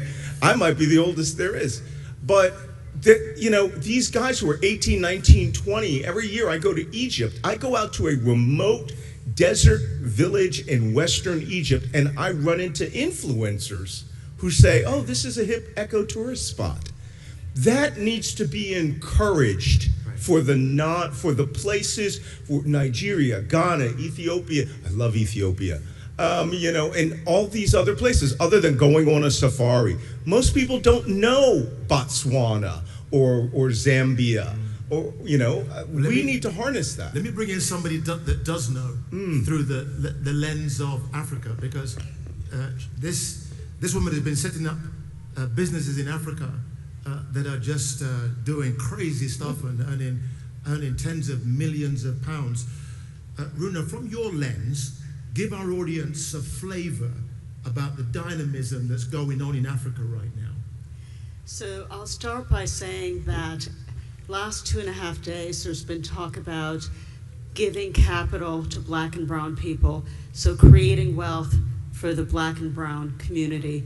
Globally, the same has to be true, and it's now happening. So if you look at what people call the global south, it is black and brown people, and they have been poorer than the global north. And that is changing. Africa. So Africa as should be president, she should be president, Kamala Harris just said, is gonna have 25% of the world's population by 2050, 40% by the turn of this coming century. It's gonna have 13 of the 30 biggest cities. Lagos, Nigeria will be the biggest city in the world. It is, because the population is so young, incredibly tech savvy. So we invest in some of the largest companies in Africa. We've made them global, and we invest on the venture capital side too. And so what is happening? What's happening is these countries now, as a collective, so the continent is now going to be the fastest growing continent as of this year in the world. It's surpassing Asia. You put together 700 million people coming into the workforce, young people, you put together a young population that's tech savvy, you put together urban people consume more than other peoples, and you put together the biggest population in the world. What do you have? You have incredible dynamism, but you also have power. You have the biggest consumer class that's developing. There is a reason, an economic reason China is in Africa. It is a good market. It is one of the best markets. We cannot, as Americans, be left behind. So in the same way China, over the last 20 to 25 years, surpassed us in skill sets in manufacturing, they're going to surpass us creating the brands that Africans buy. We don't have to do that. We can be involved. So not what's been happening lately for Africa, as Ms. Harris said, VP Harris said, but looking at the real facts. It gives everybody here power, but it also means that it's a real opportunity for the whole world, for Americans in Africa. And with that opportunity, where do you see the links between African Americans and the African continent in regards to economic opportunity that is on an equitable basis? So the link has to be knowledge. So travel, exploration, bringing peoples together from Africa and here. So you think about a young population, as I said, tech savvy. Yeah. Our young population is also tech savvy, and they're influencers. Why would they not think of a 1.2 billion people in Africa as their audience, as people who buy their products? It is a great opportunity because African music, movies, culture influence here, and American music culture, Black American music culture influence there. There's a lot of commonality, and there's a lot of opportunity to align, both for getting what is needed, creating wealth, but also just feeling that there is commonality and there is support everywhere in the world. And in that alignment, Edmund, as an academic, how are you seeking, how do you want us to relate to Africa with fellow academics in which the whole can become greater than the sum of our often disparate parts? Yeah, yes, thank you. That's such a great question. You know, everything policy, everything that we see, you know, emanates from academia, people thinking about it, and then, you know, finding the best ways of how the most efficient way, the most effective way of actually applying that knowledge. And so out here in the diaspora here, you know, we have about, what, close to $2 trillion. I mean, African diaspora. You have the African continent, which is essentially, you know, green in terms of its, you know, the potential for investment. And the value added when you invest money in Africa on elevating the people is actually way more, you know. Here in the US, for instance, you know, if I my area of expertise, we spend about $14,000 in healthcare per person per year. In Africa, that value is about between $85 to about $135. Yet, the continent needs hospitals. Yet, the continent needs a research such that the next drugs can be developed there. So, if academic disciplines here in our HBCUs can collaborate with academic disciplines in Africa to not make it be a haphazard process, to actually develop how do you take this money, what is the enabling environment that you need to create in the continent to make this a win-win, so that when somebody wants to go to Africa and invest, for instance, I'm not reaching out to the virtual capitalist, I'm going to the same place, the HBCUs here, and then to the African continent where I can get some faculty there to say, hey, what is the best way? Where should I invest my money in order to actually, one, get the return on the investment, but two, add value? And these are the things that we need. And Edmund, in that investment, for example, in healthcare and this express train AI, is there an opportunity and is there a danger that black and brown people will not be included in those models of healthcare AI that will not only work for us, but they may work against us? Absolutely. I mean, this is something that we've been thinking through. Remember that AI depends on what? The training data set and the validation data set. If you actually take information that you put into the AI, and that information doesn't include the people in the continent, then you're going to get faulty things, right? There is one area in biology which we're already seeing that now. In terms of genetic variability, Africa has the most genetic diversity in the whole world combined. I mean, and it makes sense because that is where humanity emanated. So, but if you look at clinical trials in medicine, in cancer care, all the breakthroughs, there are only 5% or less of clinical trials that actually are done in Africa. And so with that, when you develop drugs here, so no wonder some of the drugs don't work in not only people in Africa, but also the people, all of us here in this room, because we were not included in the training data set for whatever drugs, and so AI is going to be the same. So there's maybe an opportunity, an opportunity there with this AI race to put Africa at the heart of these models that will serve us so much better. I want to turn to Asha, and in regards to the security, national security of black people, global security of black people. We saw here some months ago when the president of South Africa came to the White House and was mocked by the president in such a shameful manner that disgraced, belittled that office. Asha, how can we protect the security of black and brown people around the world with this right-wing deluge that demonizes and belittles us? Well, there's multiple ways, but one we have to definitely look at is looking at the current role of U.S. global leadership. That to where, as a perfect example, we are defining to the American people what kind of relationship we're having with our African countries, and it's coming across very myopic and lacking cultural respect on one another. And then when you look at the policies that are being pushed out from the White House, they have a very small, limited understanding of what we should do in Africa, like only focus on trade and investments, that's it. No, there's more to this story.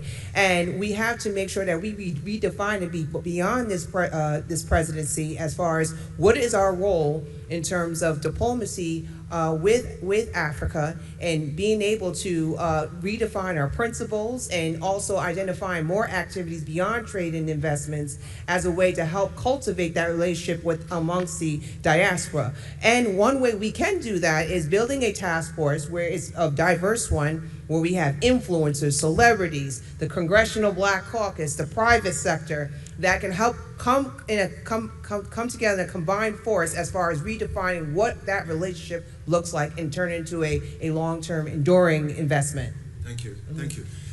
Thank you.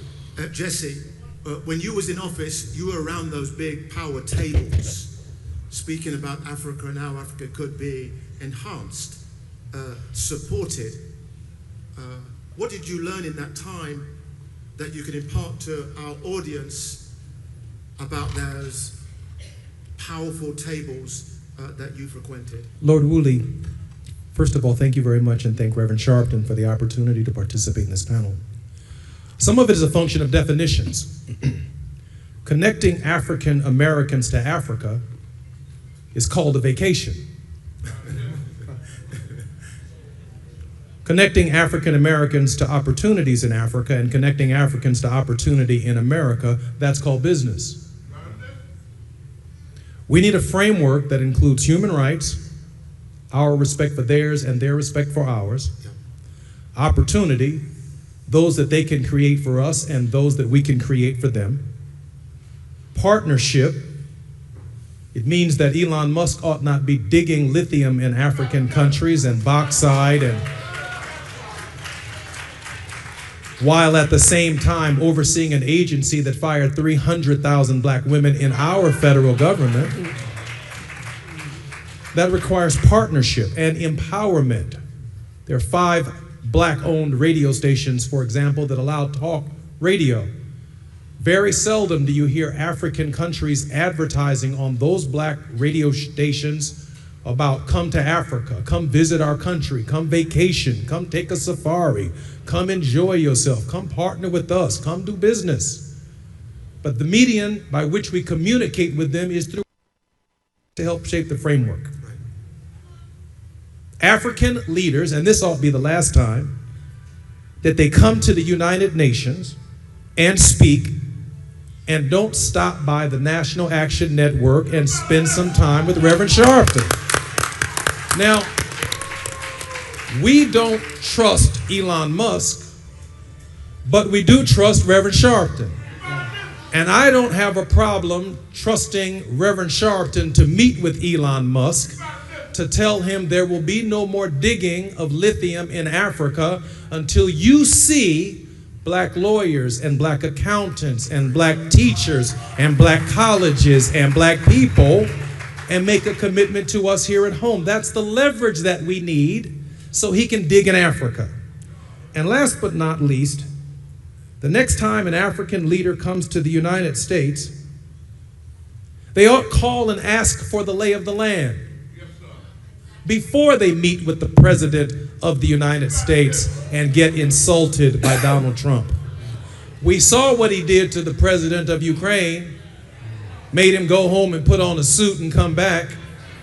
If they would have called us from South Africa and said, what would it be like if I accept an invitation from Donald Trump, we would tell him he's going to insult the hell out of you when you come there. So ignore the insult. Make sure the African president comes where he or she is respected first. Meet with our leadership and let's create opportunities amongst ourselves. So I'm loving the energy. I'm loving the vision. I'm guessing right now this is the time to think bigger and bolder than we have perhaps for some time. I'm reminded when I look at the 1920s that a black brother started the biggest movement of the African diaspora ever seen in Marcus Garvey.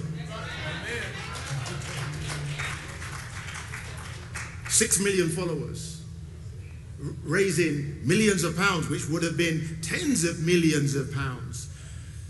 And you did all of that without mobile phones, without social media. Brothers and sisters, what's our excuse? We've seen what nations can do when they have a wealth fund. For example, Norway, when they had the oil, they spent half and saved half. And now they have a wealth fund worth $2 trillion. I'm asked the panel, we need a Marcus Garvey moment here. Where does it start? Where does it start, brother? Where does it start? far as I'm concerned, it started with him just a few moments ago.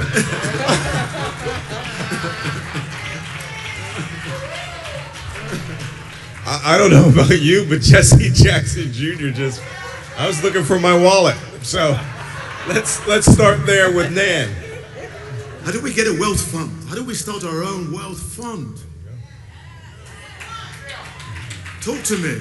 You know, we're busy. We spend fortunes on our hair. We spend fortunes on clothes and beauty products. What about for our future, Asha? Asha, Dare I say it, I may say that you're the youngest on the panel. Thank you. We have to align as a unit, the diaspora, with emerging industries, like looking at the critical mineral situation, right? As well as digital currency to help extract that wealth, right? But simultaneously, we have to also define our leadership as far as how we can work together in resolving our regional peace and security issues. I love Jesse Jackson's legacy as far as how he was one that called on to resolve the issues as far as hostage affairs and taking on the leadership on that. Right. So we have to simultaneously work on those two together. But we also have to take advantage of sports and entertainment together, right? Hip hop is extremely influential, right? And we can leverage that. And we have hip hop artists that want to go to Africa and be able to work together and build on special projects. So it's there. Okay, Edmund. Edmund, I need the leaders. I need the leaders in medicine, and we need the leaders in the university. How do we sew that golden thread with our black academics across the world? So I think to me, when I look at it, it's something, again, first of all, what do we want to do with it? Number one. Number two is how do we raise the funds? And we've already identified where the money is here, you know? And then three, how do you, when you invest that fund, we don't need to be like, I hear in the diaspora, especially the people who just came from Africa like myself, they'll say, oh, I'm Ghanaian American, I'm Ghanaian diaspora, I'm Congolese diaspora. No, I want to disabuse that. We just need to have a few places that have the enabling environment. We get these funds, you know, invest these funds in a form of maybe some kind of an investment bank, so that we can industrialize. Africa can industrialize and add value, you know, and stop being just the extractive you know, area where people just go and take out resources and then, you know, bring out to the United States or to the West. So that is the critical thing. And the reason why this is very important is that IMF or the Bretton Woods Institution and increasingly now the Chinese, when they invest in Africa, they are investing in Africa for one reason only, profit. Yes. But if we raise our funds to invest in Africa, we are investing in the human beings because they look like you and me, and we have a stake in it beyond just the money. And so we not only gain resources, the money, but we also elevate the next generation. And tomorrow, Africa can then form, we can see the next Wakanda build up in Africa that would give you and me, you know, the respect we all deserve as human beings. Wonderful. Runa, tell me, you are an expert on managing funds, huge amounts of funds, millions, tens of millions of dollars. What can we do with an investment black bank? Okay, billions, not millions, okay? So let's be powerful about this. I want to say a couple of things. First of all, the National Basketball League, NBA, is now in Africa. Think about the opportunity. It's growing leaps and bounds. Stadiums are being built. Young Africans are getting trained to be amazing basketball players. It's everywhere. There's a huge link everywhere. There really is. Let me give a vision here. First of all, I want to talk about two people. One of our companies is the biggest fintech, one of the biggest in Africa, biggest in Nigeria, MoneyPoint. Tosin, who's the CEO, I want you to envision how amazing a CEO is to build that. We've got another company called Kara, which is bringing healthcare to the poor people all around Africa through insurance, microinsurance, and building healthcare system. You know who's building that? Somebody who was the head, African, Senegalese, was the head of AI for one of the big fangs here, went back, created an academy to train Africans to go into AI, and is using AI to change the healthcare system in Africa. So there is such a link. So I wanted to say one last thing, which is there are billions, hundreds of billions of dollars of local money in pension funds in Africa, in insurance companies. Okay. It should be also African fund investing here in some of the best Understood. African businesses. Malcolm, you know, when we turn on the TV, we can easily get rage baited by the horror show from the White House. How can we see that chaos, that calamity within that? How can we see an opportunity? The opportunity is there. The United States is withdrawing as a nation from sub-Saharan Africa. We're closing 17 embassies and consulates. What is missing is there is a gap now for statesmanship. And we don't have to wait for 2 or 3 administrations down for someone to appoint an ambassador here and appoint an ambassador there. We can create our entire own ambassadorship of business, of statecraft, and fill the gap.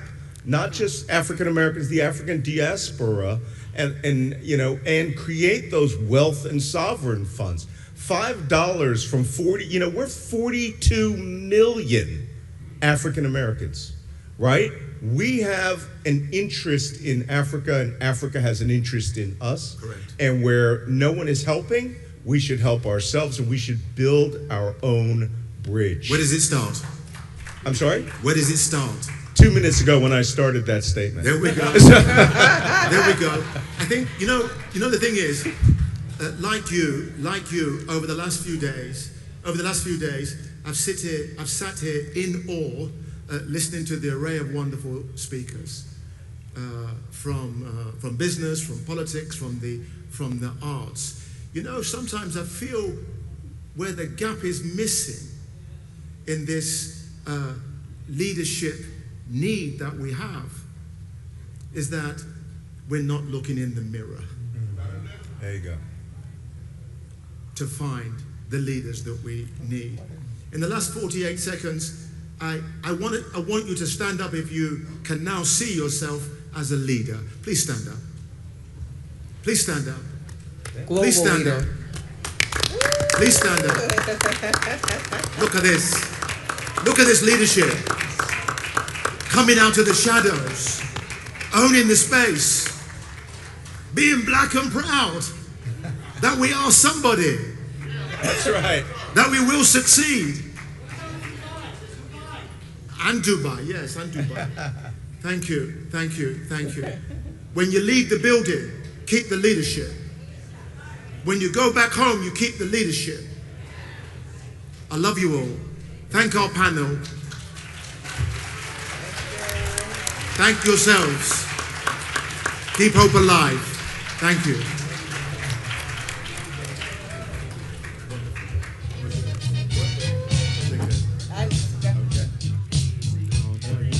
No, you were brilliant. You were super brilliant. Excuse me. Oh, no, you do. Yes, we are.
Ladies and gentlemen, please take your seats. Please take your seats so we may start the next panel.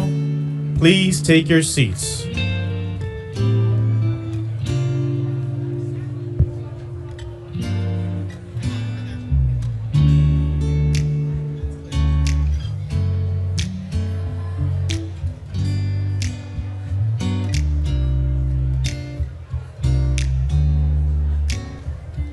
Ladies and gentlemen, please take your seats. Please take your seats.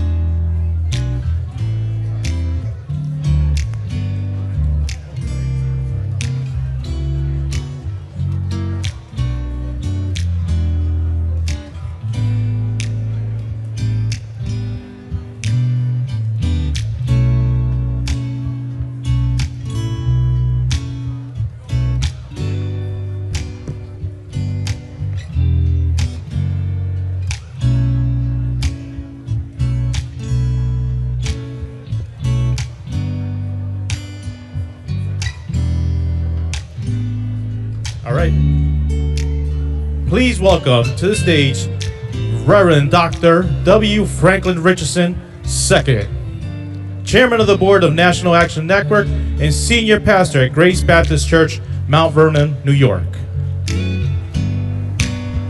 Hello, everybody. We're glad to be here. And we thank God for all that He's done and is doing in this week. Haven't we had a great meeting this week? A great meeting. I need the name.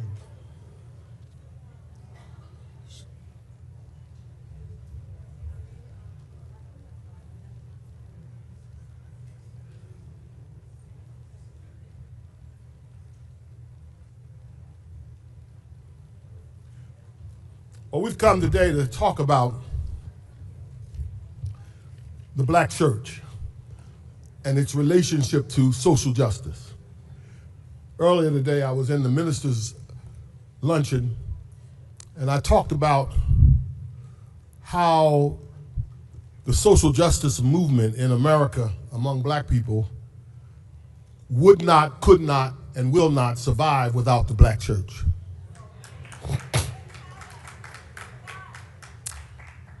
And historically, the black church has been a partner to civil rights movements, and it is clearly the partner to the National Action Network. And this is an important conversation because the black church is in transition. And it's not your mama's black church anymore. And what is it that mama's black church had that we want to sustain going forward?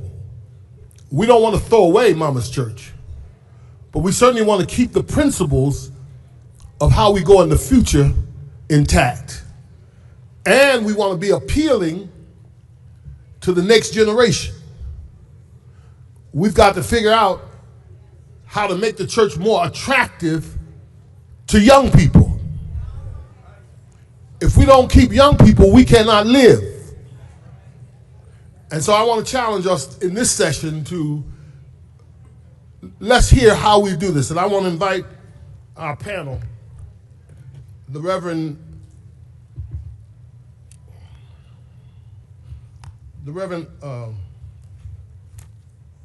excuse me, I know them, but I don't want to mess them. George Parks. Come on, George. I know you're here. Rudy McKissick, Dr. Rudy McKissick.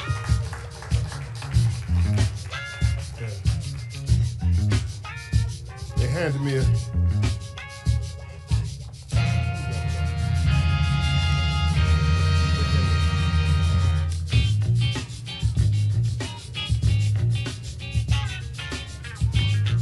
Thank you, darling.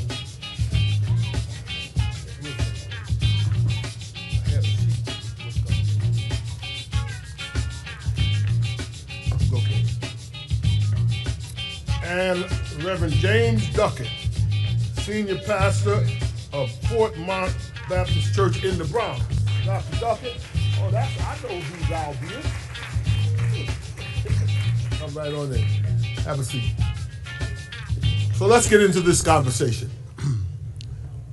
What I just said about the role of the church and the issues we are facing and how we go forward. These are pastors who are effectively engaged in trying to help the church be what it ought to be. And I know each one of them, and I appreciate their taking time to be on this panel. And so I want to start with the question of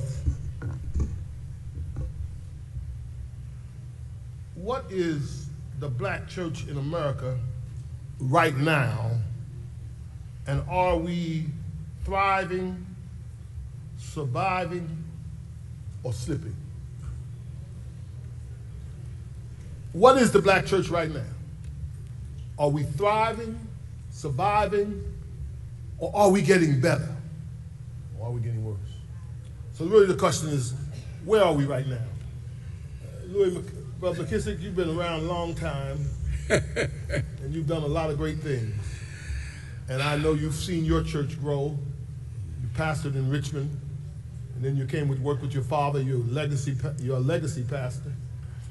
And I think you have a perspective on this whole challenge of where we are. You've seen the landscape of how the church has evolved and where we are at this moment. Will you respond first? Yeah. I think, unfortunately, the bar has been changed, lowered, and redefined by a new generation of what the black church is, that for me means the black church is not thriving and is really not even surviving. I think with the pop-up of black churches that have names as numbers and preachers who may practice what they call prophetic preaching, but is more magic and soothsaying, has put the black church in a position where we are no longer the weapon of liberation and the voice for the disenfranchised that we used to be and should continue to be. So unfortunately now, the prophetic voice of the black church is in the minority and no longer the majority. And we've got to find a way to now get back to the real definition of the prophetic and get away from those who call themselves prophets but can only tell you about checks in the mail but cannot teach you how to open a business to produce your own checks. My. Following that same question vein, has the black church lost influence? In some ways, yes, but in some ways, no. I contend in some ways, yes, and then in other ways, no, that the black church still remains. Can you hear me now? The black church is still the only redemptive agent, especially of America. We have our challenges, but if the world is ever going to get better, it's going to take the black church. And I think we have to continue to repeat that type of rhetoric so we can begin to believe in ourselves and we stop taking our cues from white evangelicals for what Christianity looks like.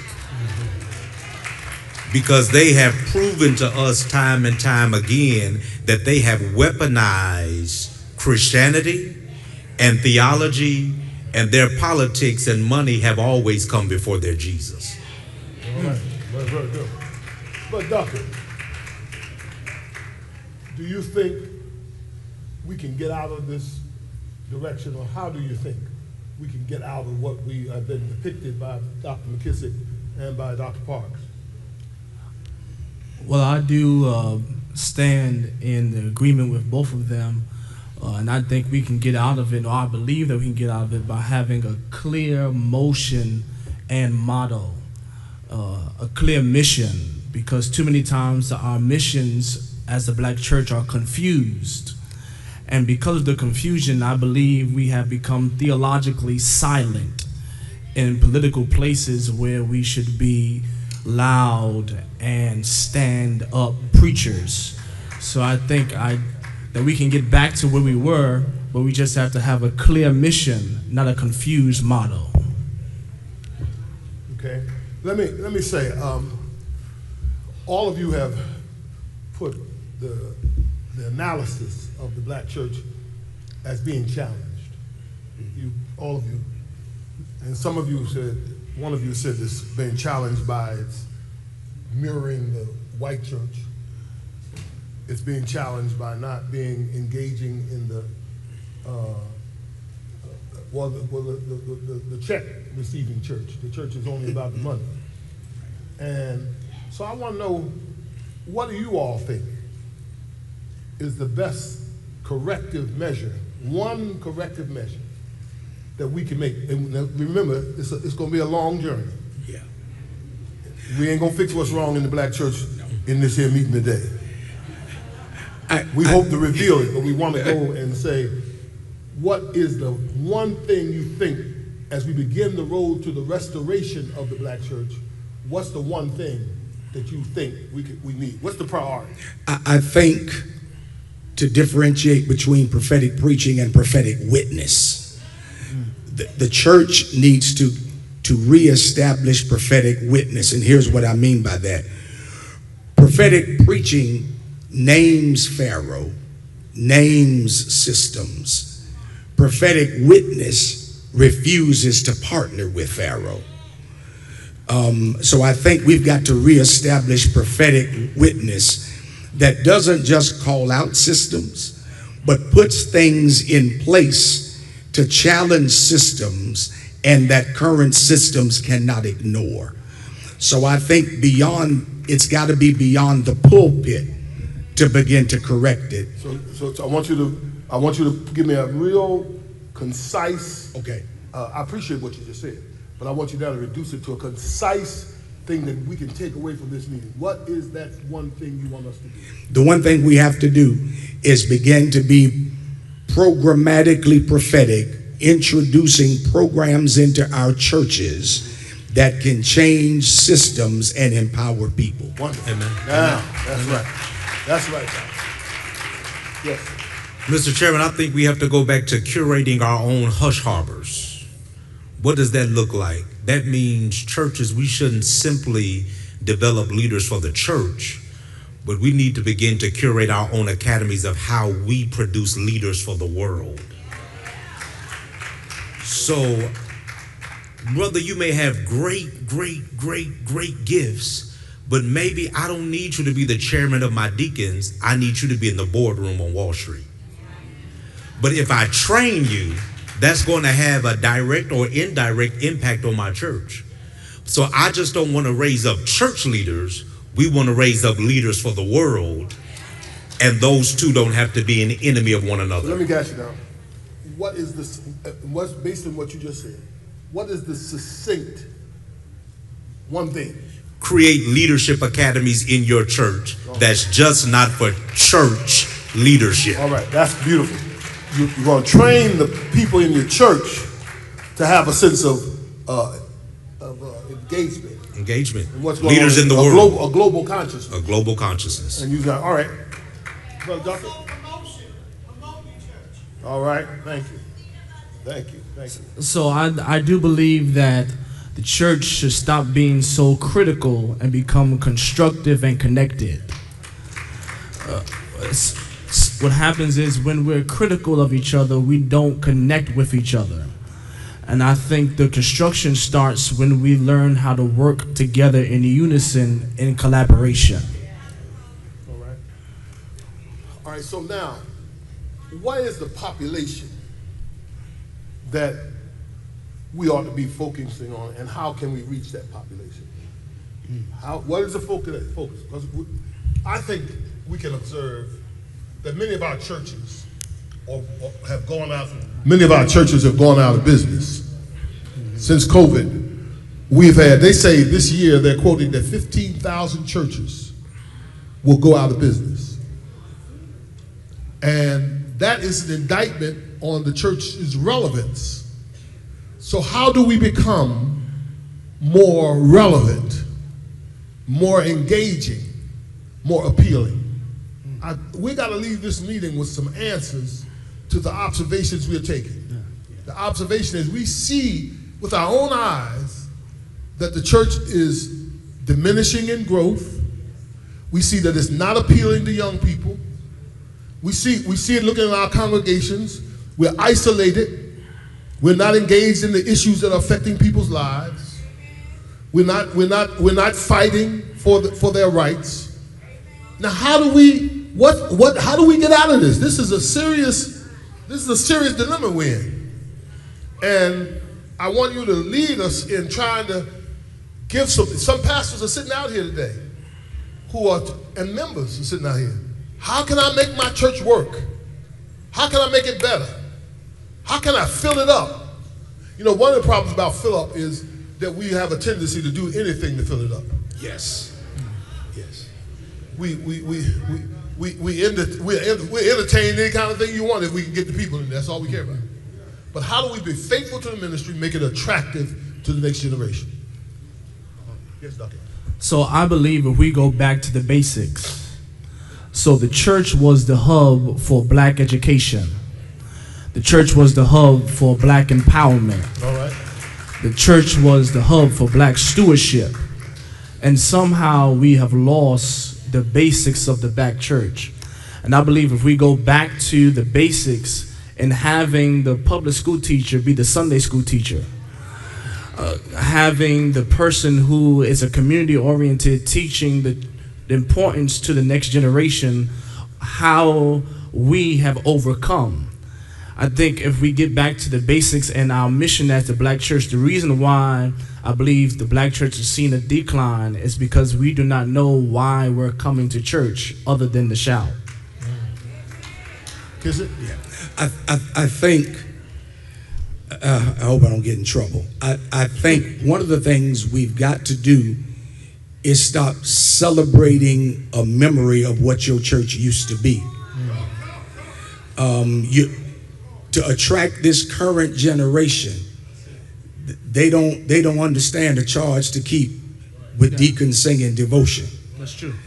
You've got to understand the culture without becoming the culture, and return, to use what Dr. Parks talked about, to being an incubator to train leaders for marketplace, global consciousness. Because the reality is this generation, they are so attracted now to streaming that your preaching is not what's going to bring them into your church. That's right.